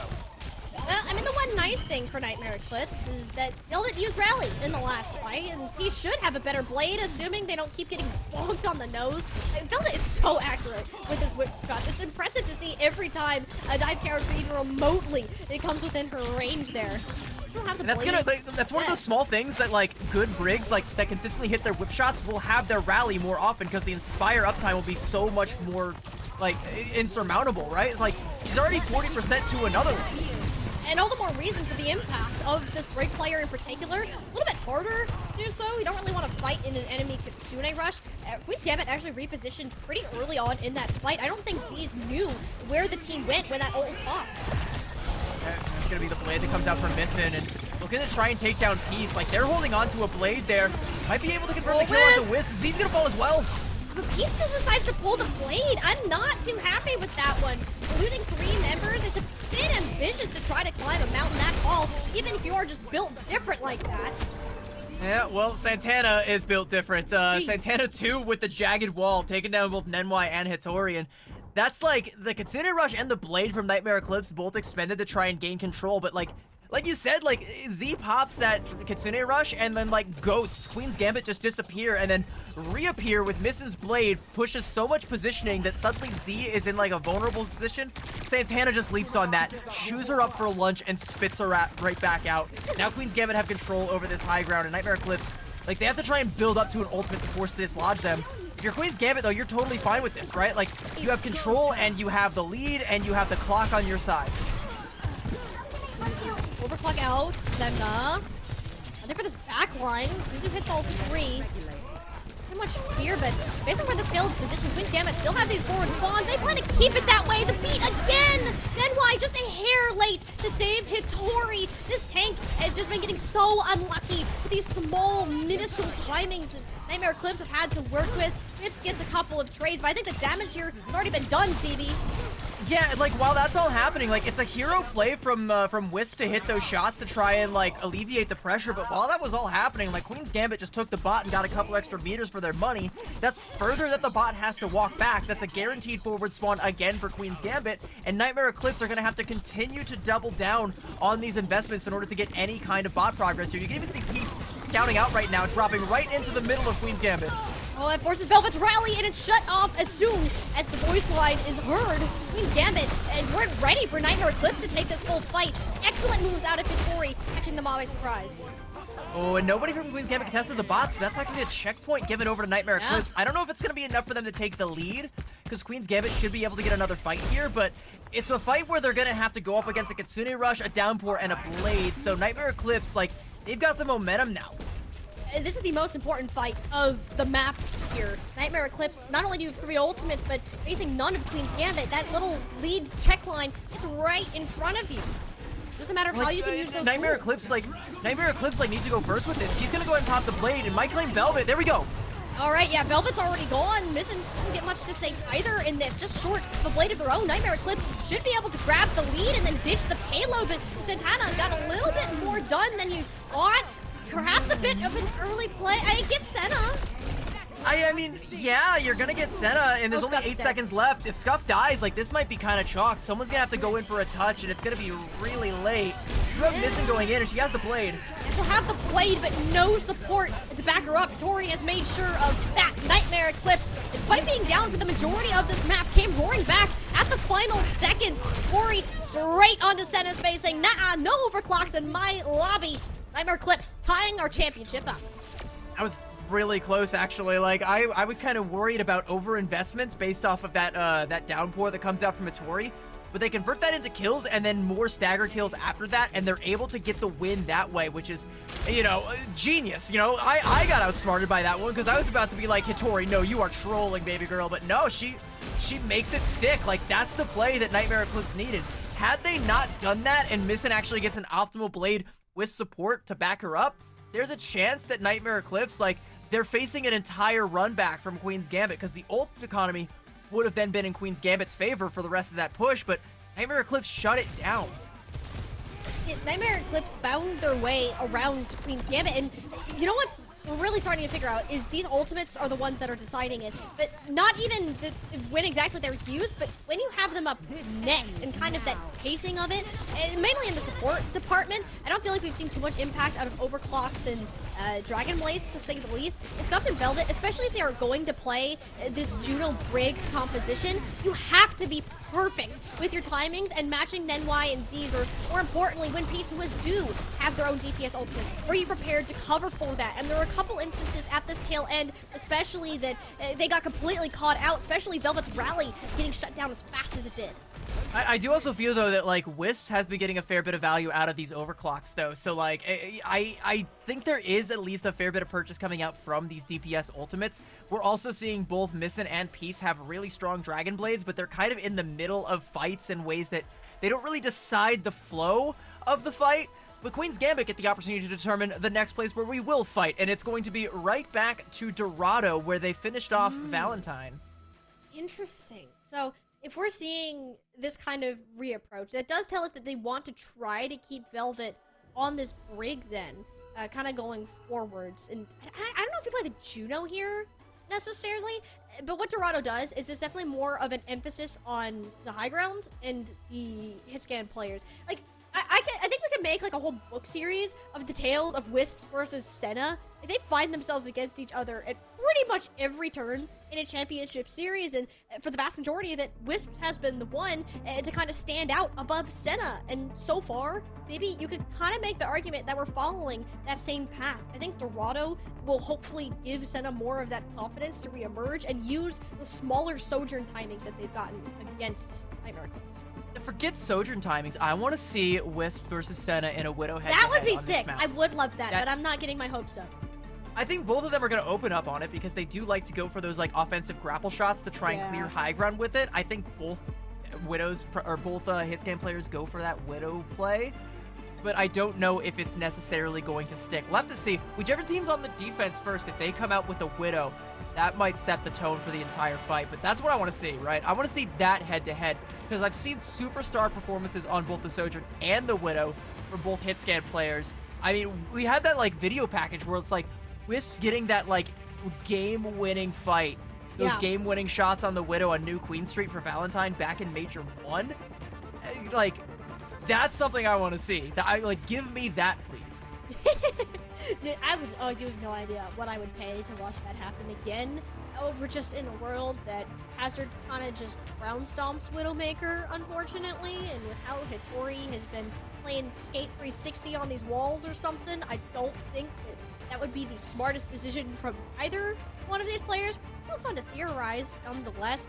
I think Velvet will have more of an impact here, especially keeping Hattori off of the team, thinking about the high ground that she'll be able to take, and ensuring that both of these supports can live longer. Something I'm curious about, though, is, Boom did also talk about, like, hiding some of these strats for the backline. They did specifically say the Lucio Kiriko, but we've also seen a fair bit of Velvet's Brig come to fruition. Curious if either team is going to reach for the Ana, because I have seen a lot of teams try that in scrims to very limited success, but it's another one of those situations where it's a payload map, you can leverage high grounds, get some big nades that way, and that could potentially maybe even shut down the judo play. Like, maybe you see Scuff go for that, and maybe Nenwai or Z's are like, all right, well, I'll just throw a big nade into your array, and it's like throwing a nade into a Transcendence, right? Like, you think you are God, but you are not, all right? You are quite mortal. Yeah, it's definitely an option for counterplay, and it's quite literally in Z's name. But no, I don't think anyone's getting that particularly adventurous.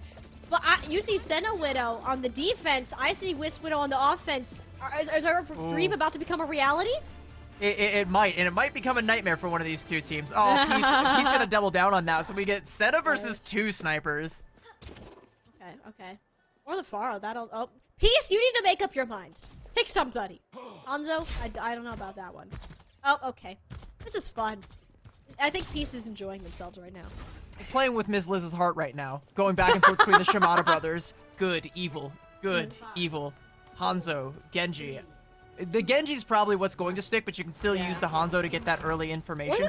Actually, mirroring the Tracer. Okay, so Peace versus Missin is going to be another weird head-to-head that we're going to have to try and keep track of, but this is the one we want to see. Senna and Wisp. Senna with the first grapple.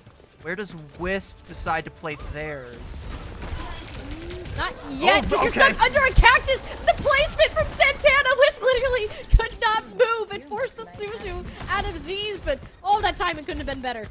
The panic in Wisp's eyes. Like, we can't even see player cams or anything right now, but I can already, like, visualize just, like, how panicked their face must have been there. Grapple shot gonna come out, though. Maybe still a little bit shaken because not able to strike Pager. Senna, oh, okay, just a couple pixels off there. Good sidestep there from Wisp. Oh, but losing Missin. I mean, Missin's main job here is to sit with Santana. Not only did block off Peace, but also stole out this a little bit more. That's the shot we wanted to see. Wisp winning out the first Widow 1v1 and just gonna take it to the back line because why not? You hit one shot, what's to say you won't hit 5 more? Well, there's they a have no couple idea. body shots onto Scuff. Santana's gonna fall as well, and you can even see what a comical shot that was, just watching 3 members of Nightmare Eclipse run across the screen like a Scooby-Doo cutaway. And I mean, that's gonna take them pretty much right up to this gate. Might be enough for them to cap the point. I think Queen's Gambit do have the opportunity to go for a touch to stagger it out, but they've lost so much positioning, and Wisp is nestled in very deep. Yeah, Queen's Gambit not even gonna go for it. I think maybe someone sniffed out the back there and knew that that was a trap. If you try and go for that contest, they can just take a couple heads off of your backline, and they'll be having Senna's once again. You know Senna's mad after those couple of shots. Senna knows that it very well has the aim, but Wisp is full on out raining with this positioning. Who's contest that? You can't commit Santana to go all the way after Wisp, so you send your Kiriko instead. I mean, you might have to send Santana onto this enemy Widowmaker, because, like, there's not really much else you can do. It's kind of the Hazard's duty to, like, take these DPS that are squishy and, like, find out where they are and route them out of their little hidey holes. Hasn't been as much of a concern. Wisp though hits the one body shot, and Senna almost pulled the movement to get through until Peace greeted her as she fell off the high ground. Nightmare Eclipse are on a roll. But, like, that's, like, you know, a lot of pressure onto Senna. Like, you know, Wisp nearly finds that killing blow onto her, but it ends up being Peace that confirms it because there's so much pressure onto her that Wisp is just not under. Ever since that first rock went out from Santana that nearly got the kill, like, there hasn't been another moment where Wisp has had to, like, even blink.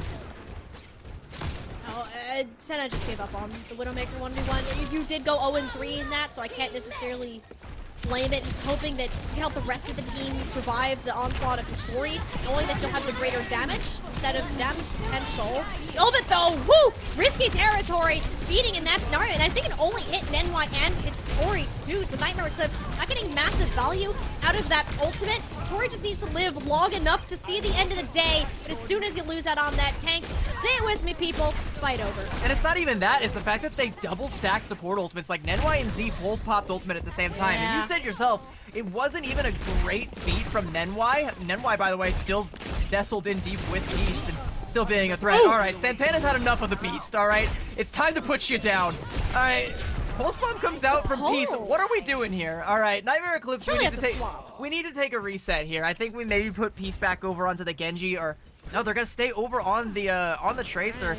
That's, I mean, you still have a good amount of time if you're Nightmare Eclipse, but that's a lot expended into what ended up being a losing fight. And Queen's Gambit, like, they're not really in the realm of any big impact ultimates either, but they now have positioning and time on their side, whereas Nightmare Eclipse, not so much. No, not exactly. I think it's good that Peace stays on the Tracer. Just one to mess missing. Kind of help Hitori pressure this payload forwards.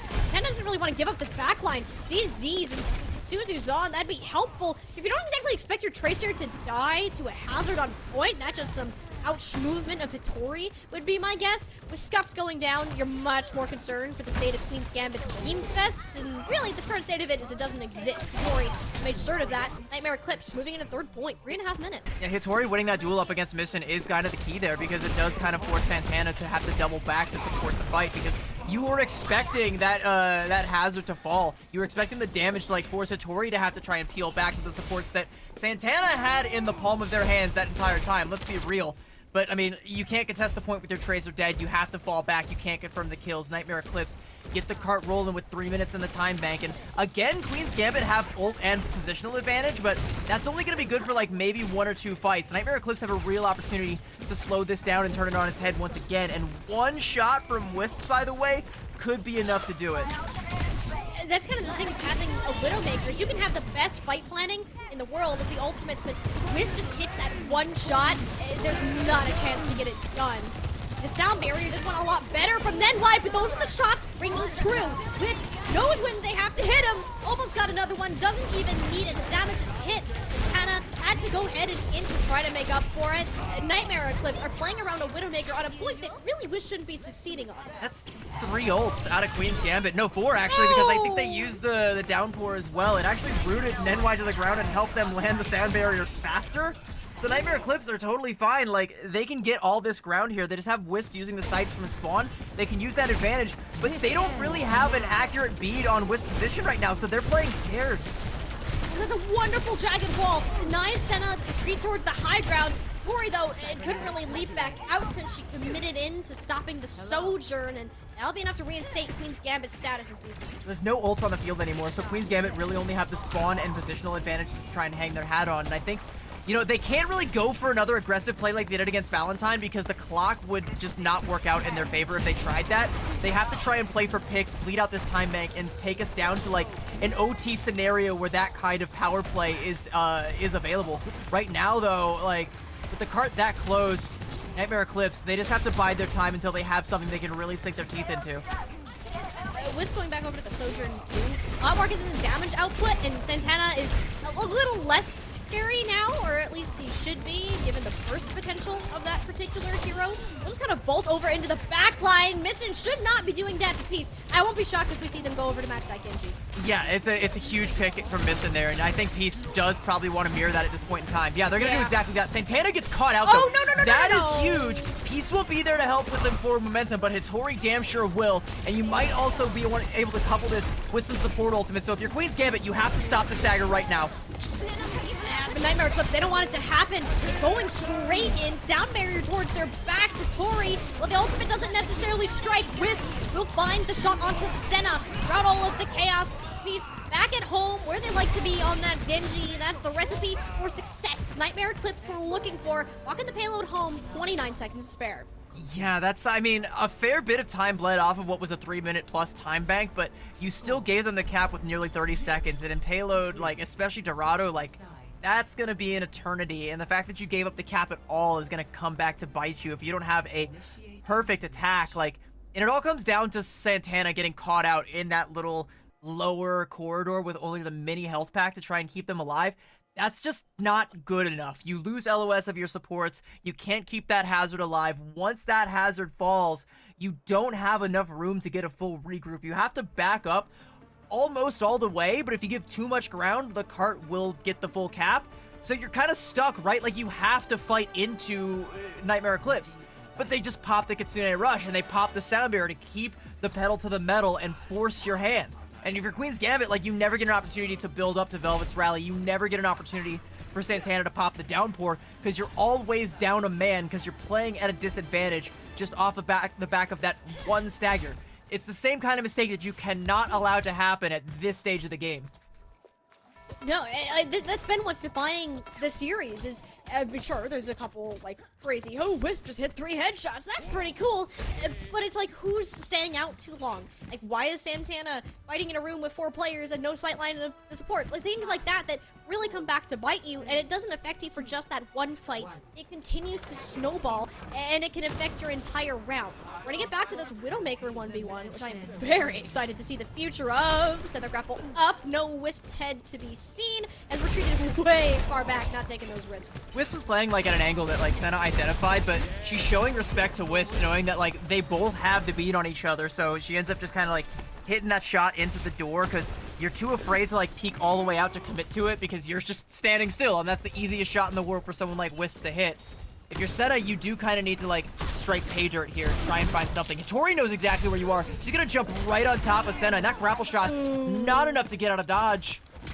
I mean, Wisp did get a nice grapple shot of their own, just not having Z's there. Like, this is a problem with the longevity of Nightmare Eclipse. Wisp under a ton of pressure. I believe it was Santana who ended up jumping to the back line. I don't know how they stayed alive as long as they did, because Santana is in there like swimwear, and they're not leaving anytime soon until there's carnage in their pack. Nightmare Eclipse, this has got to be somewhat of a full reset. Like, they're kind of starting to stagger themselves through this point. Yeah, it's like a late pick there onto Scuff means Santana's gonna have to get the, you know, the cookies there from Velvet and the mini health pack. That's enough to get them back to full HP, but Nightmare Eclipse is back in full fighting force. Yeah, with a Symmetra as well.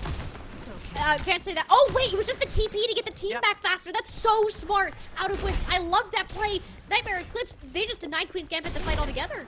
Yeah, they have to peel back to where they can actually regroup with Scuffed, and now that Wisp is back on the Widow, they're gonna have sights over the entirety of the point. Oh, but that's a massive... Oh, it would have been a massive downpour. My bad. Sorry, I did see Hattori was shooting at the hazards back, and now everybody else on Queen's Gambit along with it. So, yeah, this is kind of what happens when you don't have it would have been a massive downpour, but the problem was, just like I was saying, is that Wisp has that angle, and Senna has to respect it, and the rest of Queen's Gambit can't march forward until Senna's able to find that shot. Santana kind of jumped the gun on that, so no one could have followed up on anyone that got routed, so they just end up getting punished because of the angles Wisps can control. And Senna hasn't been able to route them away from them, so she's gonna swap over onto the Sojourn and just focus on the frontline pressure and maybe bank on a rail shot to shut Wisp down. But conceding the Widow duel right now at this stage with only about a minute and a half in the time bank may not behoove Queen's Gambit unless they can really get this next fight going with Scuff's Kitsune Rush. You gotta move fast. So the impact we've seen from Widowmakers isn't the kills. It's the fact that Wisp exists and you cannot exist in their space, just the threat of being one-shot. The Kitsune Rush a little bit late from Scuff, and Peace can halfway pull the blade when the sound barrier is at their back, and plenty of teams all up in that small corridor. Yeah, but like you bait out a lot of ults from Nightmare Eclipse. That's both support ults as well. So even though you're gonna lose that fight outright, you only have to worry about the downpour now, and you're gonna have a blade and a rally in this next fight.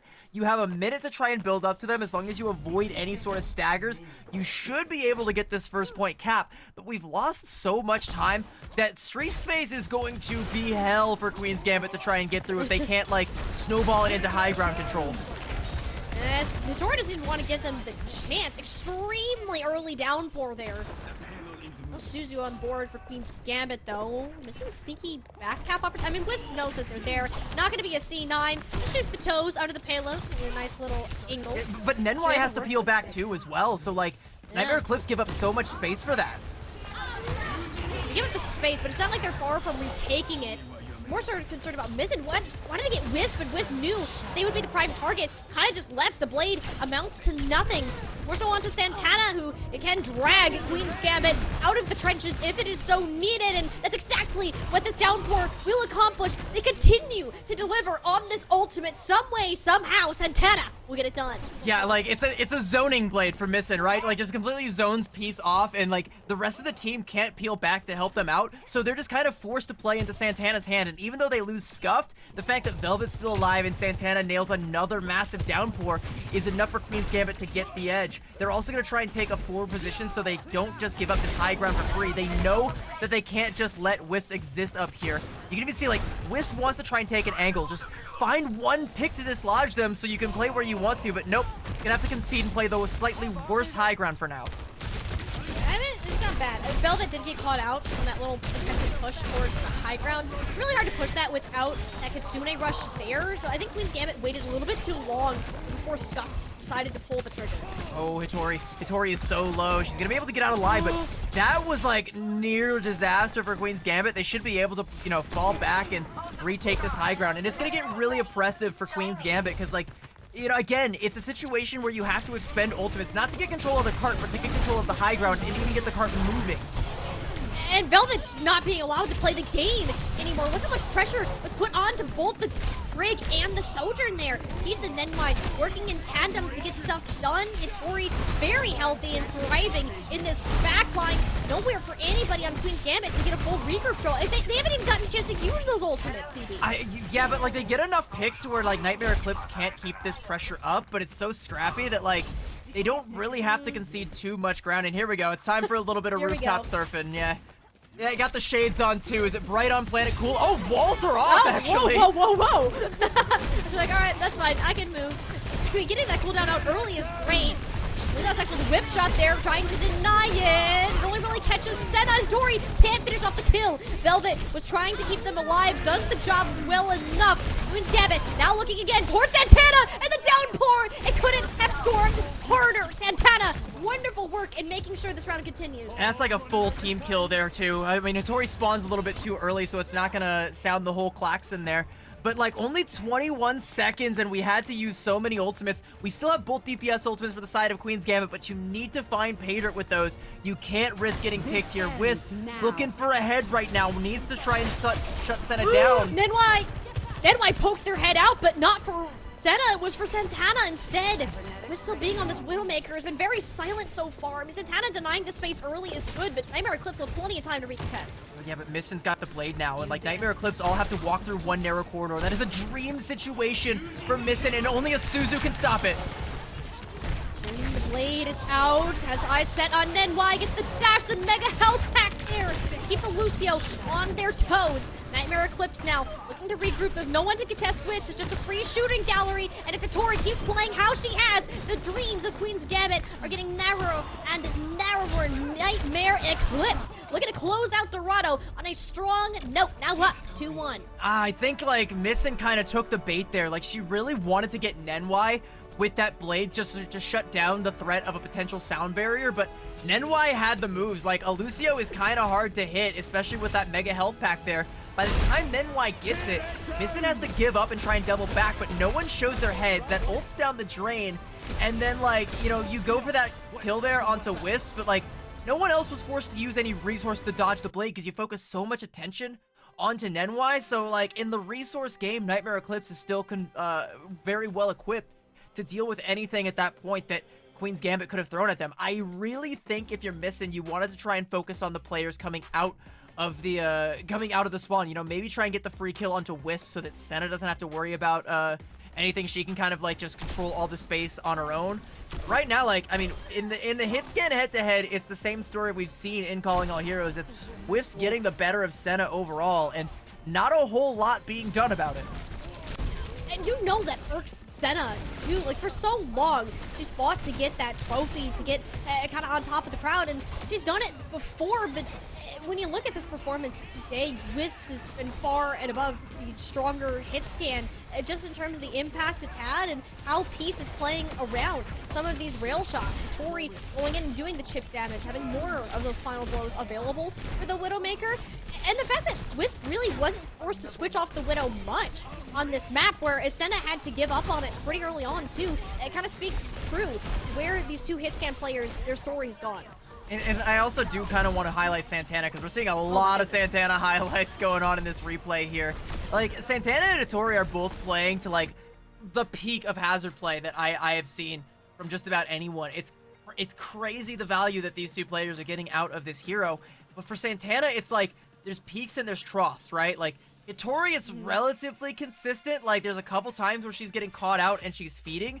With Santana, it's like, either you're getting the biggest downpour of all time, or you're inting to try and make it happen and getting punished for it. And it's those instances where they were trying to make that happen and getting punished for it that I think really bit Queen's Gambit in the butt, like towards the tail end of that. Like, I think back to that one around the fountain where no one else could have peeked out because the angles weren't clear and they try to go for the downpour and get punished for it. Or the end of point C on their defense where Santana goes in really deep, gets caught out in a corridor, walled off, and gets punished because they're the ones trying to make the hero plays, and it's working more often than not, but it's when it's not that it's really, really hurting this team. If Queen Gambits have learned one thing today, is that Nightmare Eclipse aren't built like the other two opponents that they've faced earlier on in our bracket, and they're gonna have to bring even more moving ahead in this best of 7. We're only 3 maps in, CB. We got so much more game left to come. We're gonna send it to a short break, get our players set for map number 4. We'll see you on the other side.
our grand finals is certainly delivered here on the Calling All Heroes Championship Sunday. 2-1 lead over to Nightmare Eclipse, taking Dorado most recently, and that certainly highlighted where we're going to see the rest of the series going, especially in differences. We're seeing the inconsistencies more in Santana's play and the highlights that Wisp has been able to provide. Yeah, I think like across the board, like you can realistically give like an early MVP award that Peace was trying to gun for. You could realistically give that to anybody on the side of Nightmare Eclipse. I think Santana so far for Queen's Gambit has been the standout. And in a best of 7 first to 4 series, you know, you still have 2 more maps to win for Nightmare Eclipse to actually get that dub, and that means there's 2 more potential map picks for Queen's Gambit. Dorado didn't really go their way, so I'm starting to wonder, like, what exactly do we do here? Our only real option left is going to be Hybrid / Flashpoint, so I'm guessing it's going to be Suravasa, because that's what a lot of teams have gone for, but I don't know that that's, like, the best. Actually, Blizzard World might be good for them. I'm not too sure. Like, they played Blizzard World pretty well. Yeah. Suravasa makes more sense. Okay, so we're going to go to Suravasa. By the way, the map pool, I believe, does open up after this, or either that or it goes right back to Control, and then it opens up. I'm not sure which, but either way. Either way, only one more opportunity after this to try and stake your claim. And I think if you're Queen's Gambit, like, you really need to try and make this one count, because this is another kind of, like, Control situation where everything's very neutral. There's not a whole lot of, like, advantage. It's all going to come down to who's carrying over the resources and getting better use of those resources in between each individual flashpoint. Yeah, I think this map makes sense for Queen's Gambit, just because it's been one of their most successful in the past. To bring up that resource game, CB, and in these couple of matches prior to this, both against Valentine and way back earlier in the day, if you remember that, against Fable, Queen's Gambit handily outdid the resource game. They had the better ultimate management, they had the better usage of their abilities and positioning, but now they finally met their match in that regard. Nightmare Eclipse have surpassed them, as a matter of fact, and it's really making them struggle in the kind of longevity of a lot of things, from weird commitments, kind of overstepping where they should be, perhaps undercommitting, waiting too long, and it just puts them in some weird scenarios that Queen's Gambit haven't exactly been able to recover from yet. Hopefully, Flashpoint can reset that tempo to something that they're more familiar with, because right now, Nightmare Eclipse looks really good heading out of Dorado. Yeah, and if you ask Queen's Gambit, like, I'm sure they wouldn't tell you. Like, they would say, like, you know, if they win this, that it would have been easy, but, like, Nightmare Eclipse are definitely not making it easy at all. Like, it's never an easy day when you're going up against a team like Nightmare Eclipse with some of the best across every single role. Like, Queen's Gambit are keeping up. These matches have been close, but it's one of those situations where it's like, we're not only just playing, like, the meta game, we're now kind of also playing the mental game, where it's been a long day for Queen's Gambit. How much more steam do you have in the tank, and are you going to find yourself, for lack of a better term, mentally boomed if you fail to win this flashpoint? Like, can you bring it back from that? We're gonna find out. It's the first time we're seeing Velvet on Lucio in a hot minute, so shaking a little bit of dust off of that, if you can say it in the past couple of maps. And so far, not the greatest looks. Half missing, expecting the armor packs instead. Tori just kind of launched herself into the backline, identifying there was no deflect available, and yeah, this didn't really stand a chance. Santana does punish pieces over aggression, which is actually something that's happened quite a bit so far. Yeah, but it's like, you know, Nightmare Eclipse make a really smart play where they identify that, and they know Queen's Gambit are going to try and snap back, so they don't try to secure the fight. Hitori uses the Violet Leap to come back and try and win out the capture point, so they can get themselves on the board. Hitori's actually going to pay, though, because once those jaws snap back, they claim Hitori's life. Yeah, not sure about that one. Not really having a theme in that general direction. But what we have noticed is these two teams are very scrappy with it. The only time a fight is really decided is once a tank dies. You're down a Hazard, then we can say for certain who wins. And for now, Queen's Gambit should have a bit more possession on this point if Scuff's completely out. Scuff with a swift step, but like Nightmare Eclipse are gonna get this point flipped back over on their side. Santana's low, so okay, Queen's Gambit have to disengage now. And there's like a moment where I can see the gears turning in Scuff's head. They have the Kitsune Rush and they want to try and go early and pop it, but they're too low HP. And Peace sniffed that out right away and said, no, all right, I need to keep this pressure up. And even though the TP comes out, like, once that happens, Scuffed has to try and go play for the Mega Pack, can never actually get that Kitsune Rush off. This is an interesting angle that Queen's Gambit are playing from, and an even more interesting one that Hitori is playing from. Interesting. Missing forgot to turn her ears on with that play, but that's okay. She needed to drown out all the haters and go in regardless. Got both of the DPS out of the equation. Both of the portals out of Nightmare Eclipse, too. Did they really? I mean, they just got 3 people. Like, yeah, what is happening? They just used both support ultimates and lost the point. They're gonna kill Scuff, so Santana can't stick around too long. Nightmare Eclipse might be able to flip this back, but like, oh, that's okay. That's big. Ooh. That's a huge pick. Yeah, you don't have Z's though. It's overtime. Like, how many players did Queen's Gambit actually have in the area? No Santana. You kind of just give that up and go next. That was like near disastrous though for Nightmare Eclipse. Like, thankfully they're gonna have every other ultimate to carry on over into this next point. I think if Velvet hadn't fallen to that kunai shot from Z, you have the sound barrier, can maybe keep Santana alive and, you know, get a little bit more capture percentage off there. But that was like, even though it looks kind of one-sided if you look at just the capture percentage on both sides, that was near disaster for Nightmare Eclipse. They're just able to scrape out alive. Ooh, great Suzu out of Scuffed. Buys enough time for Velvet to return, hit the sound barrier, ensure Santana makes sure Nightmare's bodies are hit the ground quickly. Quick Palace first cap. That's going to be the downpour and the sound barrier invested from the side of Queen's Gambit. Peace going to stagger out a little bit. Not really necessary, but, you know, we'll take it. Queen's Gambit able to hold on to both of the DPS ultimates. I think the key, though, is going to be the fact that Z is beating Scuff to the punch in this next Kitsune Rush. If Scuff can make up the deficit, I think Queen's Gambit might be able to win this next Flashpoint outright, but it's all going to hinge on this next fight and whether or not Nightmare Eclipse can hit the go button first and find some value out of it. Nightmare Eclipse are very good at identifying the tempo, or rather setting it themselves. As we can see kind of now with these ultimates being popped. Wiz wanted to go out a gutsy flank to the back line. Missing having none of it. Slicing them into mincemeat. Queen's Gambit moving straight onto this point. Nightmare Eclipse perhaps not setting that tempo. It's actually Scuffed who got to that Kitsune Rush first. Yeah, so like that Kitsune Rush battle between the two Kirikos doesn't even matter anymore because Missin said, all right, we're winning this fight. I'm going to buy my Kiriko time to make up that deficit. So yeah, they both have it now. Like you said, Scuff crosses the finish line first. It's now going to be Hitori's downpour that's going to make up the difference for Nightmare Eclipse, but you don't have a DPS ult to couple with it. You barely even have a DPS. Peace just got caught out again. Oop, yeah, can't be doing that one necessarily. Nightmare Eclipse starting to move back into this, but I mean, Missin is playing out of her mind right now. Not to mention Senna, the DPS line is really stepping it up. We painted Peace to be the much better Genji, but Missin has zero issue making her name heard. All right, so the silver lining for Nightmare Eclipse is that Queen's Gambit are currently empty in terms of ult economy. I think Hitori needs to go first with this downpour. But the problem is, like, you have to bait out the enemy Suzu before you can do that. It's a really hard ultimate to just hit Q and get the value from, you know? You gotta pick your spot, and that's something that Santana has been able to do. I actually think Santana could even play in a way where they're prepping for when they actually do have it, so when it comes online, it is in the opportune moment. Ooh. Bit of a gutsy dash, thankfully one that wasn't punished. Suzu on point from both teams and actually keeps Hitori up just barely to finish off Scuff and Senna. We're setting up for a nice off-angle flank. This Santana had a little bit of a slight return to that, but Nightmare Eclipse already too far ahead.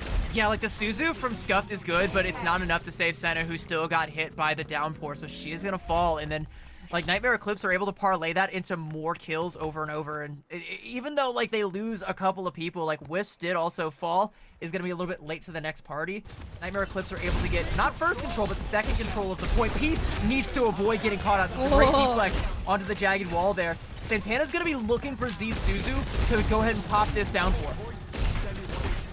Can't really spot Z's just yet. Does identify them a bit closer to Hitori. Definitely if you want to take, especially if Peace is already in your backline. Doesn't end up waiting for the Suzu, and as a result, that downpour got a whole lot of nothing, whereas Nenwai will take Scuffed on a one-way trip down on a play. Sound Barrier was also invested from Nenwai just for that extra insurance policy, and if you're Nightmare Eclipse, like, you don't even really need that for this next fight. You're gonna have the Kitsune Blade, that's a hell of a combo, or you combo that with the Overclock that Wisp is now threatening to hit. This is gonna be another situation where we've seen Missin go for these hero plays on the Genji before, and Peace wants to stop that in its tracks before it ever becomes a possibility. Like, you know Peace wants to be the hero of this team, but thankfully put the ego aside for a second. Respected Velvet's Sound Barrier. This is the final part of this point. Should Nightmare Eclipse get it? But it's actually the Santana jumping towards the point, catching out an unsuspecting Sojourn player, leaving us in a 4v4 scenario. The difference is Scuffed his Kitsune Rush and Z's does not. The accelerated cooldowns here are a big difference maker, especially with these kind of movement that Z's ended up pulling. He's not far enough from the grasp of Missin. Yeah, and these are like really late staggered kills coming out for Queen's Gambit, so that's gonna buy themselves up past the halfway point and kind of push us up into one fight territory, and it's gonna be an overclock on either side and Hitori's downpour. So again, it's a situation where the Kirikos have to be on point. Missin also has to be on point with the deflect there. Saw a glowing rail shot about to come down across her bow and said, all right, let me reassess here for a second. And all right, where is Senna playing currently? Because she has the positional advantage with this overclock. And No! Beautiful from Santana. That wasn't by their own accord. Santana went in there, just went put on slice, and goodbye. Overclock chances. Nightmare Eclipse. Their win condition was gone before they could even blink. Queen's Gambit, wonderful initiation. This is why they picked Saravasa, CB. Yeah, and that would have been so much better, by the way, for Queen's Gambit if Wisp had tried to mirror the overclock. Thankfully, they held on to it and understand that they were headed straight down into the drink, so that was never going to happen. You were never going to get any value out of that ultimate. You hold on to it. You can now take it over to Ruins, but this is where I kind of like Santana's play from the Hazard. They have the opportunity to go first. Except for Wisp has an overclock that they've been dying to use against a certain Santana. It's no longer on the map, so Queen's Gambit will go ahead and pull a full retreat, or at least they should try instead of contest at this point. A little bit confused about that, but all right, Nightmare Eclipse, look at the same result. They just want to die fast because the flashpoint hasn't unlocked yet, so they're really minimizing the amount of pressure or the amount of capture percentage that Nightmare Eclipse can gather, while also trying to get a little bit of work to build back up their ult bank, because Nightmare Eclipse have quite a beefy one right now. Queen's Gambit are coming close to one that can match it, but still have a little bit of a ways to go. I mean, we talked about Santana's downpours, and I think right now is a good time to hit a big one. It's Kitsune Rush from Z, though, so I think they're going to think twice about it.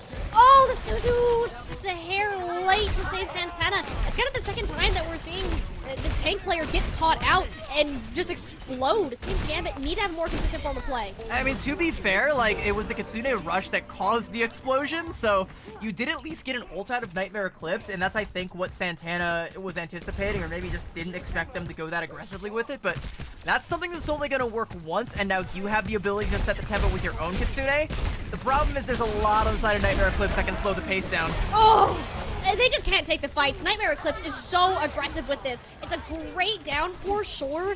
Santana just can't be dying as much as they have been.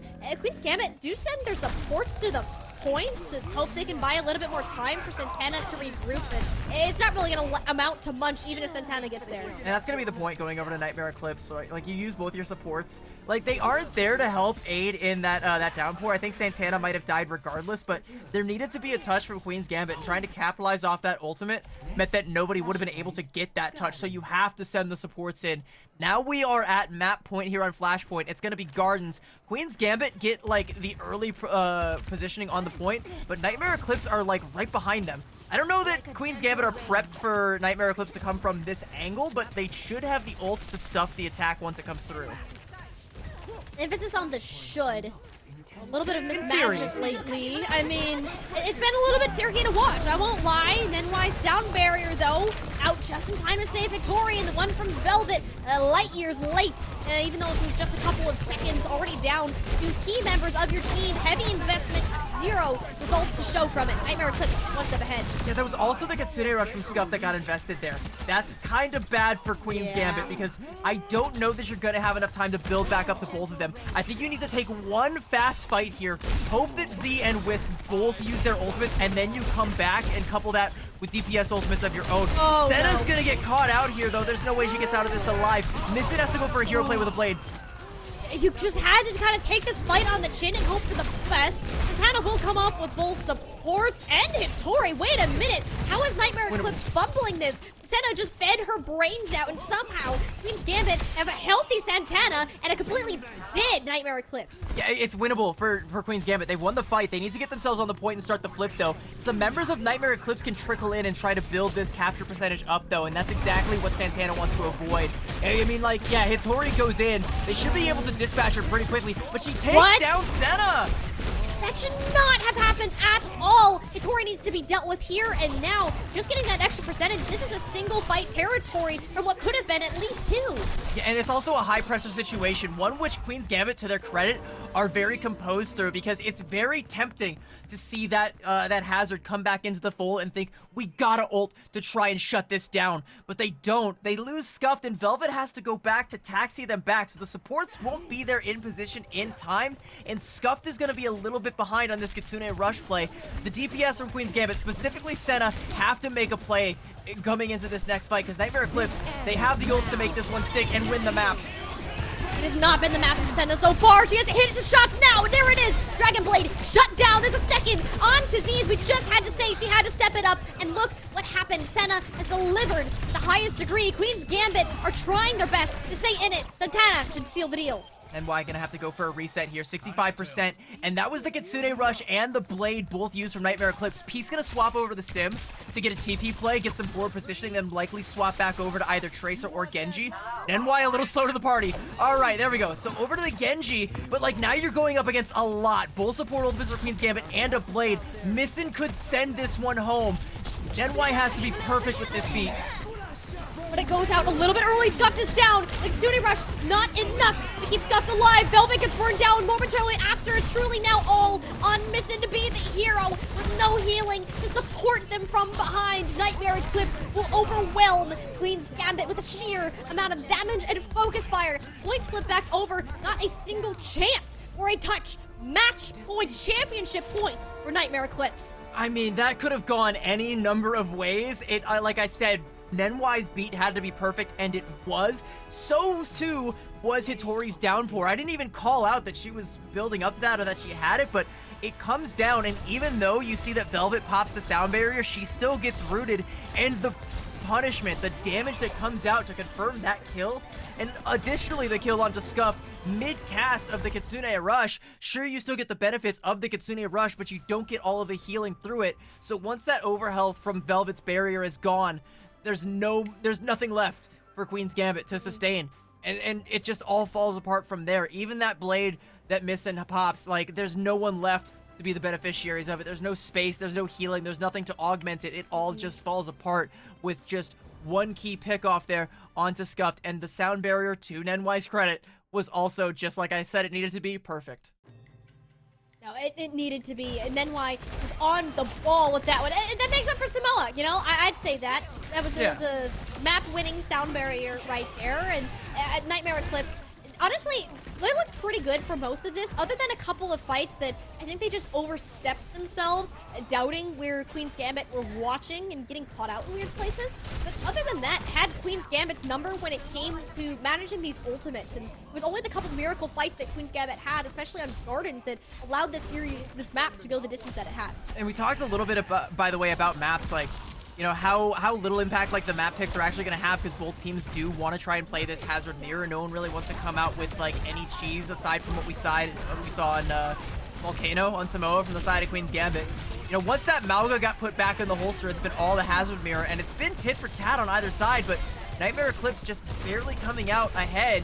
And Queen's Gambit only get one more opportunity to make a map pick, one more opportunity to keep their heads on straight. And even though compositionally it's not going to matter all that much, it still matters for the mental game, because it's your last chance to say, this is our game, we are playing on our terms, you have to play what we say so. And the last 2 times they've said that, it hasn't worked out. If it doesn't work a 3rd time, I mean, there is not going to be a 4th time, all right? There's no more second chances after this for Queen's Gambit. They have burned out all potential extra lives, and they have to coast on just what they have left, right? They got to be perfect from here on out. And this is what you need to know, too. This is the most important decision that will be made through the entirety of the season. for Queen's Gambit. And they're gonna take us to where most series, every series today, except this one, has started, and hope that it'll be the start of their comeback. Lijiang Tower will be the last selection of Queen's Gambit. It would be fitting if we ended this series on the same map where we started most of our other series throughout this tournament. But to me, I think this does kind of make sense for Queen's Gambit because the map pool is opened up and we can go back to Control now. And this is another one like Volcano on Samoa, where maybe in Control Center you can break out the Mauga and guarantee a win on that sub-map if you're able to play it the same way you did before, which did also kind of hinge on some of those unforced errors from the side of Nightmare Eclipse. So that's even still kind of a gamble. I think Night Market and Gardens are going to be kind of tough pills to swallow for Queen's Gambit, even still. Yeah, you're just banking on Missin's Pharah, though. I'm assuming that's what you're doing. I don't think Missin has necessarily been doing bad on the Genji, but this is the curveball map. I say curveball, but it's such a tame one. Like, it's maybe like a 3-degree angle of a curveball in a way. You're just swapping up some stuff in the support line, maybe throwing Missin on a Pharah. Otherwise, it's the same old, same old. It's kind of that comfort pick that, while Nightmare Eclipse have been scrimming mostly Samoa, they're not going to have a problem with Lijiang Tower with how favored it is by the general Overwatch community either. It's just a matter of, are they prepared for Missin to pull out this flyer again? Yeah, I think that's an interesting shout, right? Like, if they do decide to go for that Pharah, because I don't know that Peace is going to try and make that same reach. Peace wants to be on Genji as much as they possibly can. Like, that's their hero. That's what they shine on. That's what they want to win the MVP award with, and I can't lie, like, my vote for MVP for Nightmare Eclipse is going towards Z anyway. Sorry, Peace, but like, hey, maybe you change some hearts and minds if you come out with the Genji on this last map and just really pop the heck off.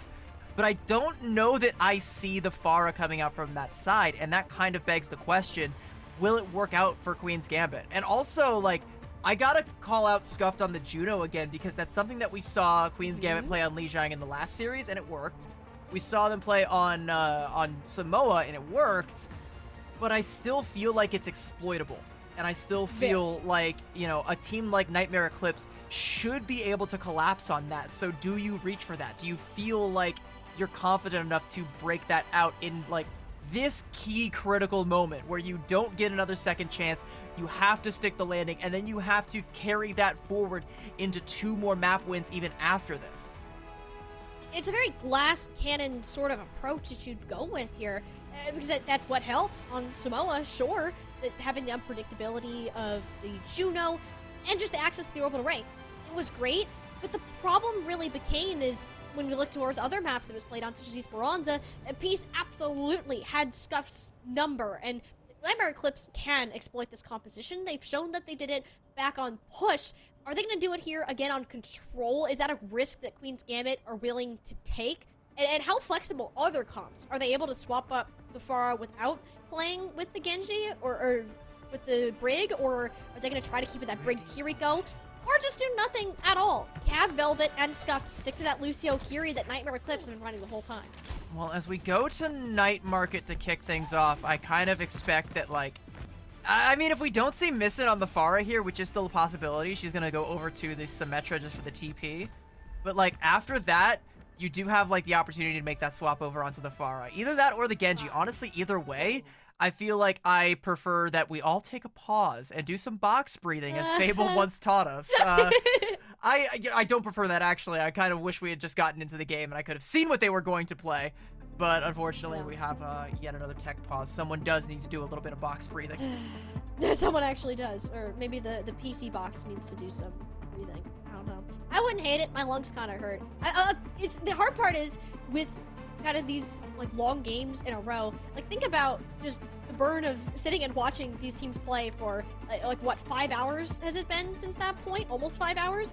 It's been Queen's Gambit, so many maps of intense play, of you having the highest levels of focus. Like, at what point does that start to burn out? Have they already hit that point? As coming so close on the last couple of maps to victory and having it slip through your fingers? Like, what toll does that take on them mentally? Are they able to, not just mentally, but also physically recover enough to for this remaining maps in the series, because it's going to start with Lijiang Tower, but from there, it's another 2 maps in a row that they would need to take the championship. Yeah, and like that extra 2 maps in a row is what's gonna take us from like 5 hours into like maybe 6 or 7 hours. Like we're Yeah. approaching the point where in order to win this championship, they essentially had to clock in for a 9 to 5, and you know you get pretty burnt out at the tail end of that. But here we go. All right, going into the game, Wisps is not going to stay on the Widow. Is going to Wisp stay is on the gonna Widow. stay on the Widow. Wisp is going to stay on the Alrighty. Widow. All right, not too sure about that one, but I'm sure we will see why in a second. We're gonna hide and wait and pause. So Wisps, I don't know if they really wanted to come out on the Widow. Maybe we're pausing because everyone's now yelling at Wisp for walking out on the Widow. Seems like an odd pick for Night Market. Not completely unfounded, but usually only typically seen in quick play. Quick play, or if you're just the GOAT Carpe. I think that was one of the first like that's professional true. Overwatch clips that I watched, was that Carpe striker clutch way back on Night Market there. Like, it's not a bad Widow map. I don't think that's intentional. I would hope. I can't imagine it lasts that long. I mean, hey, we'll wait and see, I guess. Maybe it is just like to counteract, like maybe they are expecting a Pharah pick and they're like, I'm just gonna go for That's true. a one-click counter to that, and maybe they're pausing because they realize that isn't the case, so they have to try and reassess. And like, oh, Missing came out on Genji. Yikes! This is not the play, actually. You know, maybe I'm not Carpe. And by the way, even back then, like, you know, the Widow was kind of an odd pick for Night Market. Like, Carpe made it work, Yeah. but it's still like the sightlines are so weird. That was also like Overwatch 1 where we didn't have like, you see the statues on screen right now, those weren't as high up. Like you could actually play, you know, you like shoot around those or through them. Like there's a lot of different angles you could have played back then. Even the small incremental changes have made Widowmaker kind of less ideal on a map like Night Market. So yeah, if you're Wisps, I think you do a quick U-turn, pop an illegal UE and head back to spawn and come back out on a Sojourn, maybe something that makes a little bit of sense around here. Like That one is a head scratcher. I think what's also a head scratcher is we're not seeing Queen's Gambit make any of the changes we expected them to on this map. Like, surely, oh, Misten will play the Pharah. Oh, Velvet will play the Brig. No, they're just running it back the exact same that it was on Suravasa, which might work on this initial fight, because the only logical reason I can give Wisp for picking Widowmaker is either A, you're expecting Senna to roll out on that, which is highly unlikely, but B, more likely the situation, Misten will play that. yes. Or there will be a break that you can pressure out. I expect Senna to throw, therefore I too will throw. I do will throw. Hey, Senna wants redemption from that Dorado Widow duel. It wasn't really much of a Widow duel because she did concede it pretty quickly after you know, having all of her space denied by Hattori, and then like the few times there actually is something of a duel. Wisps is playing like in Narnia and is able to hit a shot from literally like out of nowhere. Like Senna got RKO'd by Wisps a couple of times there. Looks like they are remaking the lobby though, so No! we'll have to see if Wisp surprises us yet again with another Widowmaker pick, which I sincerely doubt and also hope doesn't happen. Also does create a weird opportunity for us to re-roll which of the first 3 sub-maps we go to. Like, if it's Night Market again, we probably won't see anything too different. But Control Center is the one that I want to see, because that's the one where I do kind of suspect that Santana's Mauga composition with Senna on the Sombra could make a reappearance. And that's something that, like, Nightmare Eclipse has to be aware of, right? Like, they either scouted that or they didn't. Like, they might just be expecting the This is hazard crazy mirror again. RNG. Yeah, crazy. There was like a 33% chance of that happening. A 33% chance, like that's I don't know, I feel like that's I mean, it's less than half, so therefore it's low. But if you're in a Yay! casino, like those are pretty good gambling odds. So like someone could have won big off of that prediction. well, I would explain that I am not old enough to be in a casino, so we're not exactly at that gambling stage yet. But Queen's Gambit have certainly taken their own gamble at their type of compositions played. I'll see if Misten will go back to the Genji or it will be the Pharah. Seeing that Velvet and Scuffed are on Lucio and Kiriko, likely the same. Wisps back on the Sojourn. We don't get our Widowmaker after all. Yeah. And you were saying, okay, no, they are gonna come out on the Widowmaker. Wait. So this is real. This is not bait. We'll have to see what it actually accomplishes, though. A body shot on Senna. All right, so that's a warning shot, if nothing else. But Queen's Gambit are just gonna route themselves around the back. They're gonna leave the 3-2 split with Misten and Velvet up over here to deal with Wisp, and yet deal with them they do. Yeah, this is why you don't play Widowmaker into Sojourn Genji. We'll be seeing an immediate swap, I hope, from Wisps for the sake of both their sanity and ours. But no, yeah, there we go. Over to the Sojourn. Peace and Hitori were able to clean up in time. I think that Wisp wanted to go Tracer if they needed faster assistance, which is absolutely not the case.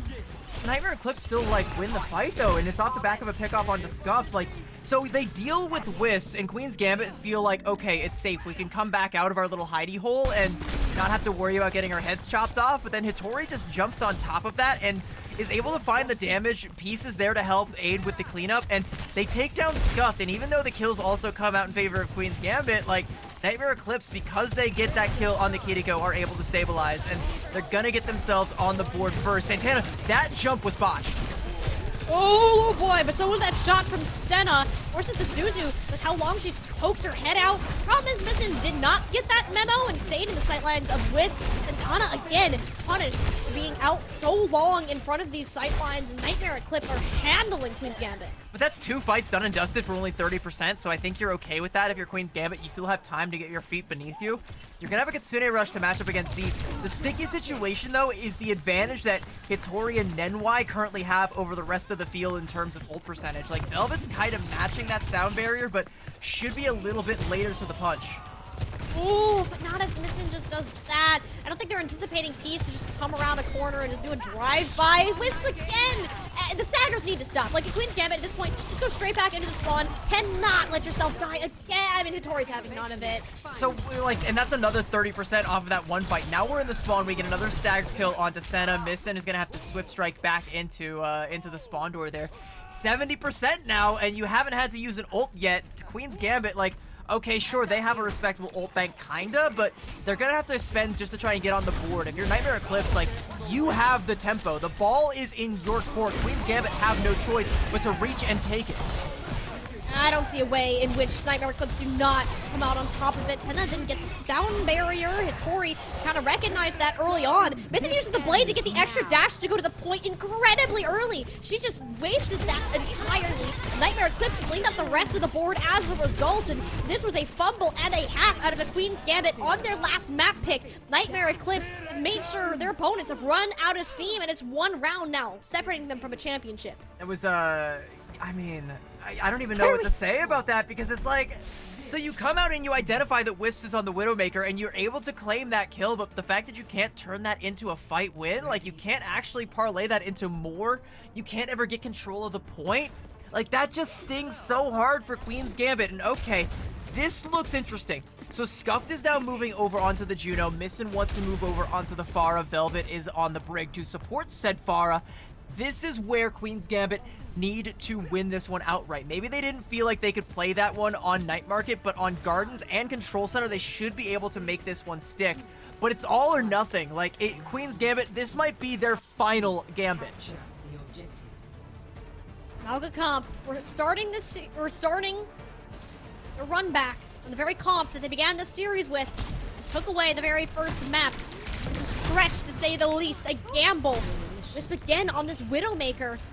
There's short T-Rex arms on Queen's Gambit. There's no way for you to deal with this. Health bars are low. Senna Sombra gets caught out early, and Hitori is taking a surefire beating on the other side. So NYNZ's pumping and healing in overtime, keeping her alive and narrowly on the map. So this is what Wisp was expecting to see on Night Market, and now that it's coming out on Gardens, they feel like they can just counter this one outright with that Widow play, and it is working out so far. Yeah, no, Santana knows what they're doing. That wasn't a fumble there. Could have easily gone wrong. Missing trying to pressure Wisp back, though. That's a little bit dangerous. It is gonna give it's gonna give Queen's Gambit an opportunity to cross that bridge safely, but now they have to worry about the angles that Wisp can control and the ones that Z's has locked down. We're following the same tempo that we did before. Senna is taken out before a fight can really commence, and that's where Peace can really start to get cooking. Everyone in Queen's Gambit is so close together. And like Senna's like swapping over onto the Tracer off of the Sombra earlier, so like you're losing out on a lot of the disruption. It's harder to punish Hitori in the ways that she wants to play, which is up on the rooftops. That is not Santa, but she does have a gift for you, and you definitely don't want it, I promise you. Ooh. Missing early kill onto Peace, and Nenwai's really low too. This could turn into something for Queen's Gambit. Yeah, the second pick onto an NY should go ahead and steal the deal. Whips gonna make sure that these shots are certainly felt, and Zeus isn't exactly afraid to continue investing into this fight. Even gets missing picked out of the air. What in the world is this performance? Adam Z's, this point should have been flipped over long ago, but with how much work this Kiriko has been outputting, Queen's Gambit has to fight even harder. Yeah, and like Queen's Gambit can't even secure the flip. There's finally a kill onto NY and P. Z still lives, but I don't think she's gonna stick around any longer. She had the Swift Step in the Suzu too, and like Santana knew it, so they couldn't even try and collapse and punish that aggressive play from Z. That nearly goes Nightmare Eclipse's way and pushes us into one fight territory, and it's off the back of some stellar support play. Z has been so scary in this backline, and speaking of scared, that is exactly how Missin is playing right now, and the entirety of Queen's Gambit now that the sights are up. Still head out. Wisps. Plenty of supports for Peace, though. They should be concerned about Velvet. Been cut down, and that's before Nova Ray makes an appearance. You shut down that, but at what cost? Every ultimate, well, okay, 3 out of the 4 ultimates that Queen's Gambit had to be pushed into this fight. You have a long ways to go. Missing gonna swap off the Pharah over onto the Genji now. I'm curious if that means Wisps is also gonna make a swap. Yeah, Wisp and Peace also both making the swap. Peace? I think Peace is going to swap to the Genji. Yeah, I don't know that we were gonna stick on the Symmetra. That's another early teleport play just to buy some more time. We'll get him closer to the fight. How much will the outcome change? I see an unmatched sound barrier right now, and for Nightmare Eclipse, that's a victory song in their books. Now I'm certainly taking the time about engaging, not waiting for Santana to pull the trigger, instead allowing Queen's Gambit to retreat. If they get this flip back over now, especially with Velvet hitting the deck early, Queen's Gambit have to make sure they can stall out, and Santana will give their life for it. Santana is going to be able to match the capital percentage, though. Yeah, no, that's fine. You want to reset anyway. They still get up to 72%, and they don't have to expend, and they force the sound barrier out of Nenwai. Or not force, but rather Nenwai chooses to use it aggressively, and it ends up paying off. If you're able to hit a good downpour here, oh no, Peace. They're on the ground. I just saw Nenwai rolling from the backline. Nightmare Eclipse are going to hit Queen's Gambit where it hurts the most. That is where they're going to get caught out. There's no chance for a full fight now, CB. Only one player from Queen's Gambit contesting the point, and it's only a lonely Missin. No friends to keep her company. The world is starting to go dark, and the dreams of Queen's Gambit, their underdog run, are looking dimmer and dimmer. And I have to say, it is looking really good for Queen's Gambit to go ahead and bid farewell in this match. And Nightmare Eclipse welcome their new Monarchia's Darkness as their 24-25 Calling All Heroes champions. Queen's Gambit throughout this lower bracket run had won our hearts, but it's a total eclipse of the heart. Nightmare Eclipse able to win that one, and Peace with potentially an MVP making play towards the end there, nestling themselves in deep where Queen's Gambit would have never seen them coming, and striking deep at the heart of what would have been a great push. They had the ults to make this one work. A little bit of backdrop is there from Peace as well. Nightmare Eclipse will be your 2024-2025 Calling All Heroes champions. It was well earned, and like I said, throughout this tournament series, throughout the entire year, it felt like the question wasn't who can stop Nightmare Eclipse, but who will, and the answer they brought forth was nobody and never. By far the most consistent team in terms of the output. I can't name a single moment where Nightmare Eclipse didn't look like the scariest team to every other person's faces. And yeah, Queen's Gambit, they made it close, and this is a great run for a team that had to fight through many rounds of the lower bracket. It's amazing that they got as far as they did, but you could really tell the wind was out of their sails. I think the exhaustion finally caught up to them in this final map of Lijiang Tower. And it was just a little bit too little too late. And I mean, those maps that they played up to this point were exhausting. Suravasa going the distance, Dorado coming down to the wire. I mean, like, every single map that Nightmare Eclipse won was so close and so bloody that it takes a toll on both of these teams. But the series against Valentine also took a fair toll. You know, dropping that map and having to try and go super aggressive for that Dorado play in that last series. Like, you need to keep up that tempo, and there's only so long you can do it before your lungs just simply collapse. And I think that is what we did see somewhere around Suravasa, I think, was their last gasp. We saw an attempt with the Mauga composition. We saw some great plays coming out to try and stuff out what Nightmare Eclipse brought to the table on Lijiang Tower, but it wasn't enough. Nightmare Eclipse were just that one little step ahead the entire time. And Queen's Gambit, from the get-go, they fired that opening salvo on Samoa, but could never follow it up with that extra little bit of oomph that they needed. Nightmare Eclipse had that oomph. They had the best in every single role of this team, and you could just see these stars shine brighter and brighter every map, every tournament that this team played on through. I think it's only fitting that they're final champions at the closing of our 24-25 circuit. CB, we crowned our winning team, but you know what we're yet to do? We need to name our MVP, and to do that, we have an interview with our champions coming right up on the other side of this break.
our 24-25 Calling All Heroes circuit has officially come to an end. Nightmare Eclipse are your champions and will remain that way until our competition picks up sometime later on. But for now, CB, we gotta celebrate the wonderful journey that Nightmare Eclipse took, not only to get to this point, but throughout the entire competition year.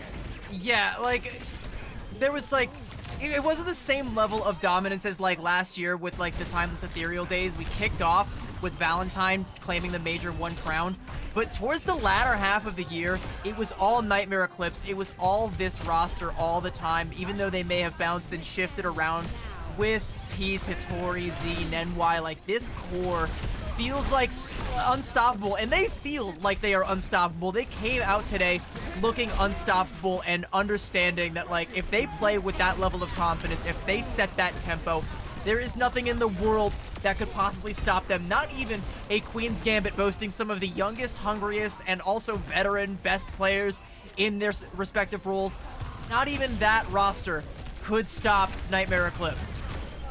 No, Nightmare Eclipse, an unstoppable force of nature that we just kind of got to witness grow today. A little bit of a rough start when you look back onto Samoa, but that was just them dipping their toes in the water. From then on, it was just play after play, especially looking back at Dorado, where I think this was the farthest difference we saw between these two teams throughout the series, minus Lijiang Tower as our last map. And if you can judge by all of these highlights on the Widowmaker, you could probably see one of the big reasons why.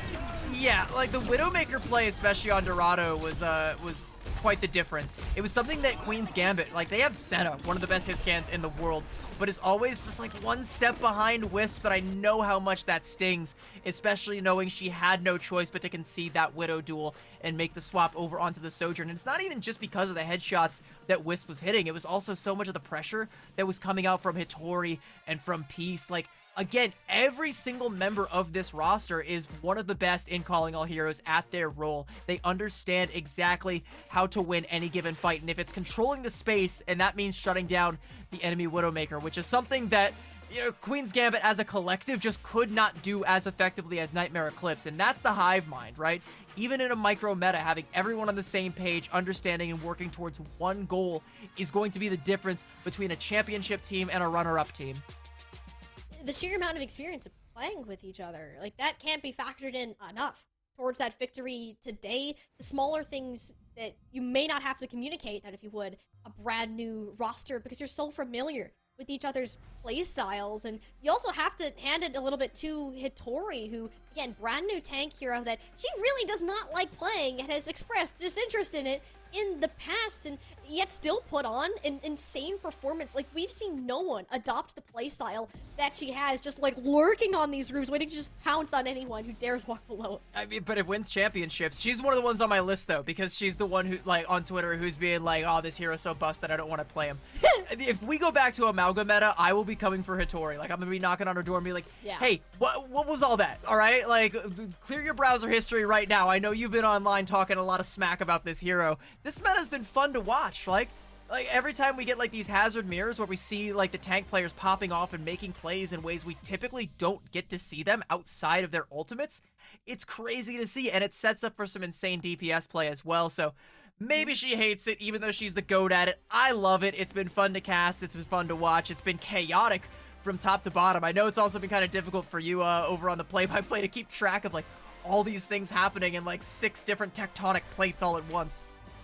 I'd be lying if my lungs didn't hurt a little bit after that, but I think it's just the joy of having this meta and the sheer amount of skill expression that was available. It's such a change of pace from the past couple of metas that we have had, and now I'm very excited to see where the future of not only Nightmare Eclipse goes, but these players, these teams, these individuals, and how that can continue to progress. And what better way to find out, CB, than to hear from the players themselves. We are going to have the tank extraordinaire Hitori hopping on the desk for an interview now, a freshly named Calling All Heroes Championship.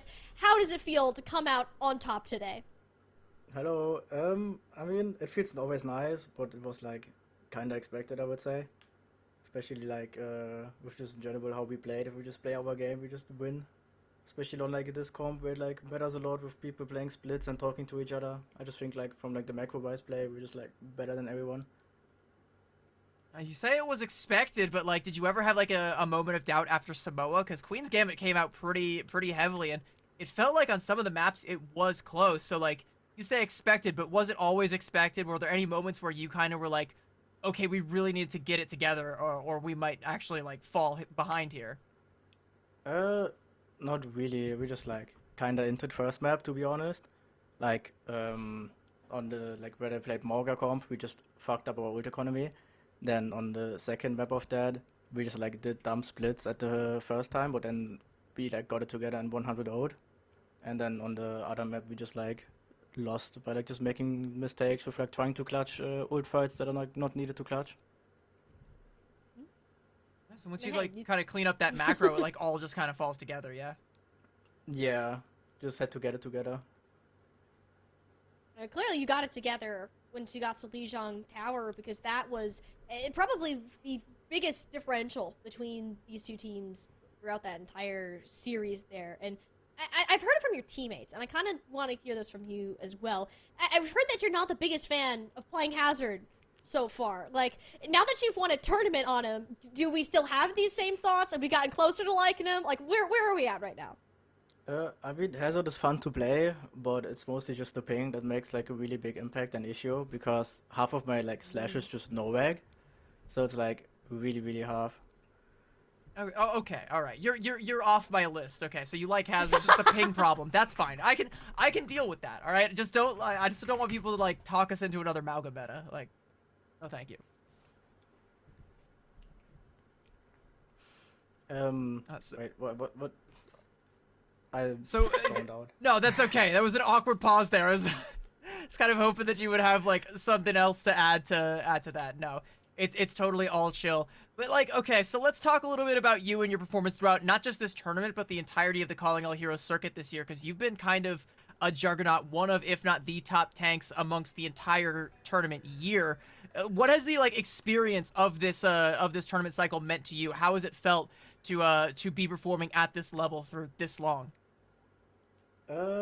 It's pretty nice because I'd like just like in general competing, so it's like really just nice to keep on playing, especially with like me playing OWCS as well. So in between the OWCS breaks, I just like played core or like the Faceit breaks.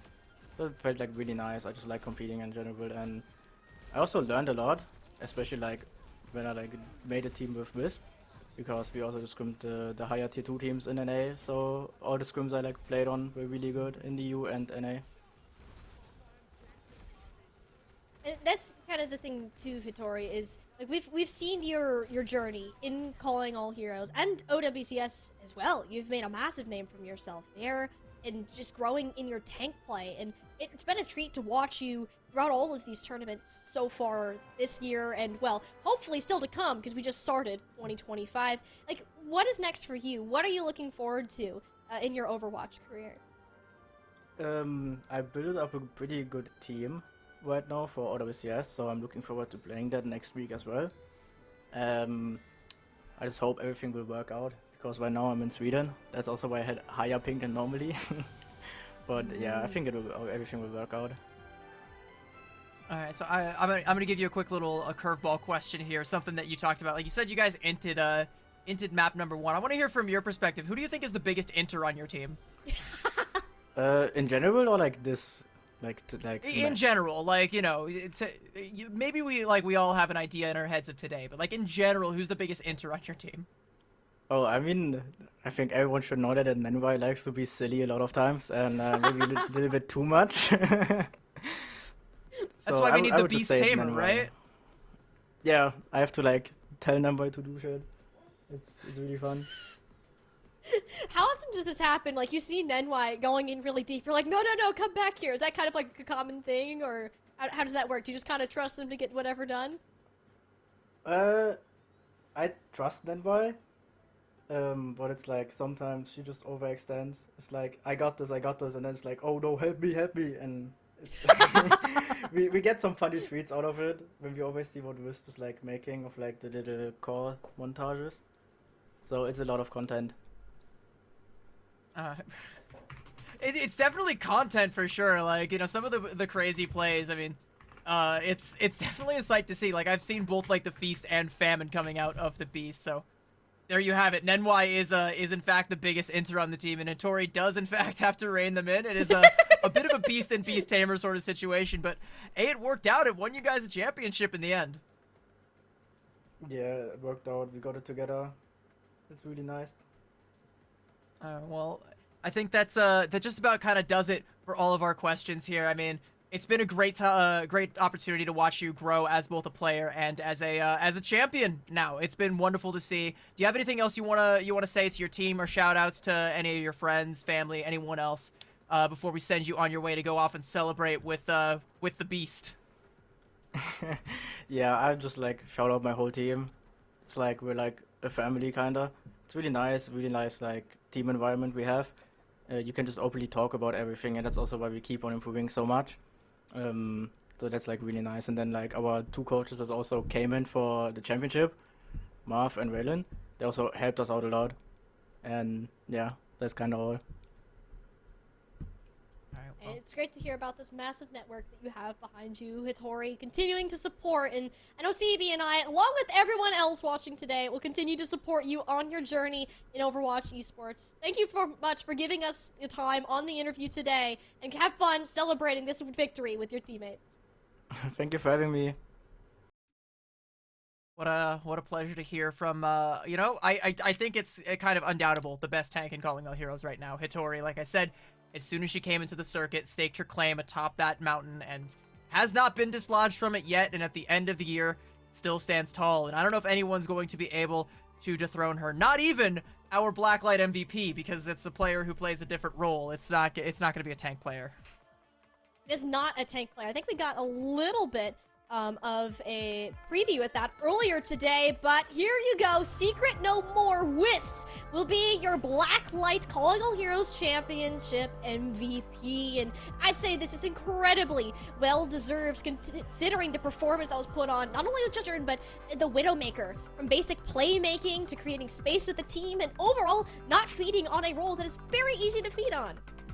Yeah, and like, you know, it is also worth mentioning this is a community voted test, and if you're one of the members of the community who's like trying to cast your vote for Nightmare Eclipse, I said it a couple times, like, you could kind of give this award to anyone, but I think it's just more people saw what Wisp was bringing to the table and said, that's the X factor. That's the thing that, you know, even as good as Senna is on the side of Queen's Gambit, they just could not replicate. Wisp was absolutely unstoppable, and in a meta where we talk about the Sojourns aren't the stars of the show, they do have to kind of take a back seat, let the Hazards and let the Genjis frag out. Wisp says, I'm gonna find some opportunities to frag out, mark my words, alright? I'm not just gonna let these guys hog all the glory, I'm gonna be having some for myself, and now they get themselves a nice trophy to put up on the shelf, and I think it's well-deserved. Considering how long Wisps has been a main name in the Calling All Heroes scene, I'd say this is absolutely well-deserved, and you can't deny the flash that these plays have. Like, no one else would be able to get away with this other than Wisps. Like, this is the confidence of playing a Widowmaker on a control, and I'm very happy that they get to have that honor from them today, and the community continues to recognize the insane amount of skill that Wisps has.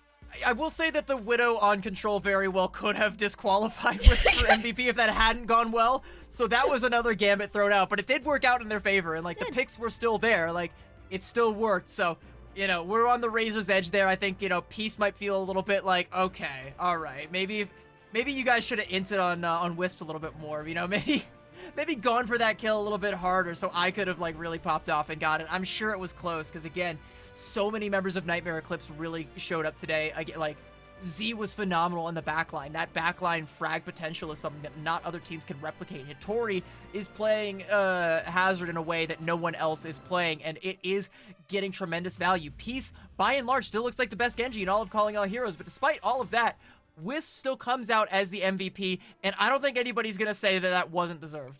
Nope, absolutely not. I'm happy seeing Wisps get that recognition that they absolutely deserve, and I think this is a long time coming for Nightmare Eclipse. And we talked about their journey basically appearing in every single finals match in the major and minor events ahead of time. And then coming into this weekend, not dropping a single game from those upper finals, and it once again wasn't a game of how can Nightmare Eclipse like win this series. It was who can even stop Nightmare Eclipse, who can get to that point and reach those same peaks, and they've certainly silenced out of all of the doubters today. It's not who can. It's not how can Nightmare Eclipse win. It's how will Nightmare Eclipse win. And let's have a look really quick at the bracket to recap exactly how they did it. And it was utter dominance from the upper bracket, which is not something that we are unfamiliar with from this particular roster. They drop a map to who is Nadokado, and that's about it right up until they meet Queen's Gambit. Queen's Gambit, by the way, that is playing at just about their very best, and they still could only get one singular map off of Nightmare Eclipse. And it's worth mentioning that, like, in the past, we've seen, like, golden stages, golden tournaments out of this roster.